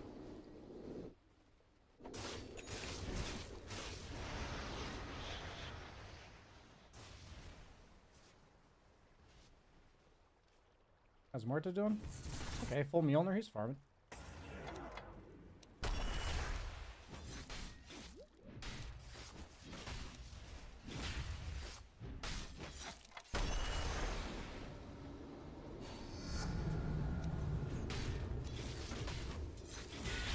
Holy shit. Dude, that scared the shit out of me. Holy shit, that scared me. Looks like Phoenix is going Radiance.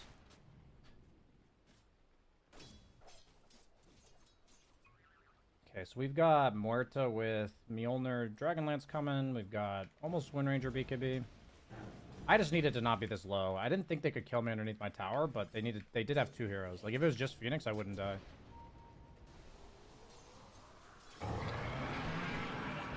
Nice try, I guess.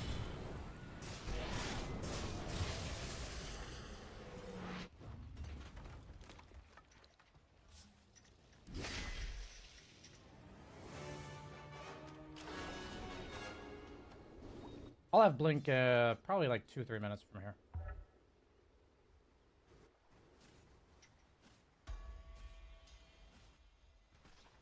I think without Shard, my Blink doesn't do anything anyway, basically.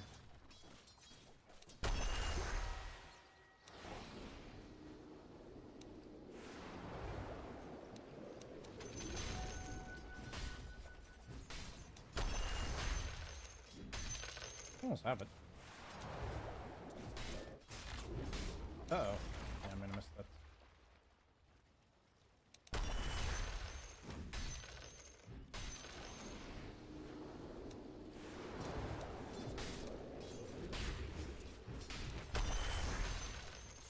out of here.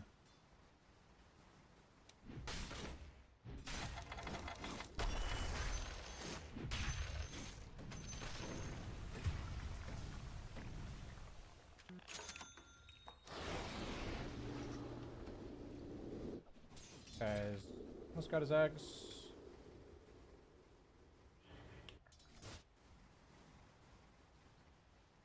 They have any invis? No.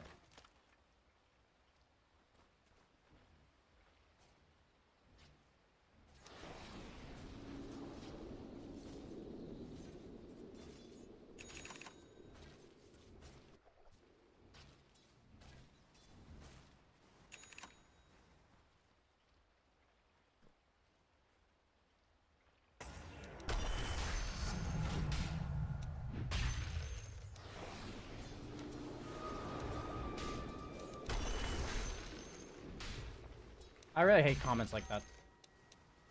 It's not Dota. I don't think we can, honestly. Yeah, some bots.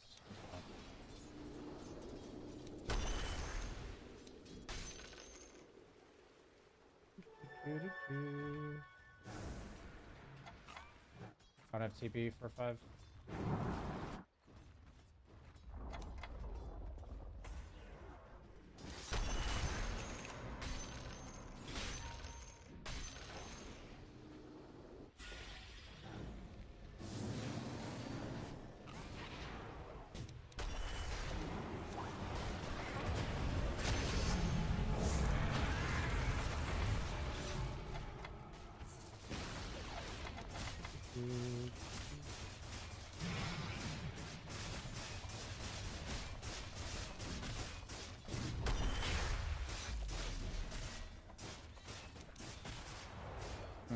We just lost a Rax, huh?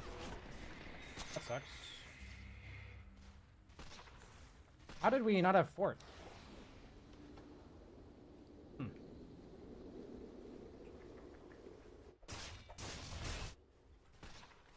Guess we just didn't have fort.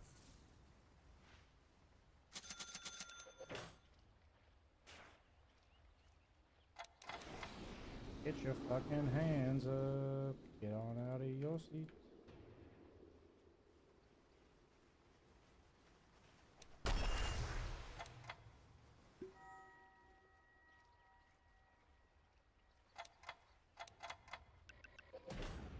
Get on out of your seat. All eyes on me. All eyes on me.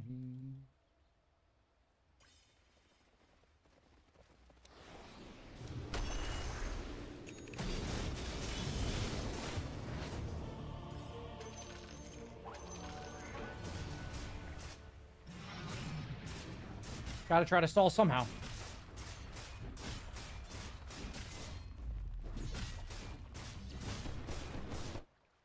Oh, we should be able to fight.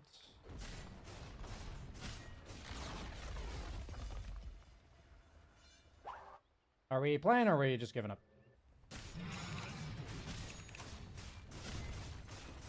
Looks like we're just giving up. Okay, go next.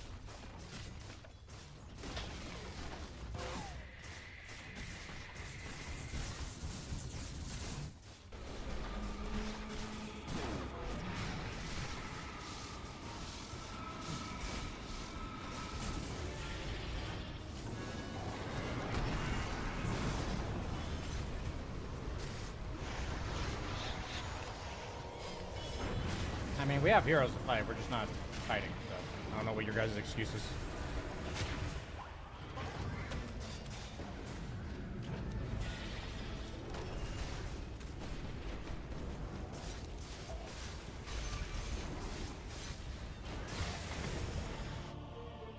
People like this Wind Ranger are just the absolute fucking worst, to be honest.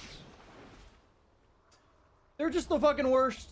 You don't play the game the way they want to play. You don't do exactly what they want to do. They just fucking don't play. And then they get mad at you. Just the fucking worst, man. I mean, like, they're just literally not playing. Like, he literally has BKB and he's just not playing. It's just so frustrating, dude.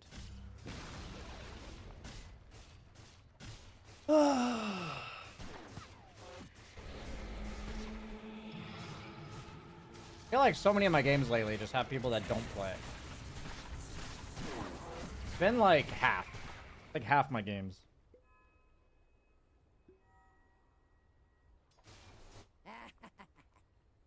Still have this range rack, which is good. He's playing? I mean, he's not actually playing, right? He bought his item to fight with, and he's not fighting. Like, he's not playing.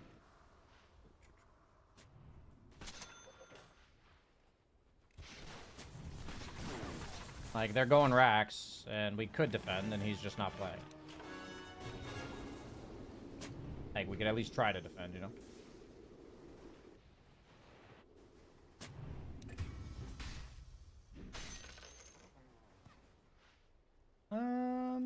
My item.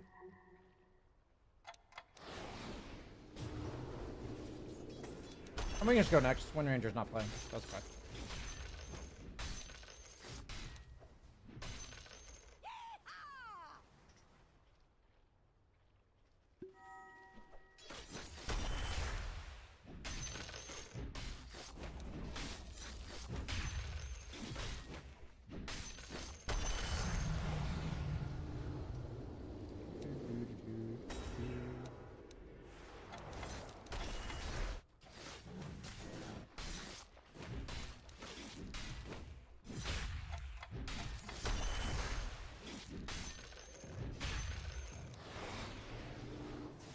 I think for people like Wind Ranger, the only way they can feel like they have control over this game is to just give up, you know?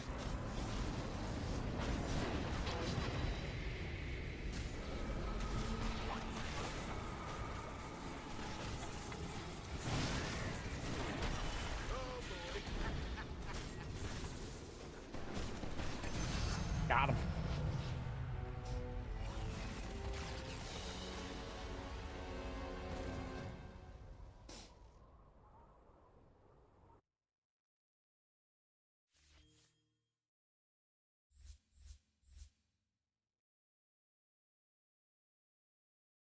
Yeah, I mean, making generalizations about people is not helpful, of course. Like what the toast did. It's not helpful. But he's very frustrated, so it is what it is.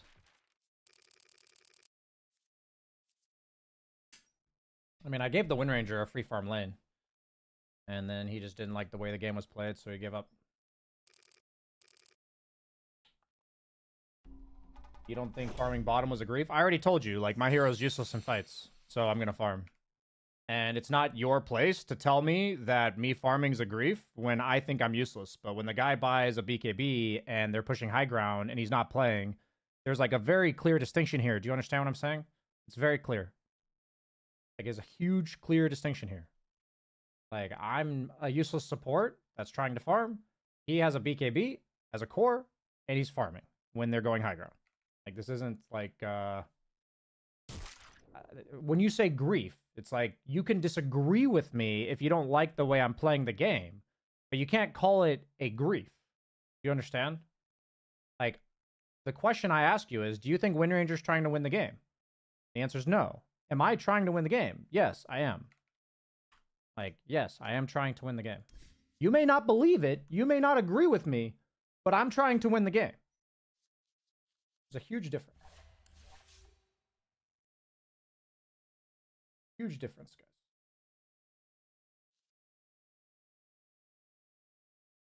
guys. Huge difference. I hate when people call a playstyle choice that they don't like a grief. But, like, it's very obvious when the guy buys a BKB, they're pushing high ground, and he just never shows up to a single fight. Like, it's very obvious, the difference here. You know? It's just so obvious. And it just gets really old for my viewers to ask me questions like that.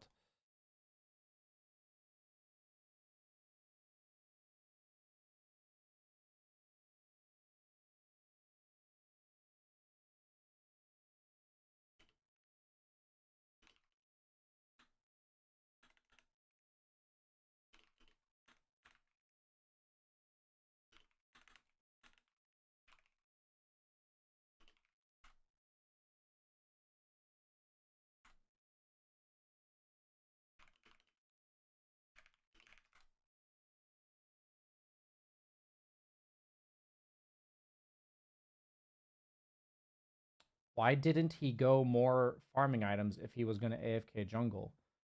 The simple explanation is because he's not trying to win. Do you understand? Like, when we look at his decisions under the lens of, is he trying to win? There's no logic there.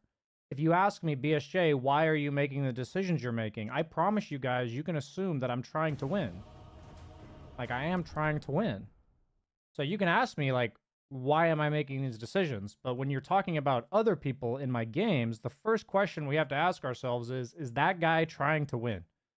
Is that guy making, like, an objective decision in the game that he thinks, meaning, like, he's basing it off of what he thinks is correct?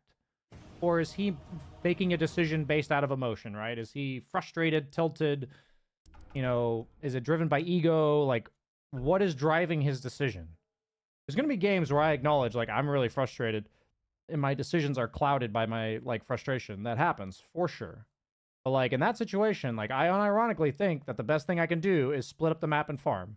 Because I don't see us having any playmaking potential, and I don't know who to play with. I don't see an option. And I thought we could make plays with other heroes. And, like, I thought if I scale, we can win the game. You know?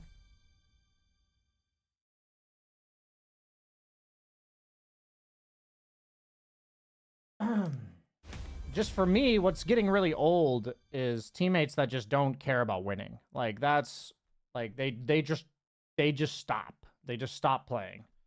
Like, even if they hate me and I hate them, it'd just be so awesome if they just played. Like, the enemy goes high ground and you just play the game. Like, that would be so awesome. But, like, most people don't, you know? Roll it up.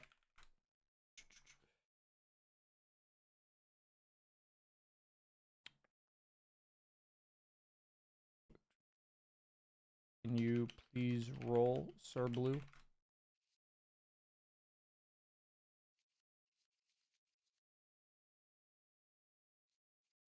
Oh. Okay. Thank you, sir. He doesn't care.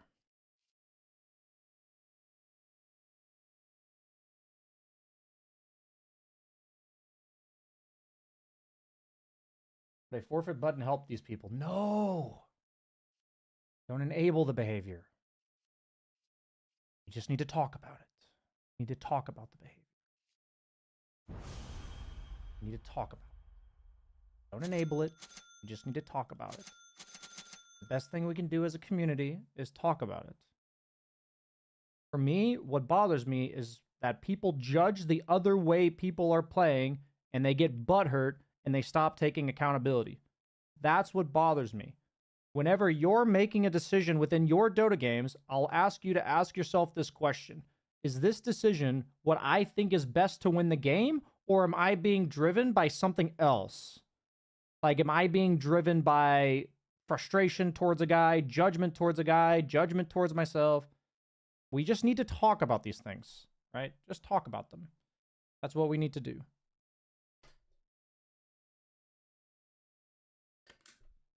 And that's what I'm trying to encourage. And what I've realized is in the past, I generally bottle up my frustration and I don't talk about it. So what I'm trying to do, and I'm probably not doing a great job, is I'm just trying to tell you guys, yeah, it's really fucking frustrating. And that fucking sucks. You know?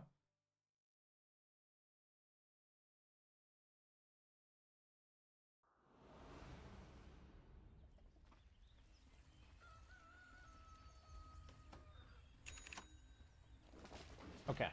Now, this is going to be the last game of the day, no matter what. Let's, I'm going to try to do my best here.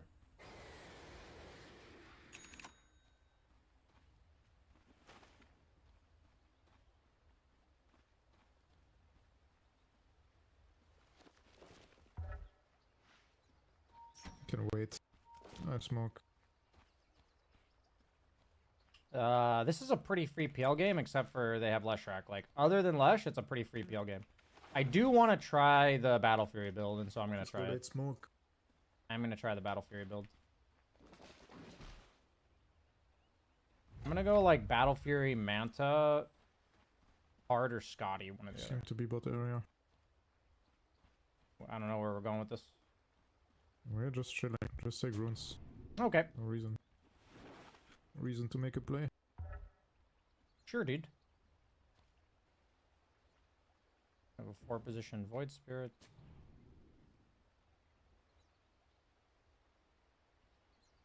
I'm checking down here.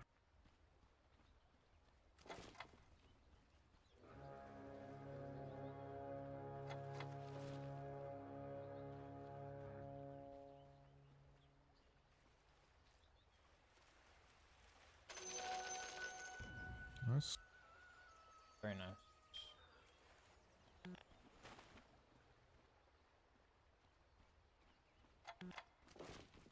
I'm gonna try going like 2 or 3 points in my queue. I'm gonna mix up the build a little bit.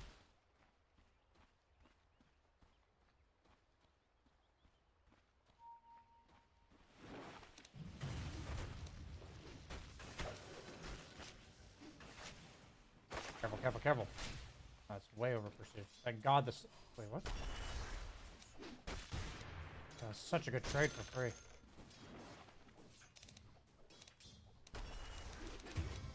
Such a good free trade. And he just kept going.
I'm pulling Hotcam next wave. Yeah.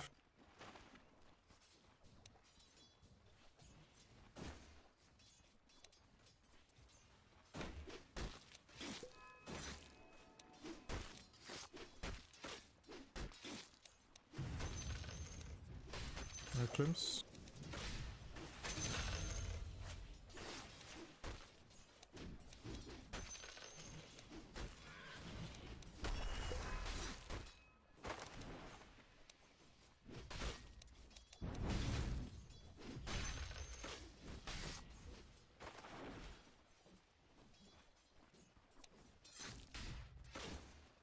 Need to keep the wave pushed. Yeah. They pull more.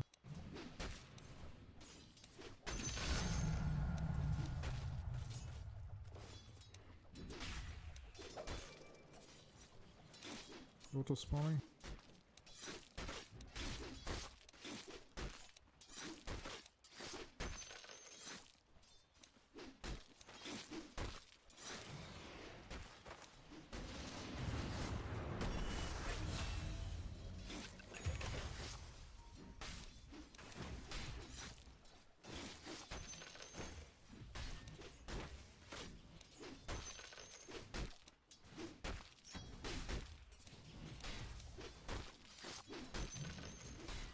Pulling hot again.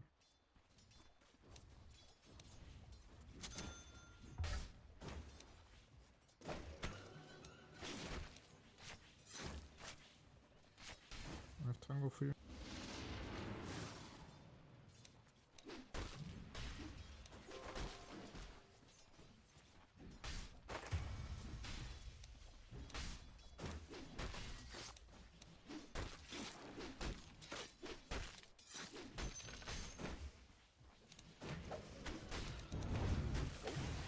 Don't shoot, don't shoot.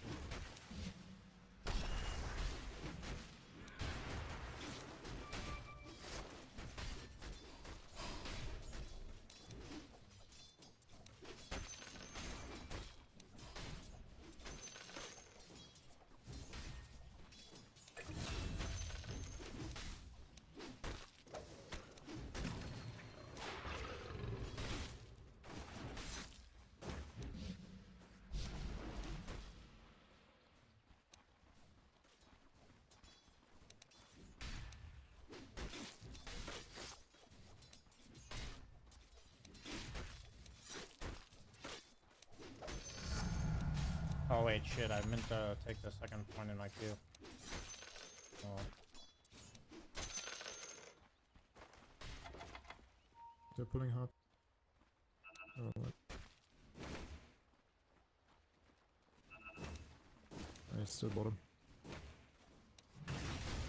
Snap blocked.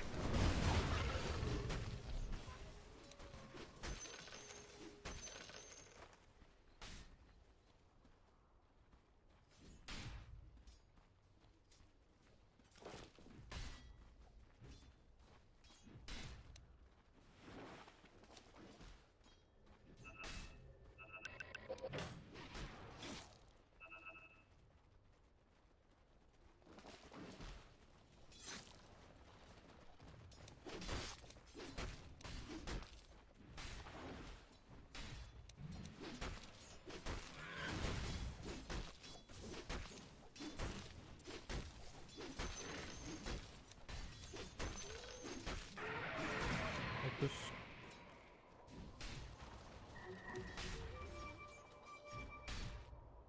What?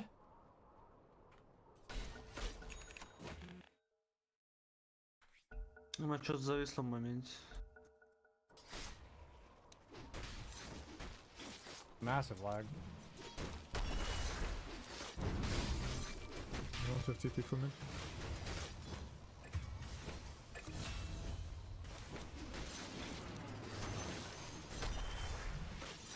What?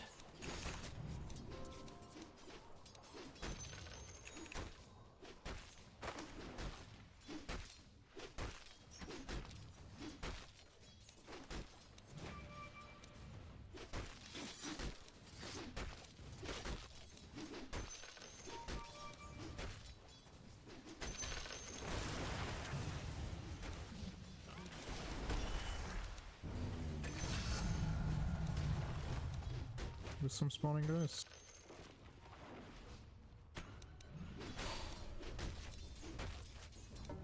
Flash maybe bottom, careful, I Lash can't walk maybe in there top. because of Lesh.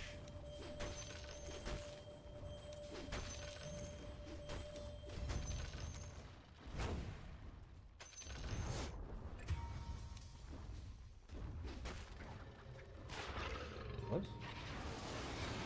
Well, Wisdom still up, guys.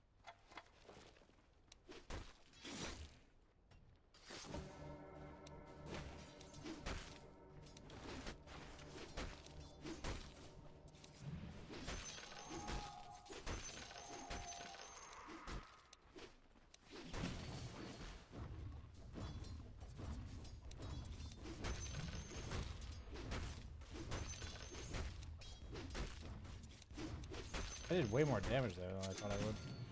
Active rune spawning.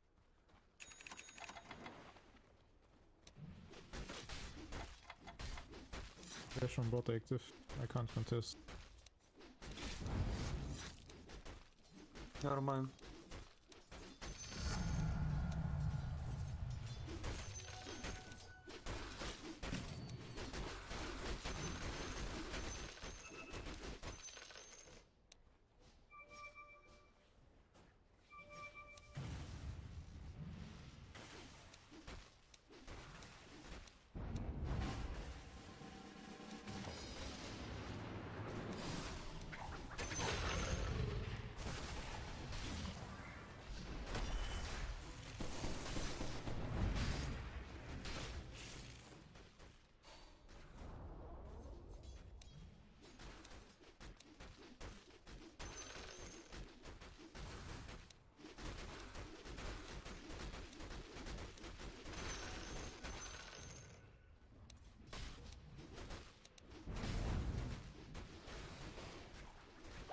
Heroes bottom. 4 heroes bottom. Lash bottom, back.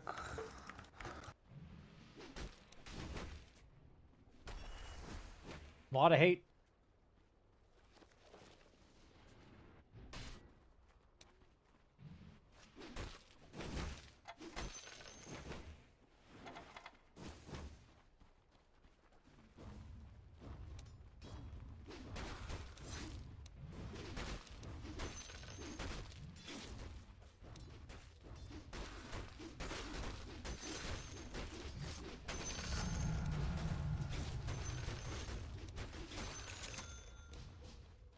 Everybody running top. Dash going top as well.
Go play aggressive if Vino. I can get top as well. You can also threaten this guy.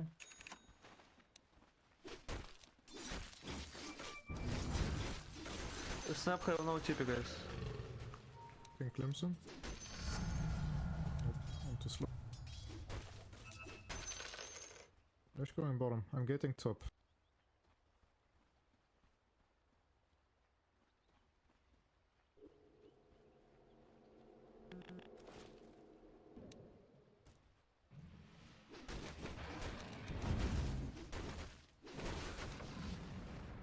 We have 2 vessels.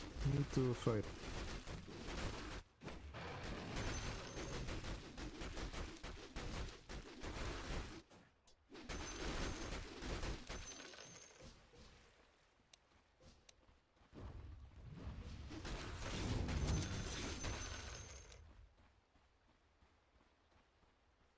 Vino, can you farm dead jungle maybe?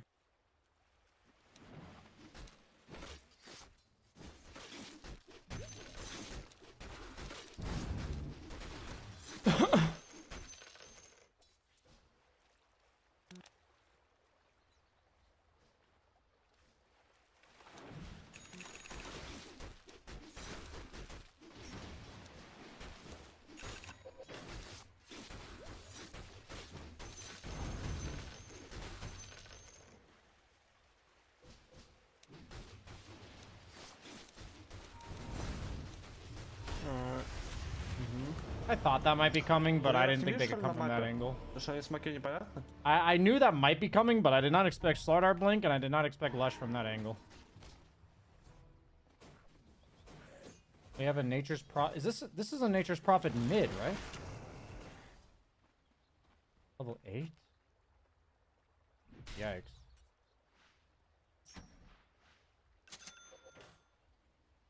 Yikers, man.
А, ТБ сол ёбнул на велике все. Просто. Ничего.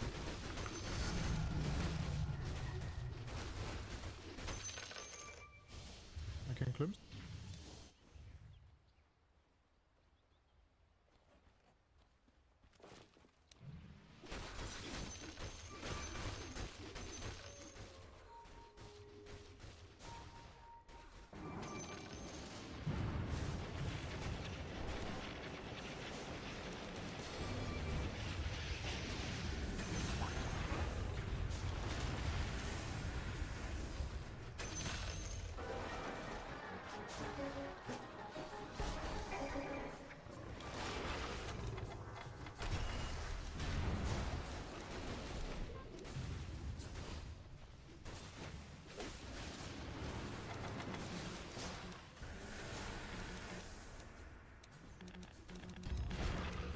You gotta be fucking kidding me, bro. I might need help, guys. I might need help. Maybe not. Dude, how does he actually juke me, dude? I fucking got my animation canceled like 4 times.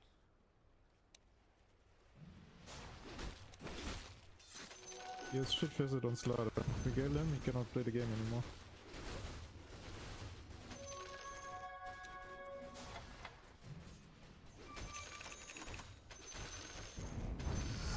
I can glimpse, I can glimpse.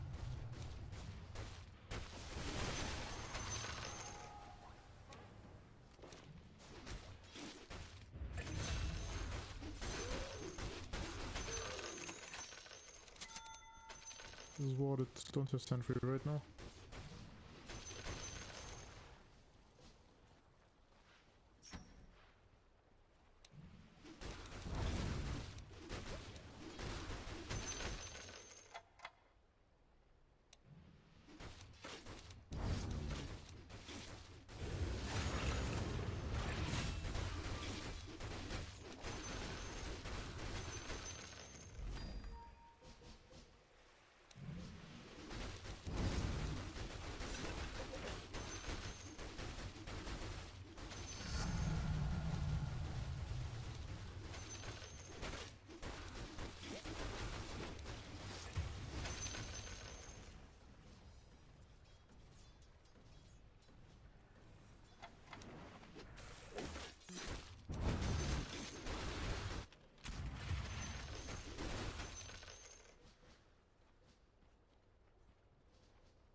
I don't think I want... Do I want shard?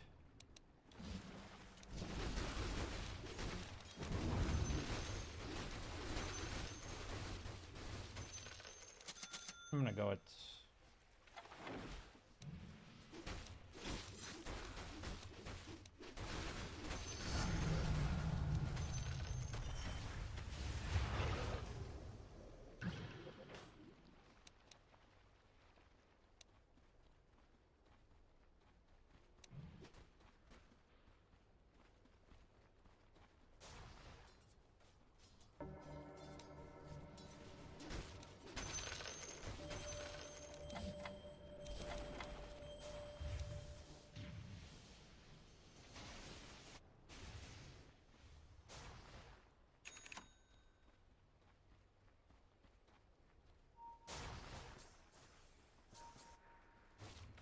Keeping? Can we help this guy?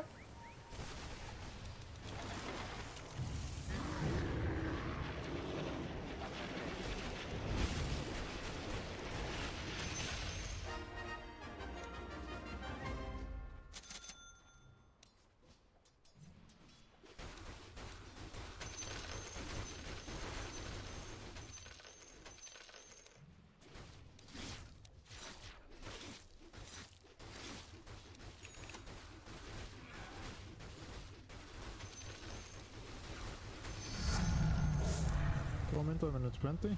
Oh no. We need help, but I can do it. They're gating right now. Never mind.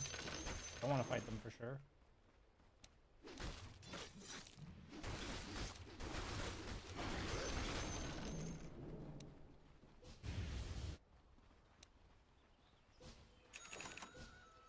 Oh, no Leshrac. I don't think us 3 is enough, though. NP can TP. Oh, yeah, MP can TP, yeah. Can you come on MP? Actually, Oh, you just used it.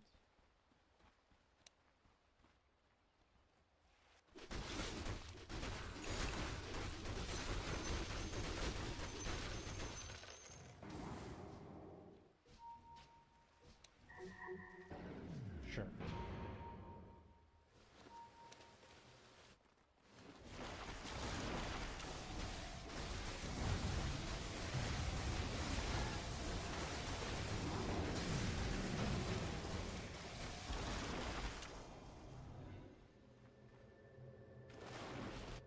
they're probably rushing.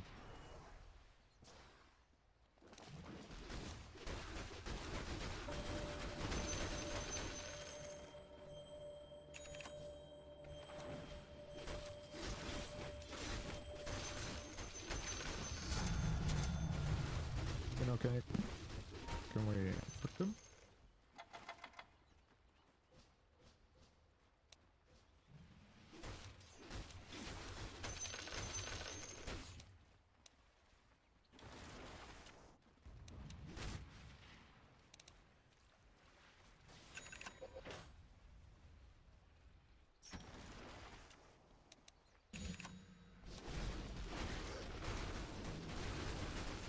Force them, unless guess we need to probably.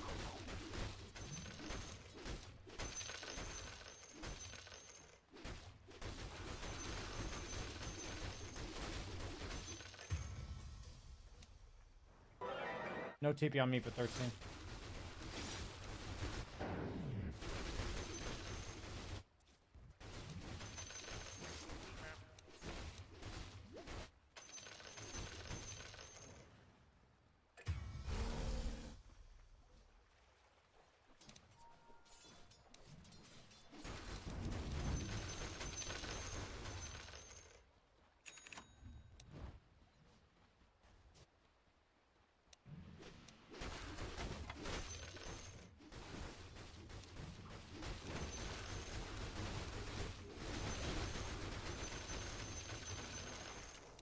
I think Scotty might actually be better. But Orchid actually just owns their support so bad. Guys, do you realize that we are way stronger than they are? Do we just not care? Do we just want to farm AFK? I mean, until Veno's the game's one that over? kind of needs to be with us, right? I think it's Veno, Yeah, right? he's farming the safest space on the map. Yeah, I'm saying I think it needs to be him, so like I'm happy to go with you guys, is what I'm trying to say. I think like he needs to be with us. Like his communication doesn't tell me what he thinks. It's just saying like we're not fighting. I need him to hear like, okay, if we can get Veno Millions going, then like I'll understand what he's saying. I think I need to listen.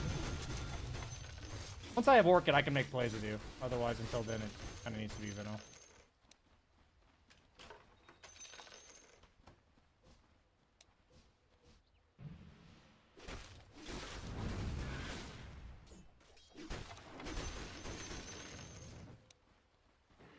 I don't know where they are. This might be suicide.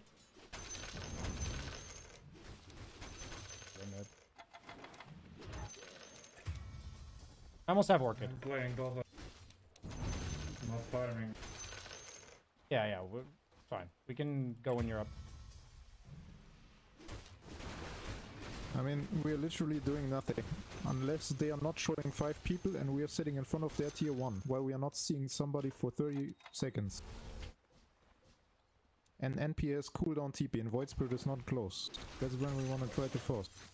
It feels like we don't understand the concepts of this game. I don't join and fight We buy double if vessel, my we go carry AFK farm. don't join fight, you know? I don't join in the fight if my carry can't. This play communication my is zone. just terrible, guys. Okay? Like, you're not helping me at all.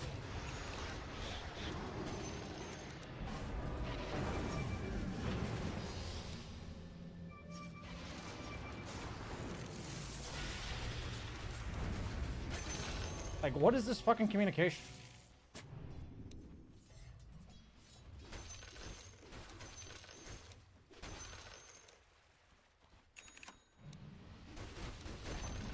Like, nobody's actually telling me what they want me to do, like, what they want done. They're just saying, like, this guy's not doing this.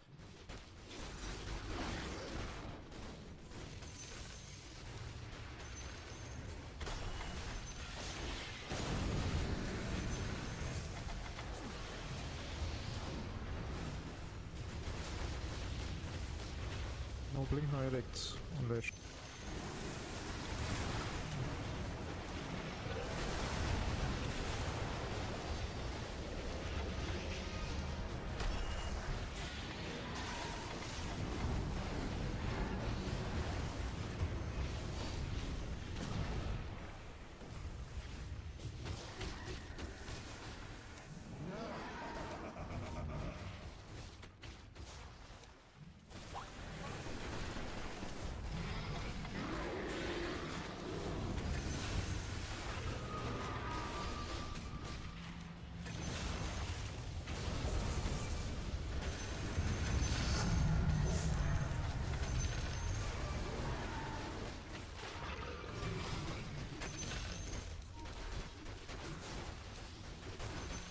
Just need vision, I can glimpse.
I really like the Essence Ring, but the Gunpowder Gauntlet seems pretty The dope. long bottom can force us BKB.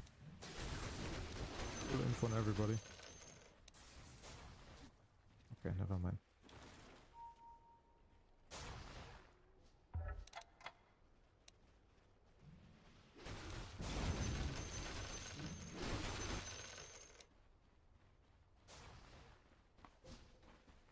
They're here.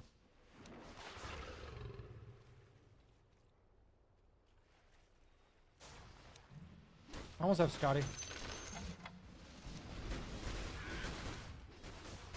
Looks like they were smoked.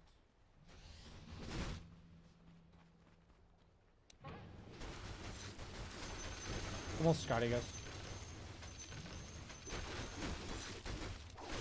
You can play for Tormentor.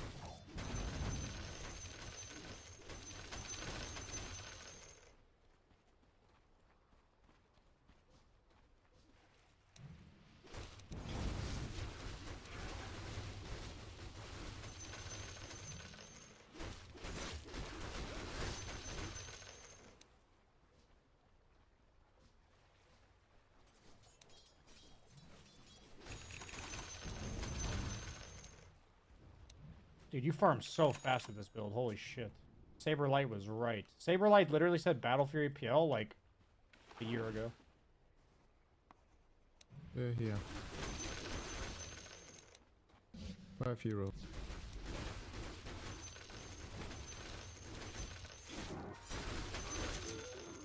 I have Scotty, I'm coming.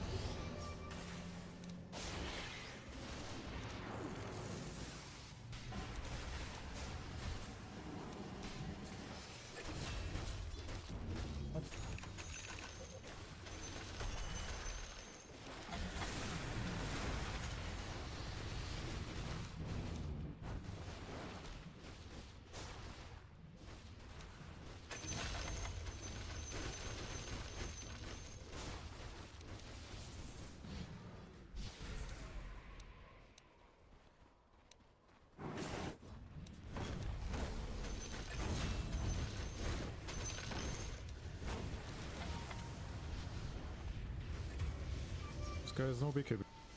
No BKB, trash, no for staff kill.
Slash.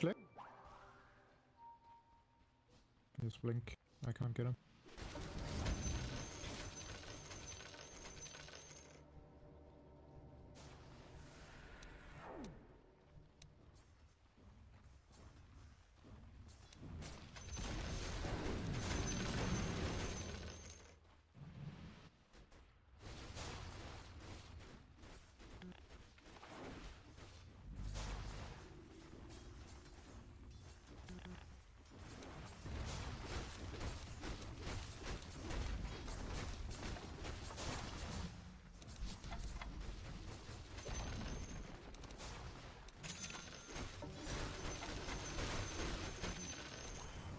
I have my axe coming.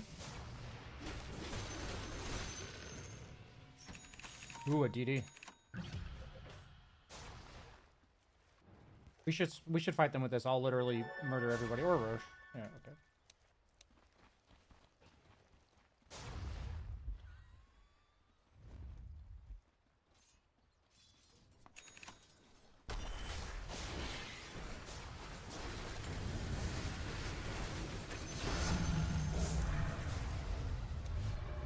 Push up.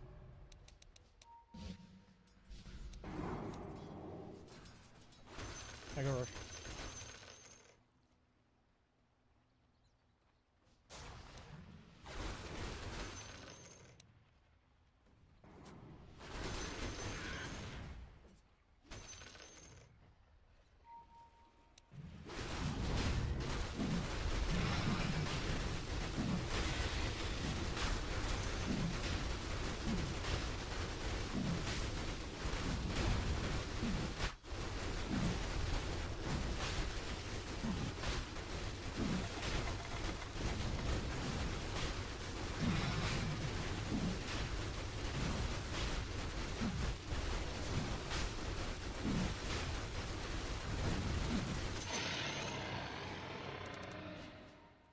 Don't up as well.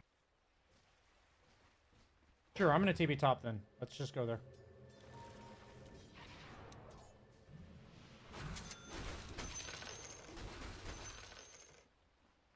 Can take Tom with NP.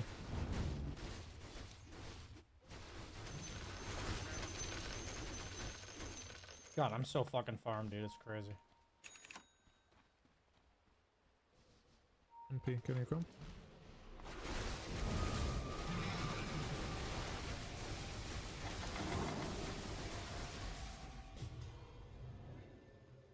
Almost Bloodthorn.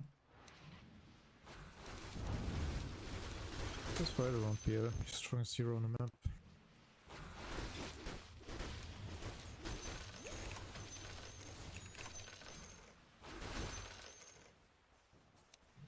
We can force them back, they're not on this. Yep, just farming right over there. Playing 5 people here, we can force them. I can climb someone.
We can go back in. We can go back in.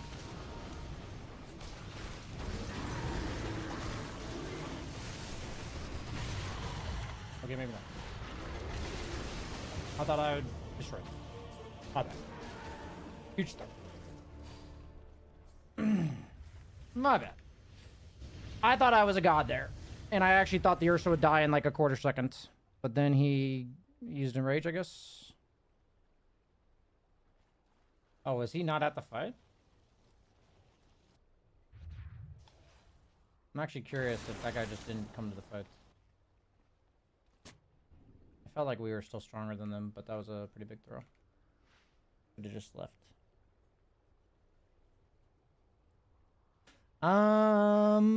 What's my item here?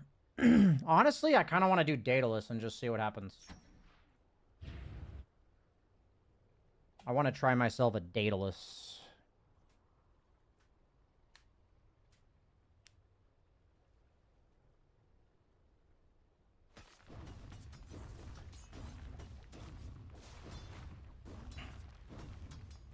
I am losing attack speed from dropping the treads, but I do have this attack speed and this attack speed, and this is even 35 attack speed, so I feel like I have enough attack speed, actually. Yeah, I have 445 attack speed, actually. So yeah, I can drop the treads.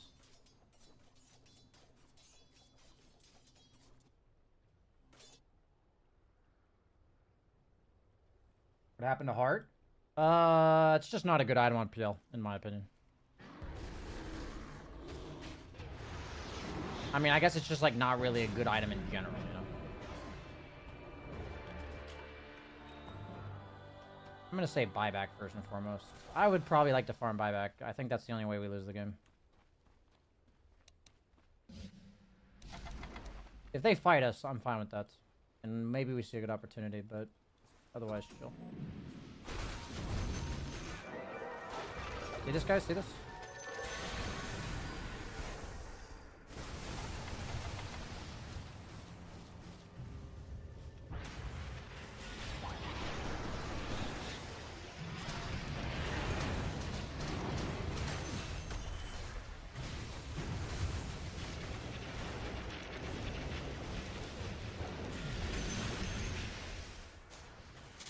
Actually, I'm gonna say buyback.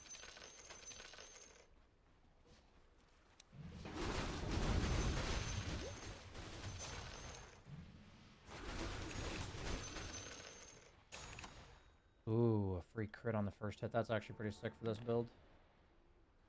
And attack range. Let's fucking go.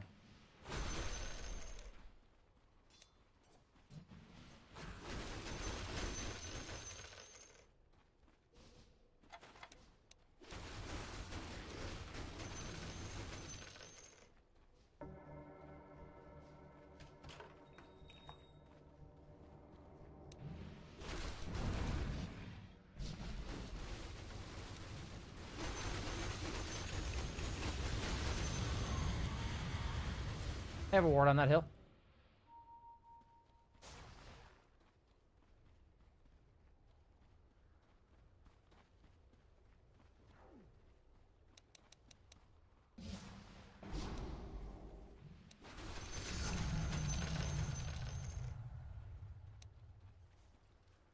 I honestly think on PL you just don't go high ground. Because it's so easy to kill you when they know which one's you. And it's so hard to kill you when they don't know which one's you.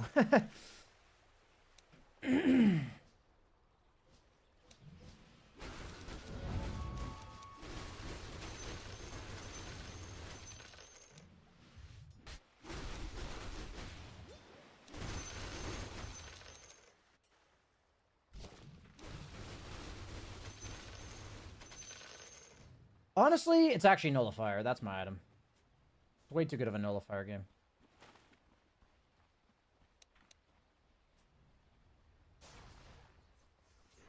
Do I even have Nullifier in my items? I don't. I think we should fight them. I have buyback, and we're really strong. Elish.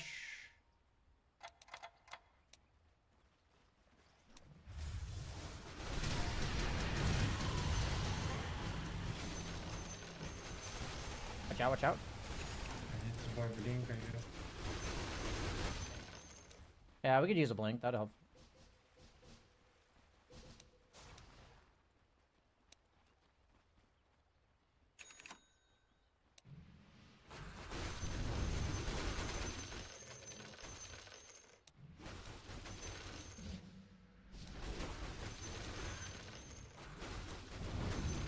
Do you wanna finish your item on Pierre? Or can we fight?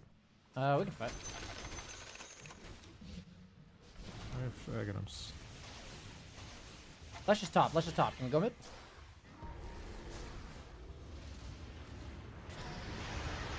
Oh, BKB Ursa. They're on me. They're on me. I need help, actually.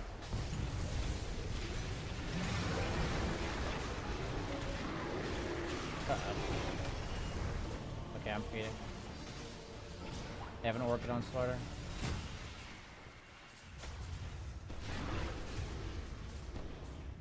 Oh my god, I'm throwing so hard. I mean, honestly, I didn't know they had orchids, so I thought I was unkillable, but then that orchid... Потому что мертвая драка, ебаная, не нужно. I'm gonna turn this into a manta. Я не буду драться там. I think that's the easiest way to deal with that problem. Next fight.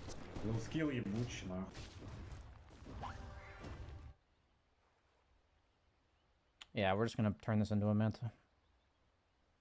Я знал, что ты low skill, поэтому я пытаюсь... I mean, I'm getting scared. Поэтому я пытаюсь играть идеально, потому что с даунами сложно выиграть. С low скиллами такими, как ты сказал. I mean, I was so farmed. I mean, I still am very farmed. But... They were so connected. stupid that They were TP top and run.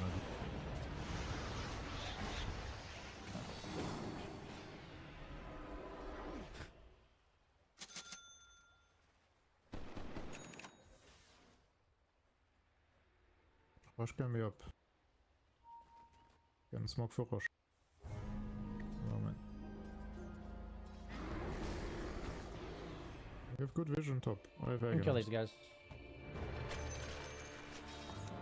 Does guy have glimmer? He does. I need a nullifier, and I don't know why nullifier is not in my items. Oops. Where's my hero? Thank you. Rosh gauges. That target.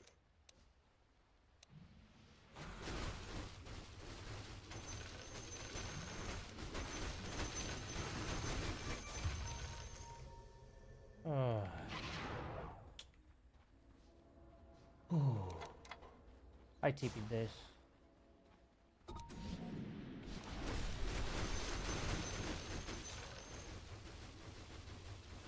That was a really bad TP. Buyback? I do.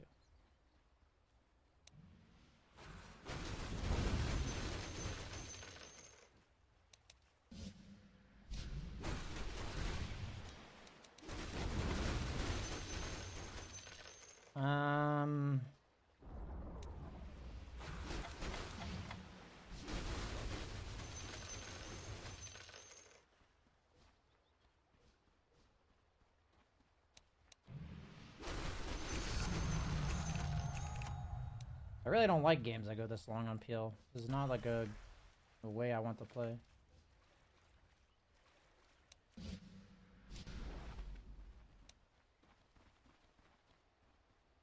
Might have vision destroying. How did I?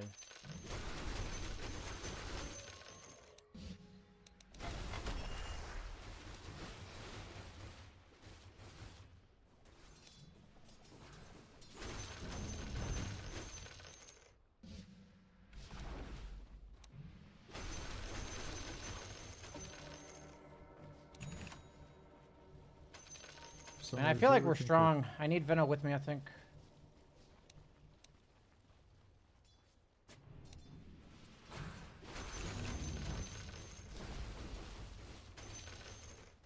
Yeah, the Ags? They do. Can we smoke you and me? You have an Ags. Like, let's just kill somebody.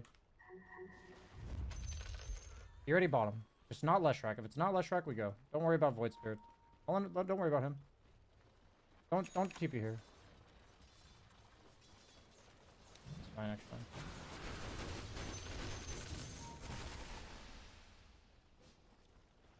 Anybody who shows, just fucking kill them.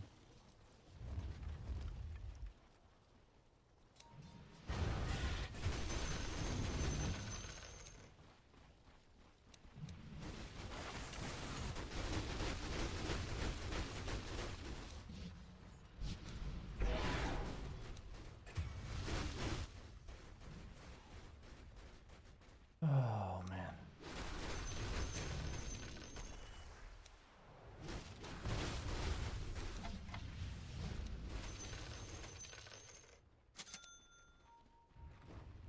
Gonna kill the snap. No TP on me. No BKB. I need to gate.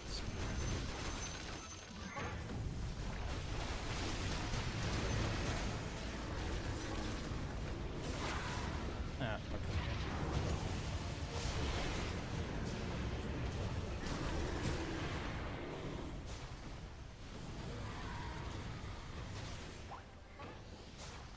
Please, please. Тебе просто надо было в Урсу кнопки нажать и Манико.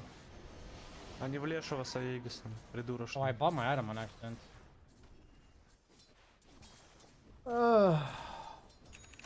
It's definitely not over, man. Just play the game, Jesus.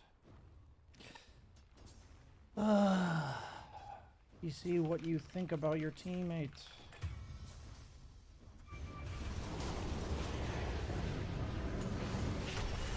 Nice.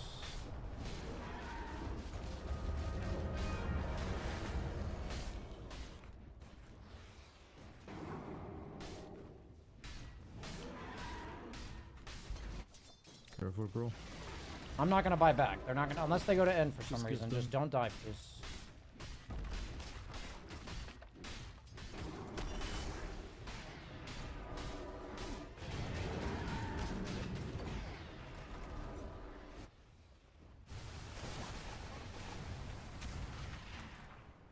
Can always wait for my ulti.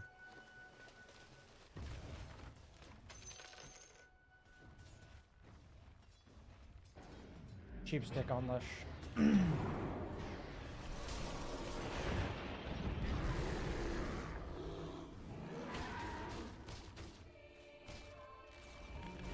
Games.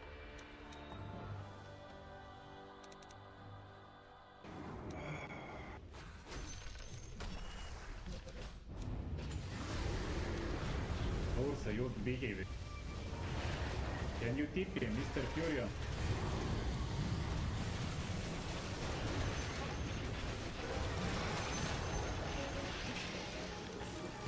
Go chase.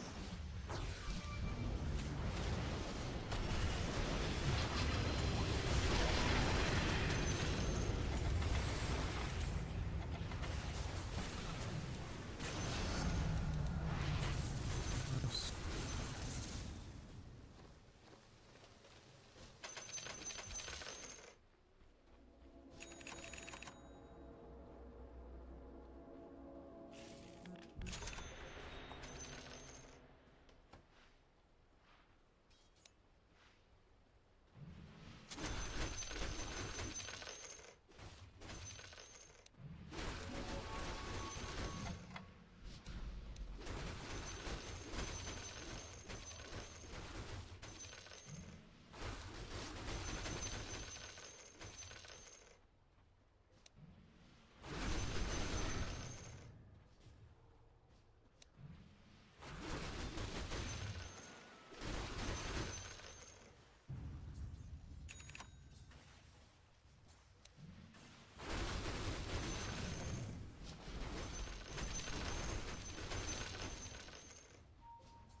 We can jump and punish.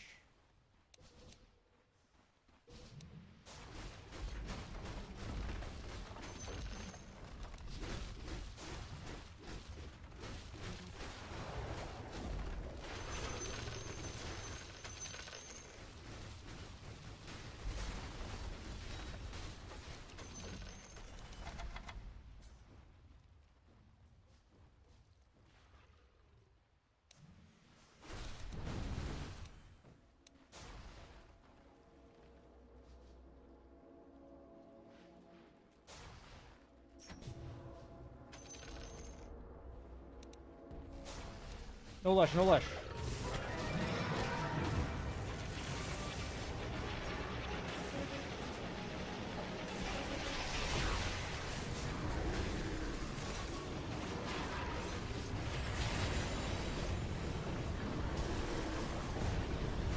Fight him, base. Get out.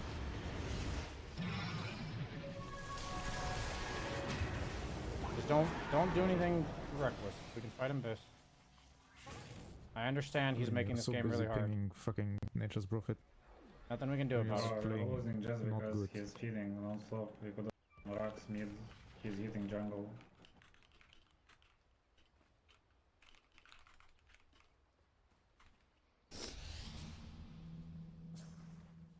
Guy doesn't even press ult or shard.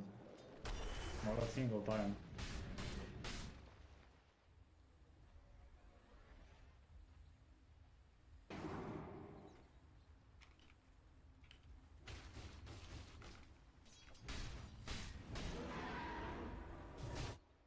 I'm trying to lose one lane here. If they go GG, then I'll buy back.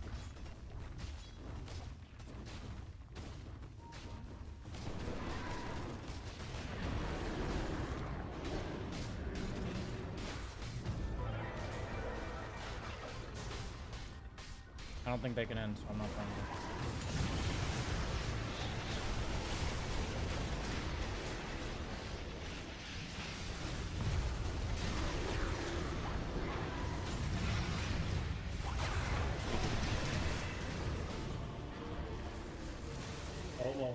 Almost fight. Almost. We actually lost this in the game. That is wild to me. That is insane, dude. That is insane that we lost this game. Like, holy shit, I cannot believe we lost this one.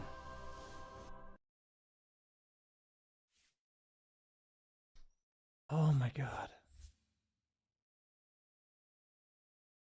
Unbelievable, dude. Like, what do you even say about that kind of game? Like...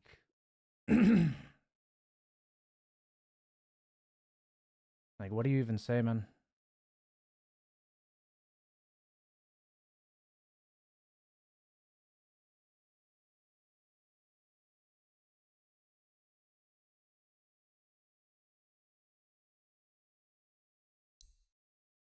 Like... Oh, man. I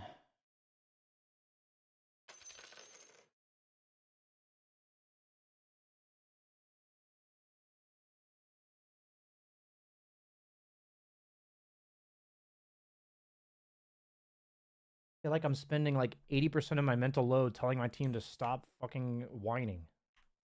Crazy. I'm spending so much of my mental load. I should have just muted everybody, man. Fuck. Fuck me. I feel like if I just play insanely well that game, we're just gonna win. And I'm so busy fucking talking people off the edge, I can't play my hero. Like crazy.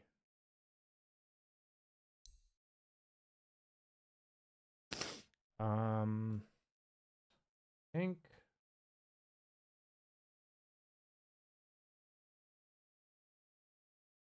I mean, the Battle Fury build seems really good.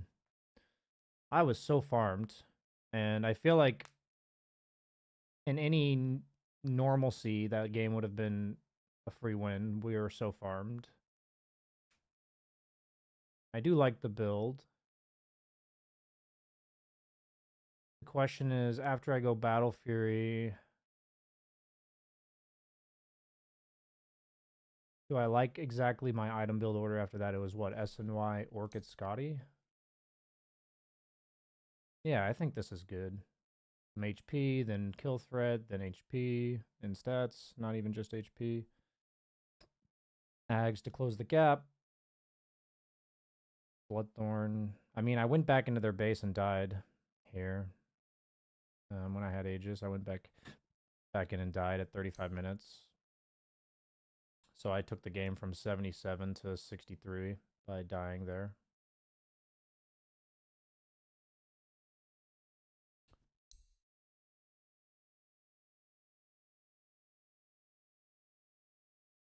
I'm pretty sure Nature's Prophet was alive there, and he just like TP'd out without saying anything.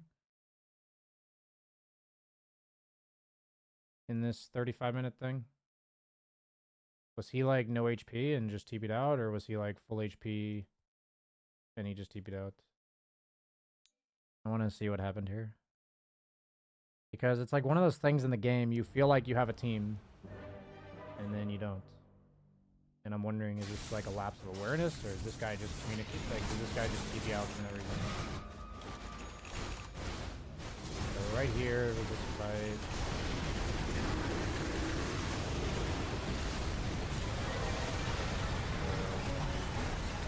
So left back. Venomance is dead. So Nature's Prophet is low HP. TP's home. Sees that I go back in. Oh, and I'm already dead. Okay. So this is a lapse in awareness on my part. Okay. He's low HP TPing back. I didn't know he TP'd back though. I did think I'd kill the first though, but that wasn't even close. So. Yeah, that was definitely my bad.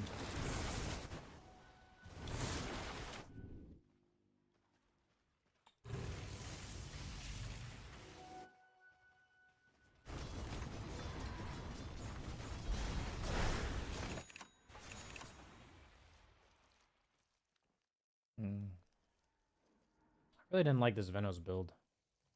He has an Ags with no debuff.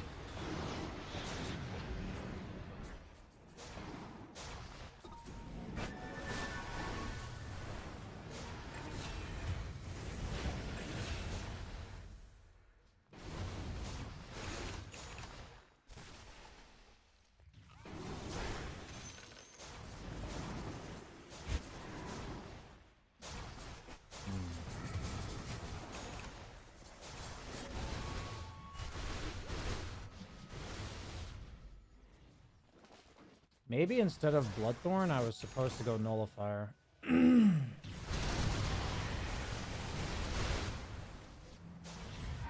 problem is when the opponent starts getting all these fucking defensive items, it's really hard for PL to kill people. Like once they get like Glimmers, Force Staff, Yules, Lotus Orb, PL feels like really bad to play. And I don't know if there's anything to be done about it.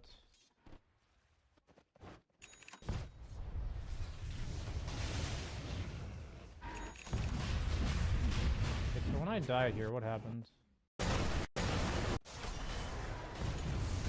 My Nature's isn't even looking. Okay. So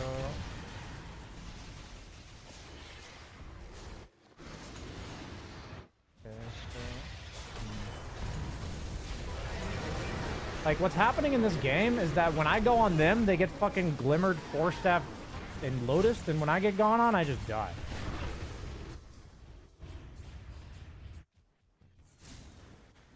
So fucking depressing.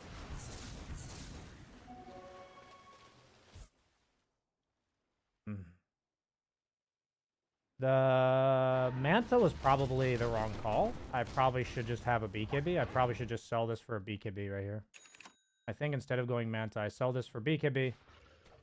And then I eventually sell my... probably my SNY for Nullifier. Maybe my Battle Fury for Nullifier. Maybe I consume this. I could also go late game Disperser, but I don't think that's very good.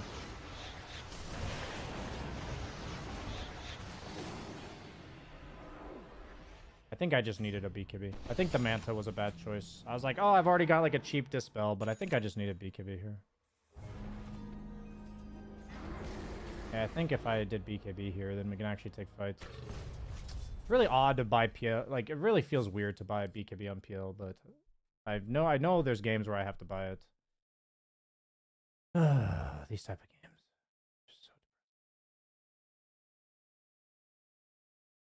So...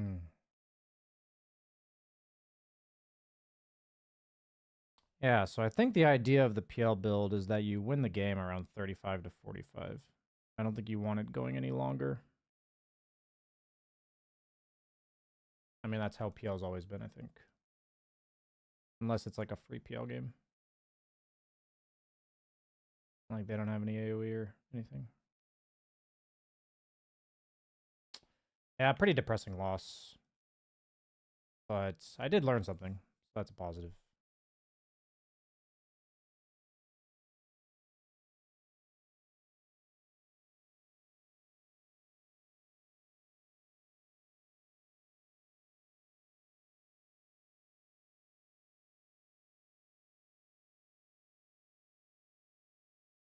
Fights were fairly long, most decisive deaths. You were 100-0.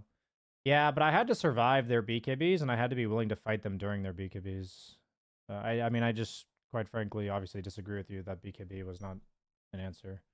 I think I needed to be able to go in and force meaningful responses, and then press BKB.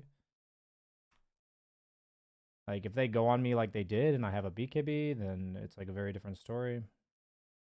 And none of their AoE shit does damage to me. But it was a good pub to end the week, meaning like back and forth. But this week's been really characterized by people just whining all the time, and that's unfortunate.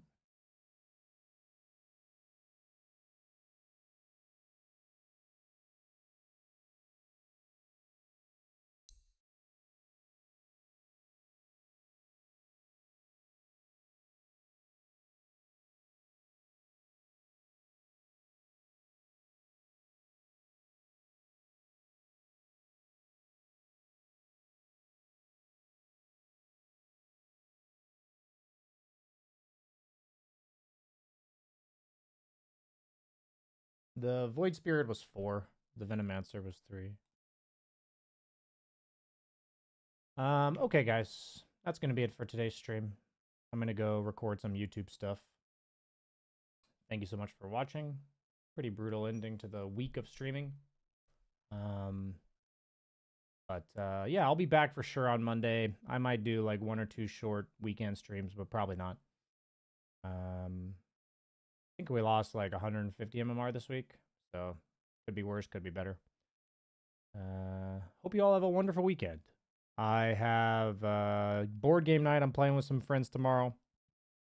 And then I'm going to go to the casino on Saturday, so I have some nice plans for this week. That's my weekend. So hope you guys enjoy your weekend, whatever it may include.